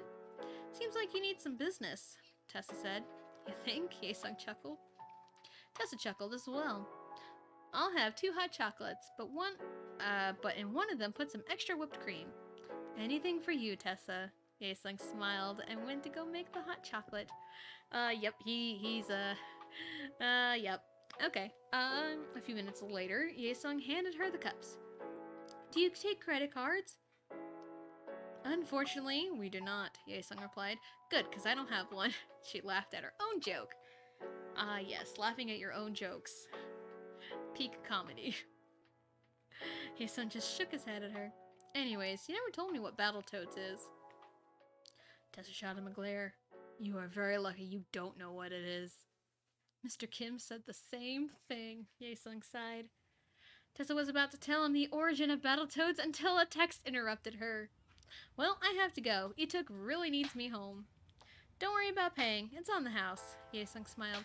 Mahalo, Yesung, Tessa smiled back as she left Handel and Gretel. Ah, yes, on the house? Oh, yeah. Oh, yeah. When she arrived home. How are you feeling? She asked Ituk, who was lying on the couch. Better than I did 5 minutes ago, Ituk replied with a scratchy voice. I brought you hot chocolate with extra whipped cream. Tessa smiled as she handed him the hot chocolate cup. Kumawa te-sanga, Ituk said as he grabbed the cup. Tessa just smiled sadly. I hate seeing Jungsu Oppa like this. Yep, Jungsu is Ituk's real name. Because Ituk is a stage name. I hope he gets better soon, but in the meantime, I need to do everything I can to take care of him, she thought as she grabbed another blanket and put it around him. So, Ituk said through a raspy voice, Yesung or Donghae? Ooh, we're asking the real questions. We're asking the real questions now.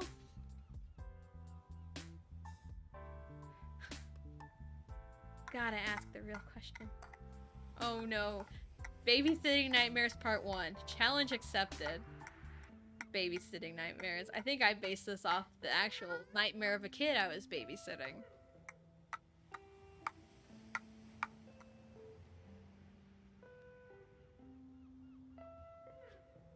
It's been 4 days since Ituk asked me that question. Oh, we're stalling. Why the fuck would he ask that question? He knows I don't know the answer yet. Oh, I think you do. I think you do in your heart of hearts. While I was getting ready for school, I received a text message from Sunkyu. You ready to babysit tonight? Shit, I totally forgot about that. So much shit has happened this week, I'm lucky enough to get Battletoads Marathon postponed to next weekend. While I passed the living room, I checked up on Ituk. He was a lot better than Monday, but he still had a fever. How you feeling? I asked. Better, and I think I can manage, he replied. And I have one piece of advice. You should tell Miss Cho off today. Don't worry, I will. We're starting on Romeo and Juliet today, I smirked. Good luck with that, Ituk smiled weakly as I skateboarded to school. Yep. Oh, Miss Cho. Oh, Miss Cho. Once I arrived at school, Kyuhyun walked towards me with an envelope in his hands. Here's the money from the tournament. I grabbed the envelope, but he wouldn't let go. Dude, I beat you fair and square. Give me the fucking cash now, I glared at him. He reluctantly let go of the envelope and I stuffed it into my backpack. Why did you postpone the marathon to next weekend? He asked as we started walking to our classroom. I randomly got stuck with a babysitting job, I sighed. Sucks for you, Kyuhyun scoffed. I couldn't agree with you more, I chuckled. Who are you babysitting anyway? Kyuhyun asked. It goes like this. Monday, Sankyu came up to me and told me his brother was supposed to babysit, but something came up, so Sankyu asked me to babysit this kid. His brother was supposed to, I replied. Kyuhyun started laughing. I think Battletoads would have been the lesser of two evils. Thanks for boosting my confidence, Q, I mumbled sarcastically. He was just laughing all the way to the classroom. I just took my seat next to Yaesung. He smiled at me and I smiled back. But something seems off about him. What could it be? What could it be? He has the same question we all do. Yep. Which is it? Who's endgame? Who is endgame? All throughout the day, I've noticed something weird with both Donghae and Yaesung. Oh, it's both of them. It's been like this all week. I guess it's because of the question Ituk asked me Monday. Anyway, now is the time for me to fulfill Ituk's request. It's now English, and Miss Cho is very perky. And that really, really annoys me. Okay, class, we will now read the greatest love story of all time, Romeo and Juliet. Also, Romeo and Juliet is a tragedy, not a love story. There were many groans, but I decided to speak up. Excuse me, Miss Bitch, I started. She glared daggers at me, but I couldn't care less. Romeo and Juliet is about a young couple who would go to wit's end just to be together. They even resorted to killing themselves to be together. That would make it the greatest story of all time, Miss Cho replied. No, it doesn't, I said. The greatest love story of all time is the story of my grandparents and how they were there for each other no matter what. They had each other's back since the first time they met, I smiled. And the best ending ever is growing old together and watching their grandchildren grow up, not killing themselves at a young age because no one understands their love. Everyone was speechless from what I just told Miss Cho. I agree with Tessa, Key said. Your grandparents' love story beats Romeo and Juliet any day. Yes, the story of our grandparents. The whole class cheered for me. Yay! I smirked as I saw Miss Cho's baffled expression. I think it's clear I made my point. I smirked even more. With that being said, I leaned back, propped my feet up on the desk, and called it a day. Park Tessa to the principal's office now! Miss Cho yelled. Ooh, so threatening, I challenged. Man, I wish I was this cool in school. Hashtag fuck Miss Cho. Poor Miss Cho. I heard numerous mutters of so cool, and I wish I could stand up to the bitch like that. I can and will have you expelled, Miss Cho threatened. I scoffed. Like you have power to do that. Leave now, she yelled. I casually got up and walked out of the classroom. Later, bitch, was the last thing I said before I walked to Mr. Kim's office. The moment I walked into his office, you told her off, didn't you? Mr. Kim smirked. Hell yeah, I did, I replied. If not you, I don't know who else, Mr. Kim added. Also, I think I've made your office my home away from home, I said as I casually sat in the chair and slouched a lot.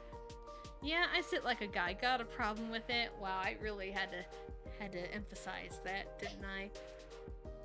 I think it's time to let Miss Cho go, Mr. Kim sighed as he sat back at his desk. About damn time, I replied. Mr. Kim just... My 1-year-old shoved a block in my face. And it dropped on the keyboard. Sorry. Mr. Kim just handed me a bottle of soda and we just lounged around for the rest of the school day. Yeah, Mr. Kim and I are pretty tight. I guess I should explain this. Ever since the first day I moved here, he's taken a liking to me. Not in the pedophilic way, but I'm pretty sure I'm pretty much his favorite student. Sorry. I am so sorry. Riley...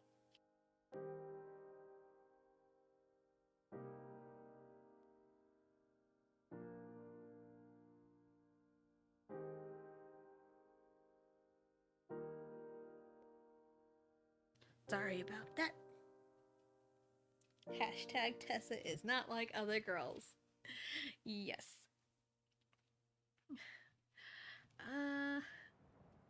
Pretty much his favorite student. Yeah, I'm just that pimp.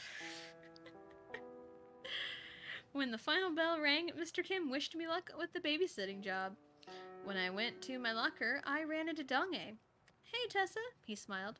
Sup, I blankly replied as I grabbed my skateboard. I heard you have to babysit tonight, he said. Yep, and I have a feeling this is going to suck, I sighed. Why? He looked at me with puppy dog eyes. For one, I don't know this kid at all. And two, Ki-hyun said Battletoads would be the lesser of two evils, I replied as I shivered at the thought. If you want, I can help you with babysitting, Dong-ae offered. I closed my locker and hopped on my skateboard. That's probably the second best thing to happen today. Second best? He shot me a confused look. I just smirked. I'll tell you later, but for now, let's just head to my place. Babysitting! It was about an hour of waiting at my house until Sun-kyu and his brother arrived at my house. Thank you so much for babysitting him, Sun-kyu smiled. Sorry for the trouble, something came up and I was in a panic, his brother said. I'm Ji-young, by the way. He held his hand. I smiled and shook his hand. I'm Park Tessa, and this guy here is none of our concern. Yeah, Dong-ae objected. I chuckled. That's Dong-ae. And who is he? I asked as I pointed to the boy who seemed kind of quiet. This is Jung-hee, Jin-young replied. Or Ji-young replied. One of us will be back around 10 p.m., Sun-kyu said. From what I heard, you love to play video games, and Jung-hee here is a young gamer, so I think you'll have no problem, Ji-young added. Alright, I'll take good care of Jung-hee. I put on my best smile. See you later. Be good, Jung-hee. Sun-kyu waved goodbye and walked out the door. I released a sigh. So, Jung-hee, if you think you can get away with letting me play video games, you're wrong, Jung-hee smirked. And why is that? I glared at him. Because you're a girl and girls don't play video games, Jung-hee replied. My jaw dropped, and I heard Dong-hee snicker in the background. Now go to the kitchen and make me a sandwich. Of course, little boys. Little boys and... Oh, goodness. Nothing pure happens when two young teens babysit. Oh, man.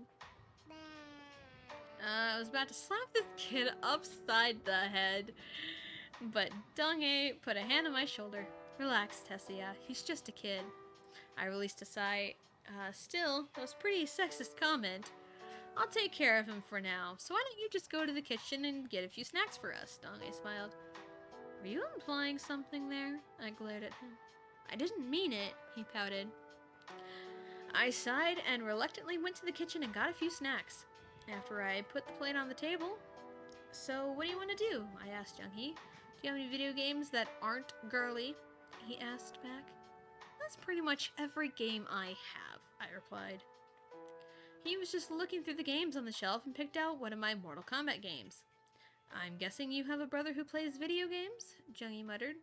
Stupid sexist child, I mutter as I went to get myself a drink.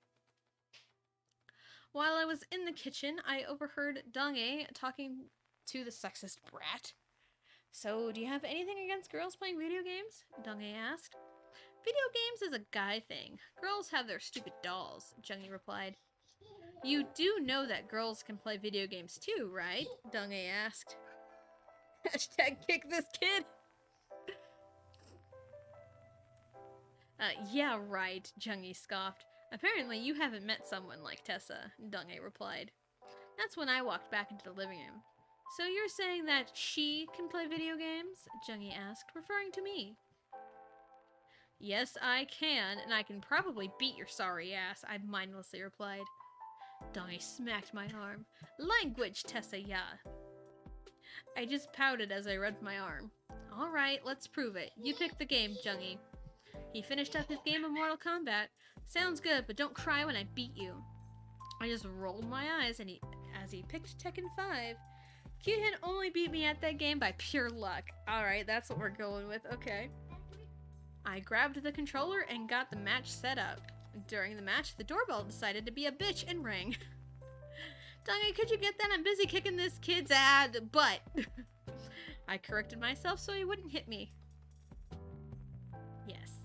No problem, he replied. As I totally kicked Jung-hee's ass, I heard Ye-sung's voice. So how's the babysitting going? Ye-sung asked. You tell me. I sent him a look. Ye-sung smiled sadly in return. Jung-hee then pouted. You got lucky. I want a rematch. Alright, but I've got to warn you, it's gonna have the same results, I told him. Alright, I pick your character, Jung-hee challenged. Fine by me, I scoffed. You will play as Law, Jung-hee said. Alright.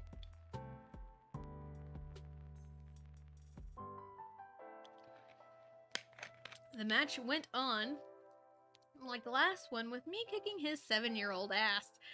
The 7-year-old? The 7-year-old.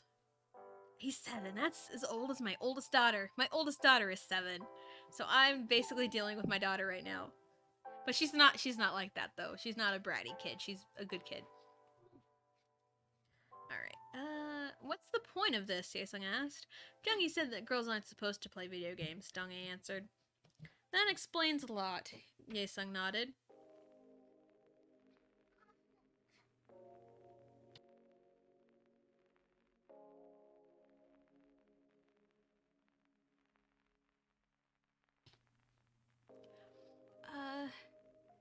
Explains a lot. Yeah, my pride is on the line here, I said as I started a combo. Girls don't have pride, Jung-hee snarkily replied. Are you related to Q-hyun? I asked nobody in particular. Do you mean Uncle Q? Jung-hee replied. I knew it! I shouted just as I defeated Jung-hee.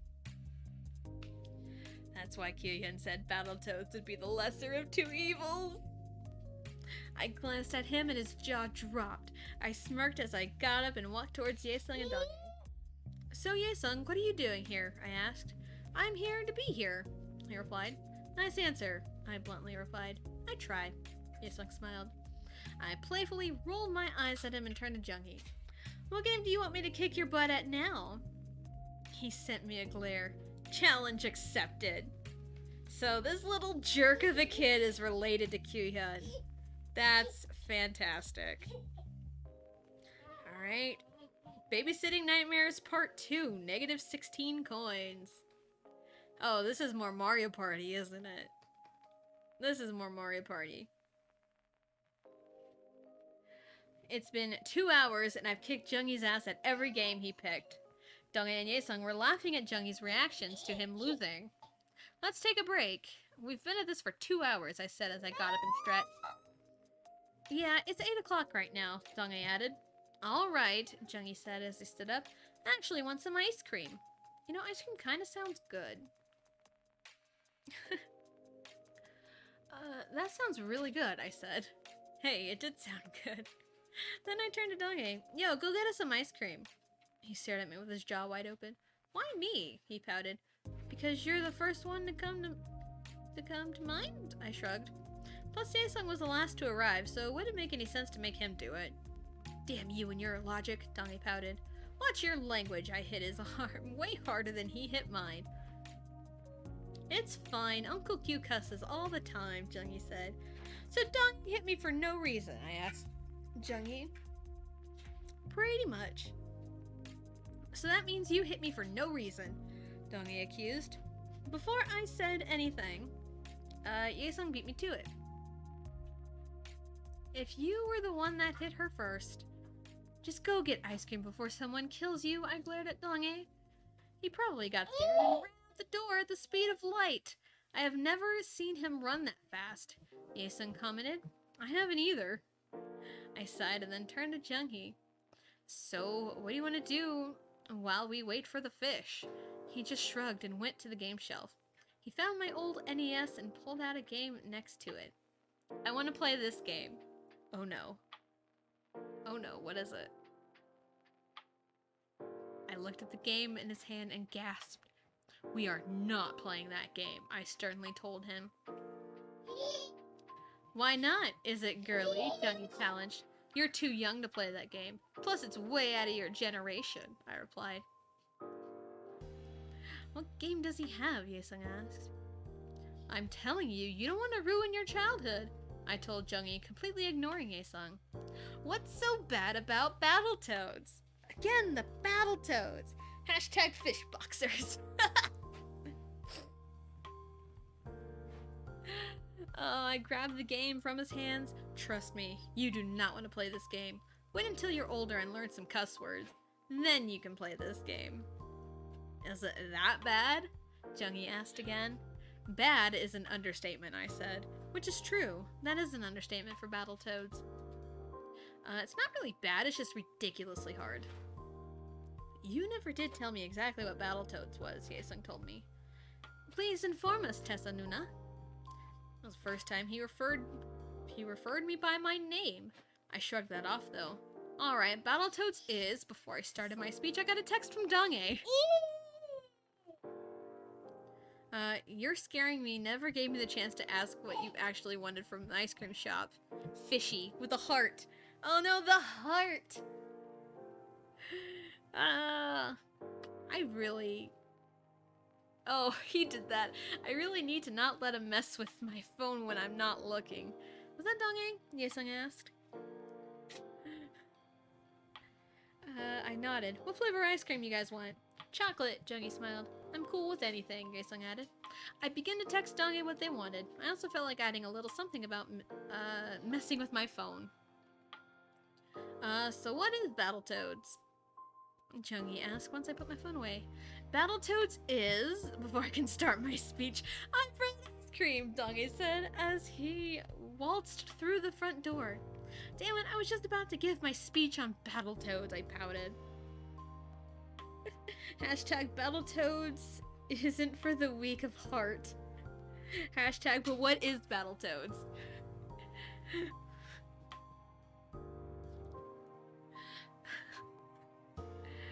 I brought ice cream. Damn it, I was just about to get my speech on Battletoads, I pouted. Shouldn't that be a good thing, Dong-ae questioned. Shit, he has a good point. Anyway, let's all play a good game of Mario Party, I suggested. Sounds good. How about you, Jungie? Jaesung replied. Alright, but don't be bawling like a girl when you lose badly, Jungie replied. You don't learn, do you? I smirked as I walked to the game shelf to find the first Mario Party. Yep, the first Mario Party. That one. It's a good one to play with little kids. Watch them burn holes in their hands. Ha ha ha ha ha ha. It was now the last 5 turns, and I might say it's a pretty close game. I'm currently in first with 3 stars, 154 coins. Jaesung and Jungie both have 2 stars, but Jaesung has 76 coins, Jungie's 52. Dong-ae is in last with 1 star, but he got me beat by coins with 169 coins. Heh 69. Nice. Just now, Jungie landed on another happening space. Yo, way to switch the doors on us, Dong-ae commented. Thanks, now that gives me another star, I smiled. Stupid game, it gave me a 2, Jungi shouted. That's your own damn fault, I said when I got slapped upside the head. I thought we established this, I pouted. Yeah, force of habit, Donge tried to act cute. I just rolled my eyes. He's having way too much fun with this. I glanced at my left to see what Yaesung was doing, but he was being a little quieter than usual. I wonder what's with him. Mario Party is going to ruin the harem. Oh, the harem. Ah, my hair.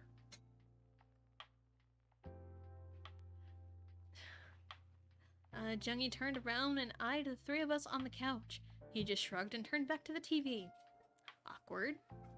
A few moments later, it was now the end of the board, and it was looking pretty good for me. I'm really curious about the minigame star, Jungi said. I think I've won that one, I replied, and sure enough, I did. Jungi's jaw dropped, and Donge started throwing a fit. Yaesung just stayed unusually quiet. With me winning the minigame star, I've won the whole enchilada. We need to look at the stats, Donge said. As we looked at the stats, I won by 6 coins? I shouted in shock. I got negative 16 coins? Donge shouted after me. I started to laugh out loud. I caught Jungi laughing as well. Yaesung chuckled a little bit as well. That was fun, Yaesung said. I looked at the clock and it read 11:20 p.m. Fuck, we've been playing that long? Then I checked my phone and then I saw a text from Sunkyu. Mian for annoying you, but can you have Jungi spend the night at your place? Oh, we're spending the night now, huh? I sighed and I texted back, you know you're asking a lot from me, right? Yes, I'll have him spend the night, but you owe me big time. Jungi looks like you're spending the night, I told him. He yawned a little. Arasso. Okay. You guys want to spend the night too? I asked Yaesung and Donge. Sure, Yaesung replied. Sounds good, Donge smiled. I nodded and went to go get the spare blankets and pillows. While on the way to the backstage closet, or to the storage closet, upstairs, I decided to check up on Ituk. I peeked my head in his room and found him sound asleep, while smiling. I closed the door and I got the blankets and the pillows. As I walked down the stairs, I found them already asleep. I just shook my head and carefully placed the pillows under their heads and put the blankets over them. Good night, guys, I whispered as I went to my room. The next morning, I woke up and went to the living room to find Ituk cooking the 3 guests' breakfast. It's alive, Ituk joked. I shot him a glare and went straight for the fridge. Sunkyu should be here soon, Donge said. After I made my chocolate milk, there was a knock on the door. I went to open it, and it revealed Sunkyu and Ji-young. Sup, I coolly greeted. Hey, Sunkyu. Hey, Sunkyu greeted back. Jungi, it's time to go. Jungi then walked towards them. I need to do one thing before we go, he told Sunkyu and Ji-young. Okay. Ji-young shot Sunkyu a confused look. Oh, Jungi then motioned me to kneel down at his level, and as soon as I did, he fucking kisses me. Luckily, it was just a quick peck on the lips, but he fucking kissed me. Oh my god. Oh, kids. Oh, kids. I was in total shock as Jungi smiled and waved goodbye. What the fuck just happened? Yaesung and Donge simultaneously asked. I don't have a motherfucking clue, I replied. Shit just got really weird, as if it wasn't weird already. Oh, kids. Speaking of kids, I need to take care of mine real quick. So, give me a second. And, let me go take care of them.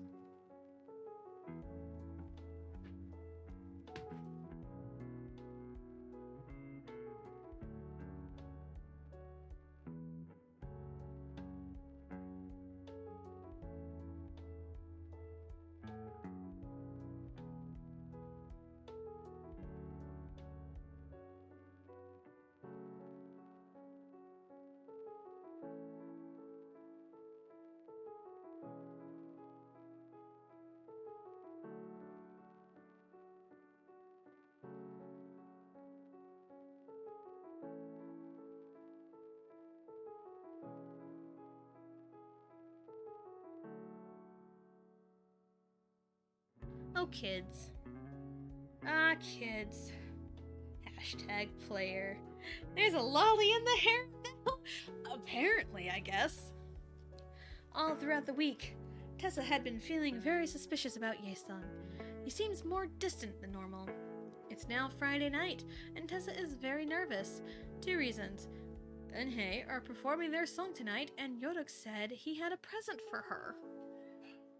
Tessa had told Yodok that she would swing by his house after Eunhyuk and Donghae's performance. After school, Tessa paid Yodok a visit. When she walked into his classroom, the other guys in his class stared at her. It's Park Tessa. So cool. Who's she here for? Hey, Wookie, she greeted him. So are you coming by after Eunhyuk and Donghae's performance? Yodok asked. Tessa nodded. They're performing at 7 tonight, so I'll probably be over around 7:30-ish. Okay, I'm pretty sure I'll have it ready by then, Yodok smiled. Anyways, I've been thinking, what's up with Yaesung lately? Tessa asked. He's been acting really distant lately, and I don't know what's up. Yodok cracked a smile. The thing is that... But before he got a chance to tell her, Yaesung walked in the classroom. Hey, Tessa, he awkwardly greeted. Hey, Yaesung, she smiled at him. Yaesung looked away as he blushed. Ready to go, Wookie? He asked. Yeah, Yodok replied. I'll see you later, Tessa Nuna. What did I say about calling me Nuna? Tessa smirked. Yodok playfully rolled his eyes as he walked away with Yaesung. Tessa then turned towards the other random guys in the classroom. Aren't you guys going to be heading home now? She asked coolly. With that being said, she walked away. As she was walking to her locker, she caught one last glance at Yaesung and Yodok. I hope nothing too serious happened to him, she thought. What is going on with Yaesung? What chapter are we on now? We're so close.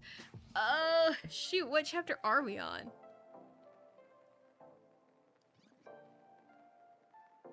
It'll... 40. I think we're on chapter 40. We're almost there. Eunhyuk and Donghae seemed really nervous about performing their song. Tessa was shaking her head at them. Will you two relax? You'll be fine, she told them. Are you sure? Eunhyuk asked. I'm 20% confident you'll be alright, Tessa replied. Yeah, Eunhyuk pouted as Donghae chuckled. It's 10% more than last week, Tessa argued. Still, we'll be fine, Hyuki, Donghae told him. He then turned towards Tessa. Are you really that confident in us? Dude, I've been working with you guys for weeks now. I'm over 100% confident in you guys. Tessa honestly answered. This caused Donghae to smile. Kamao, Tessia. Why is it when he calls me Tessia, I can't help but smile? Tessa thought as she smiled at Donghae. Well, looks like you guys are on. Go out there and kick some ass. Why do you guys always say that? Before Tessa answered, which was pretty quick, Donghae cut her off. Why not? He replied. I was about to say that, Tessa pouted. Donghae laughed at her before him and Eunhyuk went on stage. Eunhyuk, Donghae, Hwaiting! She cheered as they got into their first position. Tessa was watching the performance from backstage. Right when they got to the bridge, Donghae decided to pull Tessa on stage and perform the last part with them. She complied and started dancing. Yay! Guest star!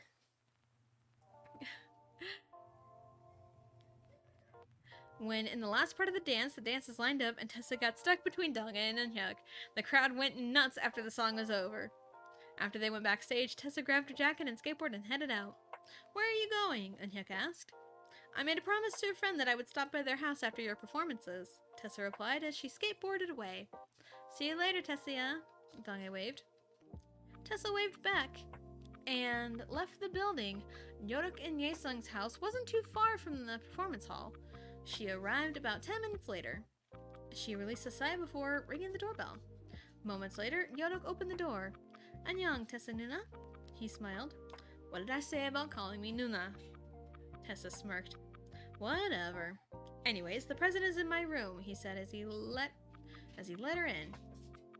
He led her up to his room and handed her a small box. She looked at it funny, but reluctantly opened the present. Wow. She stared at the necklace. What does this necklace look like? I gotta know. I have to know. Let me get to this chapter. Necklace, necklace. Am I able to see this necklace? No, I can't.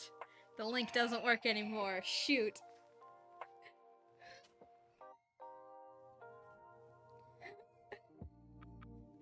I'm guessing you like it? Where the hell did you get this? No, broken link. Hashtag he went to Jared. Yeah, the word's blue because it was a link. It doesn't work. I'm guessing you like it? Where the hell did you get this? In all honesty, Yae-sun got it for you, he told her. Why didn't he give this to me? She asked, with concern showing in her eyes. He's just a little nervous to give that to you, so I took the liberty of giving that to you myself, Yodak replied. Which reminds me, is Yae-sun home? Tessa asked. Yodak nodded. He's in his room. I suggest that you should talk to him. Tessa nodded at him and walked to Yae-sun's room. She knocked on the door and waited for a response. It's open. She then opened the door, walked in, and closed it behind her. Hey, Yae-sun, she softly greeted. Yae-sun turned his head and was pretty shocked to see it was her. Hi, Tessa, he greeted back. Is there something that's been bothering you lately? Tessa asked. You just seem a bit off, and I'm a little worried. He blushed a little before replying. Everything's fine, he mumbled. Are you sure? You've been acting weird for the past couple of weeks, Tessa replied as she sat down on the edge of his bed. Yae-sun turned around in his chair to face her. Are you really that worried? He asked. Tessa nodded as she lightly kicked his leg. Yeah. They pretty much stayed quiet for a few minutes. Tessa just kept kicking his leg because of the silence. Yae-sun just stared at her, and she innocently smiled. He then reached up and poked her cheek. She pouted, and the next time he did that, she grabbed his arm, but it didn't work out the way they had expected. Oh, good lord. Oh, no. Oh, no. Oh, when she grabbed his arm, he lost his balance and fell on top of her. He had accidentally grabbed her other arm and ended up pinning her down on the bed. God damn it. They didn't really mind the position they were in since they just kept staring at each other's eyes. Hashtag no sexy talk. Yae-sun was just going on instinct. He started leaning in. Tessa didn't do anything to stop him. Her heart started beating twice as fast just before he kissed her gently. Oh. At this point, Tessa didn't listen to her head, but her heart instead, so she ended up kissing him back. They were lost in their own world until... Yes, Sung-hyung, I wanted to let you know. Yodak opened the door and saw that scene. Yae-sung and Tessa immediately broke apart and set up, both blushing like crazy. Well, I'd better go now, Tessa stuttered as she walked out of his room. I'll see you guys later, she sadly smiled as she left the two. Yodak felt really awkward under Yae-sung's glare. Thanks a lot, Wookie. How was I supposed to know? Yodak defended himself. Anyways, I just wanted to let you know I gave her the necklace. You did? Yae-sung stared at him.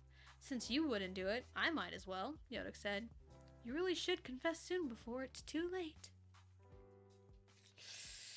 I mean, I don't think he needs to at this point. The next day, Tessa was up bright and early, but last night still lingered in her mind. She tried shaking the thoughts away as she made her way to the computer and set up the emulator for Battletoads Marathon. Battletoads. Are you okay? You've been acting weird since you got home last night, Ituk said as he walked in the living room. Yeah, I'm fine. I have to play Battletoads today, remember? Tessa replied. True, but still, you seem to be worried about something else. Ituk looked at her suspiciously. Tessa just ignored his look and started the Skype call. Oh, Skype. With Kyuhyun, Taemin, and Changmin. Changmin is a member of TVXQ. You guys ready to kick some ass? She said once the three got on call. But she is stubborn, so I feel like she knows. Yeah, I think she knows. I think she knows what's up. Hell yeah I am, Changmin replied. I think he just spoke for the two of us, Kyuhyun added. So what are the guidelines for the marathon? Tamien asked. Pretty much the same guidelines as the tournament, Tessa replied, but this time, warps are allowed. Thank you. I really don't want to be here for hours. And this time, you can get away with that one warp. In Rat Race, that's not a warp, it's a shortcut, Tessa scoffed. So technically, that didn't go against the rules, Tamien added. Still, so infinite lives and warps, Kyuhyun asked to confirm the rules. Looks like it, Changmin replied. I'm going to give a countdown, and on go, we start playing, Kyuhyun said. 3, 2, 1, go. With that being said, the Battletoads Marathon got underway. Whoever gets the warp on this stage is going to probably get the early lead, Changmin said, after a few seconds. Did anyone get the warp? Tessa asked while laughing. Nope, Tamien replied. I don't think anyone got the warp, Kyuhyun followed up. I could never get the warp even if I tried, Changmin added. About 5 minutes later, all of them were on level 3. Turbo Tunnel is going to murder us, Kyuhyun commented. Not all of us, Tessa smirked. Are you taking the warp? If I can. It's a 50-50 shot, and it's a 50-50 shot, I'll take it. Tessa answered. I'm definitely taking the warp, Kyuhyun said. I'm not, since I don't like the surf level, Changmin added. So you're getting the warp in the ice level? Tessa asked. Yes, that's why I play the game. That's the way I play the game, Changmin said. There was a short moment of silence. Aw yeah, got the warp, Kyuhyun shouted. Almost there, got the warp as well. Is this going to be a race between Q and Tessa? Tamien asked. I think so, since we're constantly dying on Turbo Tunnel, Changmin replied. It was between them for the tournament, Tamien said. And got the warp, Tessa said. You two beat Turbo Tunnel that fast? Changmin was shocked. I love Turbo Tunnel, Tessa replied. That's strange to hear. I mean, I like the music. I like the music in Turbo Tunnel. I think it's really cool.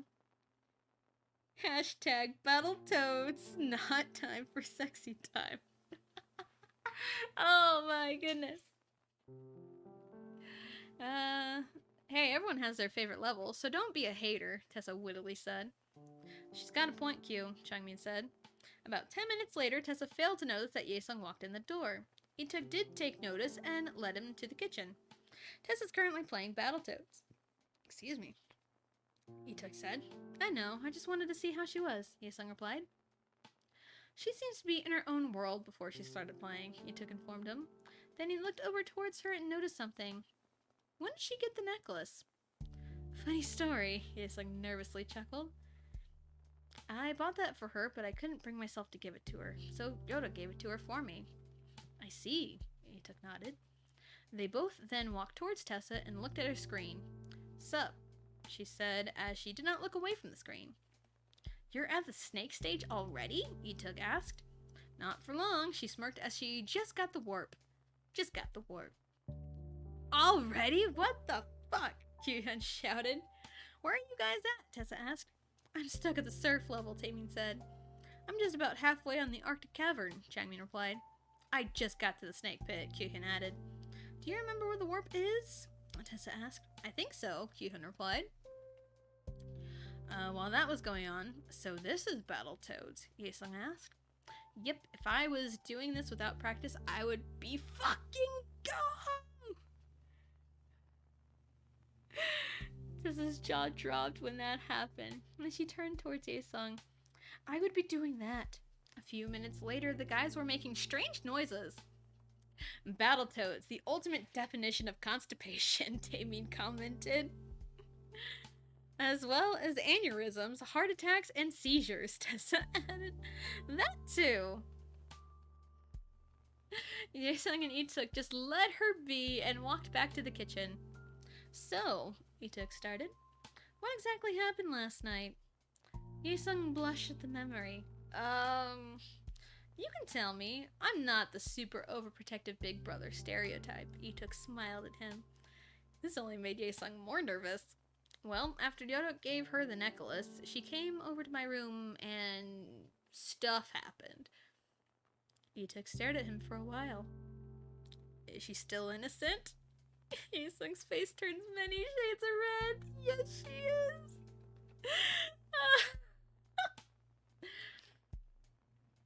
to be nervous around me. I'm nicer than Kangin, Ituk said. The thing is, nowadays, when she's with Donghae, I can't help but get angry, and mostly at myself. I don't know how it happened, but I became more distant from her unintentionally. I don't know if it's because she's starting to fall for Donghae or not, Yesung opened up.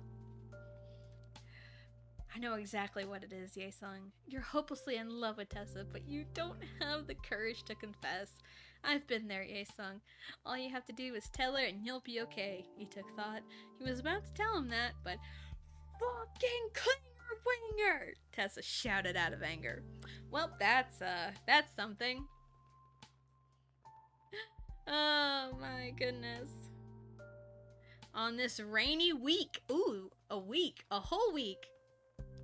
41, we're getting closer to the end, guys. I'm not like a regular brother, I'm a cool brother. Hashtag, is she still innocent?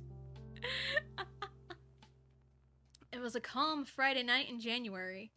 Tessa was sitting in the living room playing Portal 2 for the Xbox. Why was I specific about the Xbox version? It was a Christmas gift from Kyuhyun so they can play together. We should put a portal there and there, Tessa said into her mic. What good is that going to do? Kyuhyun replied via Skype. It solves the damn puzzle, Tessa told him. Anyways, how was your dance battle with Yuri? Kyuhyun asked. Crushed her, Tessa simply replied. Kyuhyun chuckled. Just the response I was looking for. The front door opened. Hey, Tessa, Donghae greeted. Why the hell are you here? Tessa asked without looking at him. I just wanted to give you the guidebook to the routine you need to learn for the dance test, Donghae replied as he sat next to her on the couch. What's the song?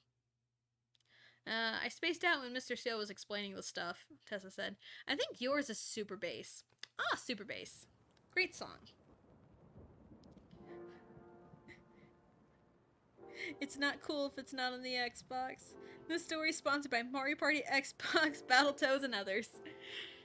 Ah, yes. Oh, man. I actually like that song, Tessa nodded to herself. Good for you, Donghae smiled. Tessa then looked at the TV and continued to play Portal 2. A few minutes later, they got finished with the third level. Let's call it a day, Q, Tessa told Kyuhyun. Alright, see you Monday, Kyuhyun replied as they ended the Skype call. Tessa then turned to Donghae. So tell me why you're really here. I just wanted to see you. Donghae looked at her with innocent eyes. Tessa was unfazed by his stare. You see me every single day. What makes this any different? She bluntly asked. Donghae didn't find the words to reply with. Well, I got a little lonely. Eunhyuk is out with Hyoyeon, and Sungmin is teaching martial arts class. Tessa's expression softened a little bit. Do you want anything to eat or drink? He softly smiled in return. Sure, what do you have? He asked as he followed her into the kitchen. Tessa opened up the fridge. This is what we have. Wide variety to choose from, Donghae sarcastically said as their fridge had bottles of chocolate milk, green tea, and Gatorade. I try, Tessa smirked. After he took a Gatorade, he got a good look of the necklace she was wearing. Where did you get the necklace? He mindlessly asked. Tessa suddenly blushed at the memory of the night she got the necklace. It's a long story, she stuttered. You don't have to tell me. I just didn't notice the necklace until now, Donghae nervously smiled. I don't really have the guts to tell him it was from Yesung. Speaking of, I wonder what he's up to, Tessa thought. Just then, Ituk and Kayun walked in the front door. We're back, Ituk greeted. Did you just hit the stop sign? Tessa asked. No, Ituk pouted. But he almost hit an old lady. Not the old lady, Kayun added. Ituk, Tessa shouted in a scolding manner. Did you really? Donghae asked.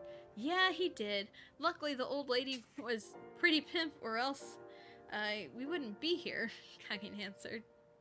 The others chuckled as Ituk just pouted. Donghae then looked outside and noticed it was sprinkling. It's raining, he muttered. Thank you, Captain Obvious, Tessa sarcastically replied. Is it going to get worse? She asked Ituk. As far as I know, not really, Ituk replied. It was now 1 a.m. and it was pouring outside. Tessa couldn't get to sleep at all that night. She was just sitting in the living room, contemplating what game to play. Suddenly, her phone rang. With one look at the caller ID, "Why the fuck are you calling me at 1 a.m.?" She answered the phone. "I can't sleep." "Neither can I," Tessa replied. "Well, what are you doing?" Since I can't go to sleep, I'm trying to find a good game to play," she replied as she was looking through her game shelf. "And I still don't understand why you would get me an Xbox for Christmas. You know I hate it." "Yeah, but you did say you were interested in the game Castle Crashers." "True," she sighed. "So, Kyuhyun, when are you gonna get a girl?" There was a small pause. "Yeah, why are you bringing up something like that?" Kyuhyun asked. "Can't I just ask simple questions without being questioned about it?" Hashtag leave the Ajumma alone. Hashtag big pimpin'. uh, playing Luigi's Mansion, nice. No, you can't, Kyuhyun bluntly replied. "And would you like an honest answer to your question?" "Yes, I would." Kyuhyun released a sigh. "In all honesty, if Yaesung and Donghae didn't like you, I probably would have already asked you out." "Oh, really?" Tessa seemed shocked. Yet saw this coming. Yeah, but I had figured out that Tweedledee and Tweedledum liked you within the first few days I changed schools," Kyuhyun said. "For some reason, I had a strange feeling that you would say something like that," Tessa replied as she was playing through the game. "But I am very content of having you as a close friend," Kyuhyun sincerely replied. "Me too," Tessa couldn't help but smile. "But still, you got me a fucking Xbox for Christmas." "But I wanted a buddy to play Portal 2 with." She could hear the pout in Kyuhyun's voice. "Stop pouting, it doesn't suit you," Tessa chuckled. "Anyway, do you know yet?" She thought about it for a moment. "I think I do, but I really don't know at this point." "If you need anyone to talk to, I'm just a phone call away," Kyuhyun said. "Or a Skype call away," Tessa wittily replied. "Same thing."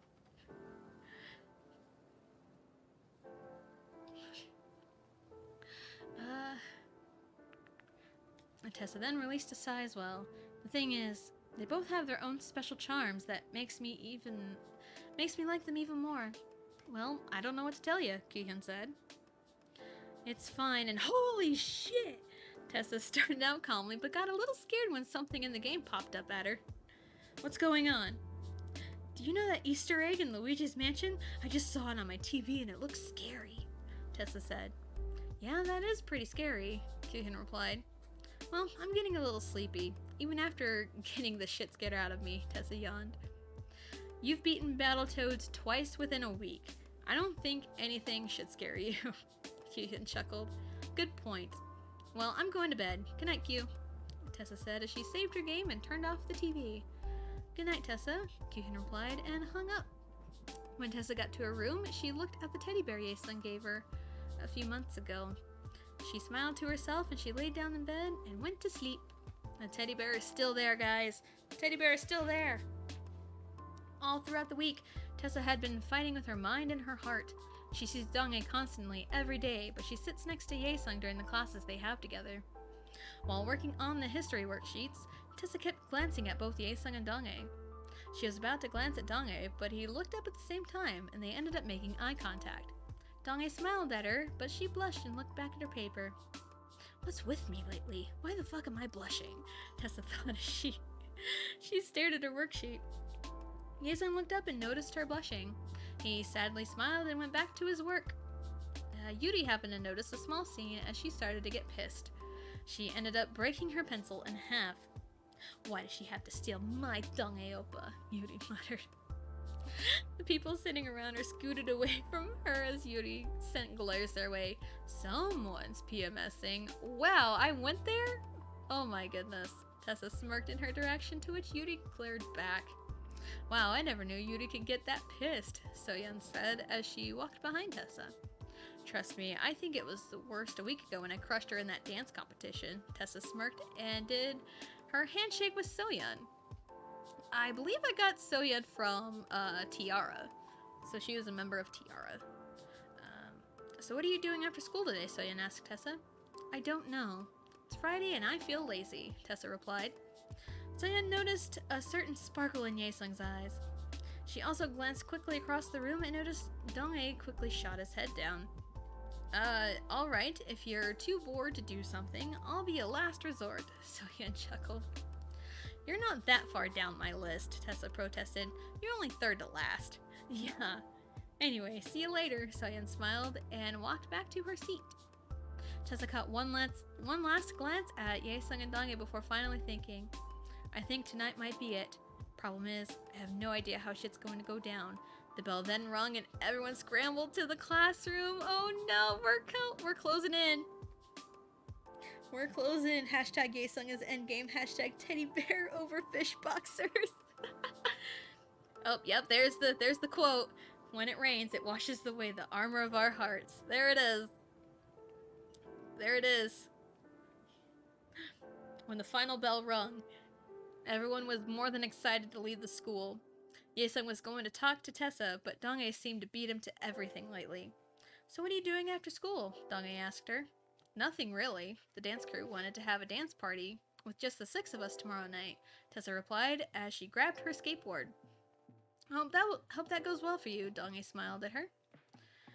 Tessa looked at him and smiled as well. She was completely unaware of Yaesung, who was standing quite a distance away from them. When Tessa walked out of the building, it started to rain. Luckily, she brought her umbrella to school that day. Well, it's raining. It's raining.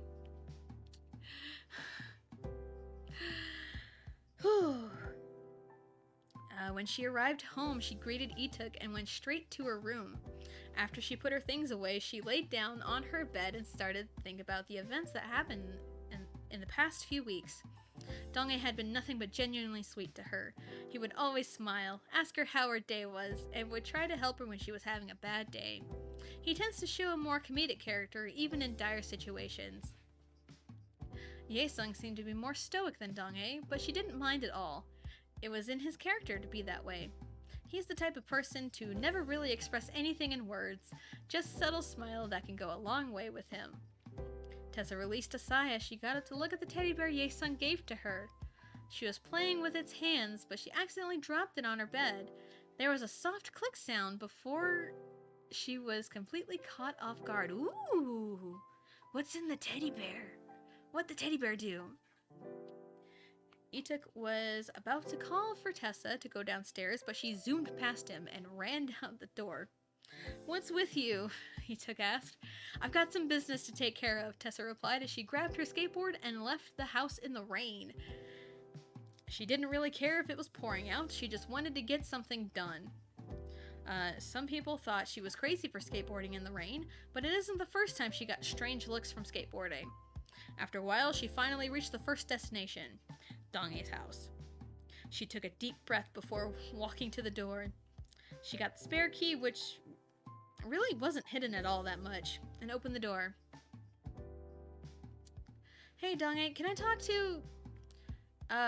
Tessa was about to ask, but she happened to see something she probably shouldn't have. She froze in her tracks once over and saw Yuri kissing Dong-ae. Oh boy. Once Dong-ae heard her voice, he pushed Yuri off of him.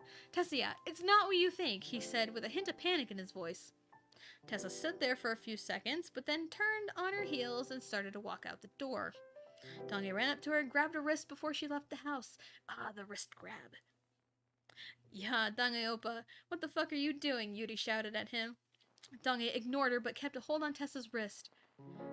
Tessa just stood facing out the door and turned towards Dong-ae slightly. Kamao, Dong-ae oppa. She smiled and broke free from his grip. Dong-ae just stood there thinking about what she just said. He remembered what the connection is between her and the word oppa. He just smiled to himself as she skateboarded at full speed. Yaesung had a long ways to go before she would arrive at Yaesung's house. She knew she really needed to talk to him for various reasons. About 5 minutes later, she was 1 block away from his house. She happened to see him walk out his door just before she made it to his front lawn. She was going to stop, but she ended up hitting the front step right when Ye-sung looked up to see her. She flew and hit Ye-sung and ended up landing on top of him. Because why not? Hi, Tessa smiled a little bit. Hi? Ye-sung replied. What are you doing here? Tessa blushed a little bit. I came to talk to you, she quietly answered. What is it you want to say? Ye-sung bluntly asked.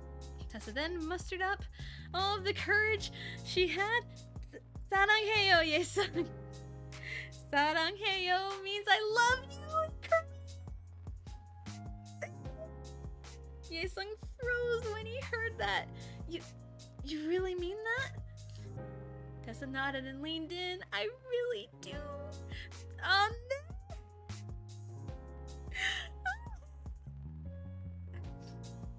The moment their lips met, both of them felt fireworks. Ye-sung felt like he was in a dream and he didn't really want to wake up. After a few moments, they broke apart and stared at each other. Tessa then got off of him and stared at the rain. Ye-sung then got up and went beside her. So, what made you choose me? Tessa cracked a smile. Well, I was at Dong-ae's house earlier and saw Yuri kissing him. But when I saw that, I didn't feel anything hurting in my heart. She then took a deep breath. Right then, I realized that I loved Dong-ae, but only as a brother. Ye-sung smiled hearing that, but something crossed his mind. What made you go over to Dong-ae's house in the first place? I was going to tell him about how I realized that I love you, Tessa answered. How did you realize that you love me? Ye-sung asked. Tessa smirked as she reached inside her bag and pulled out the teddy bear. Ye-sung had a confused expression as Tessa squeezed its stomach. Just say your feelings, they heard Yodok's voice. There was a sigh before they both heard Ye-sung's voice. I love Tessa, okay? I loved her since the first time I met her. She has this strange charm that I can't really describe, but it just makes me want to get to know her more. I know she has a fragile heart, but I want to be the one that keeps it safe. I really do love her. Oh, the cheese! Ye-sung's face turned a deep shade of red. Damn that Wookiee. He fucking recorded that? But if he didn't, I wouldn't be here now, Tessa said as she rested her head on his shoulders. Yeah, Ye-sung smiled as he stared off into the rain. Do you want to come inside? It's getting a little cold, he asked as he stood up. Sure, Tessa softly replied as Ye-sung helped her up. When it rains, it washes away the armor of our hearts, she smiled as she thought and followed Ye-sung inside the house.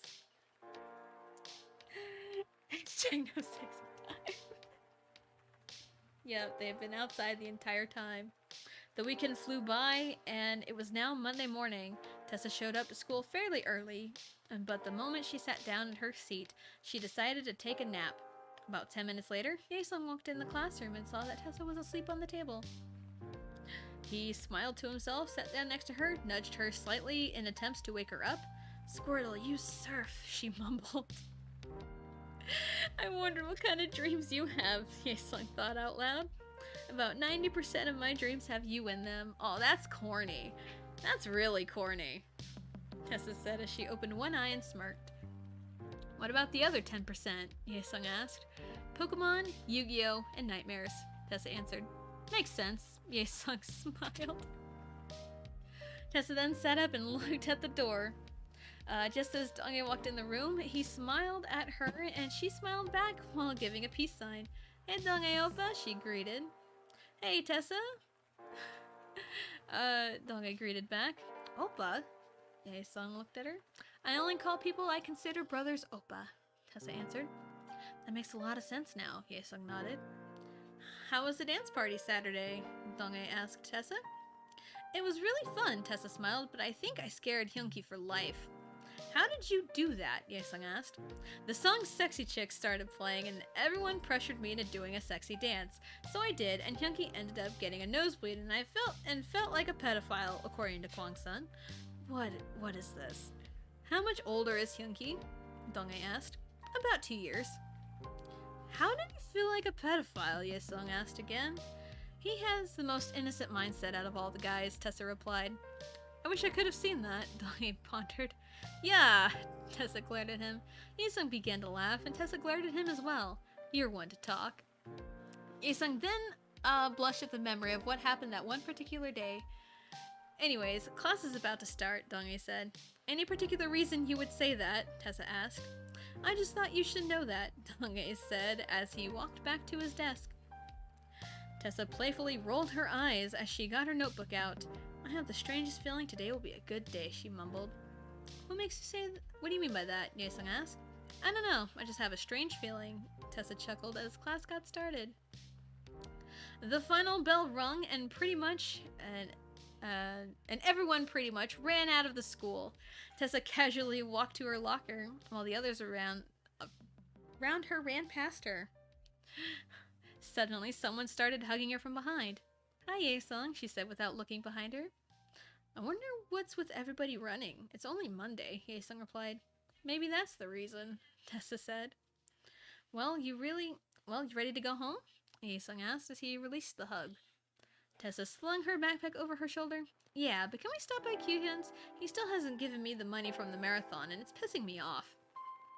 Sure, Yesung smiled as he took her hand in his and laced their fingers together.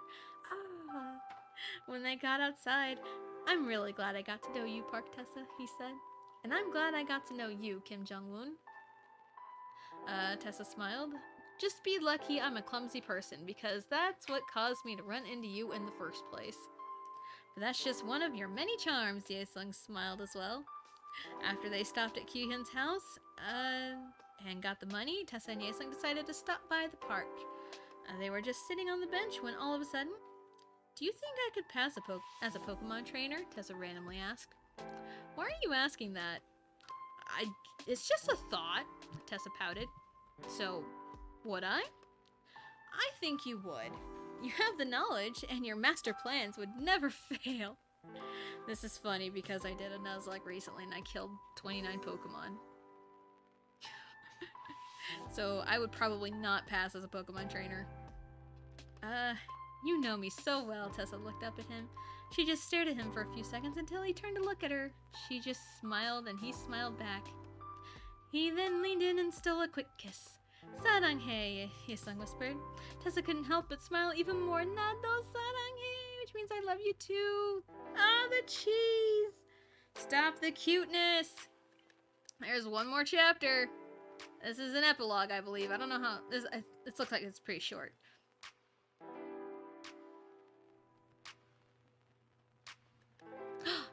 Oh, that's what this is! That's what this is! What are you waiting for? Tessa was extremely excited for reasons that are obvious. She slid down the stair rail and landed perfectly. Wow, you actually had a perfect landing. That's a new one, Ituk said as he walked towards her. First time for everything, right? Tessa smiled as she quickly put her shoes on. Ituk then handed her skateboard to her. Have fun, Tessia. Tessa nodded. Will do. With that, she skateboarded full speed to the school.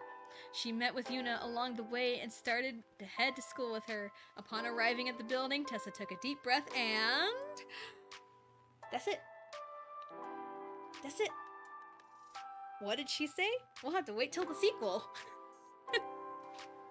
Which can probably be a goal for 50 followers. So that's it. That's when it rains.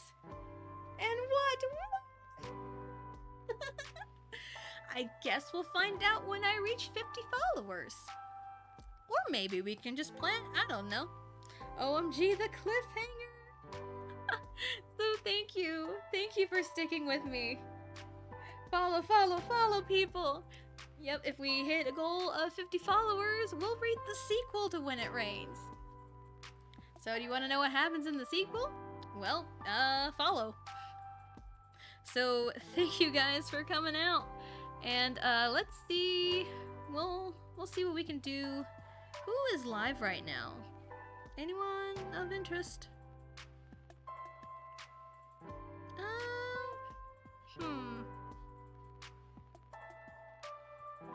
Let's see.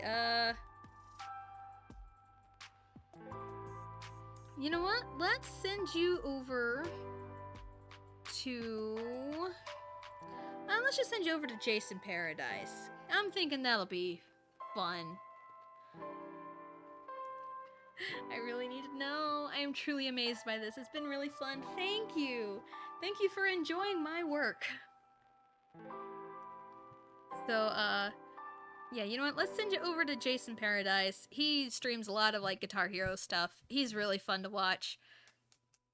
So, thank you everyone for coming out. Tomorrow is, the beach episode of the Xenoblade. And then I'm taking Friday off to take care of some stuff. So, thank you for coming out and watching, and we'll see you next time. It's been a blast. I was so invested. Thank you. We'll see you next time.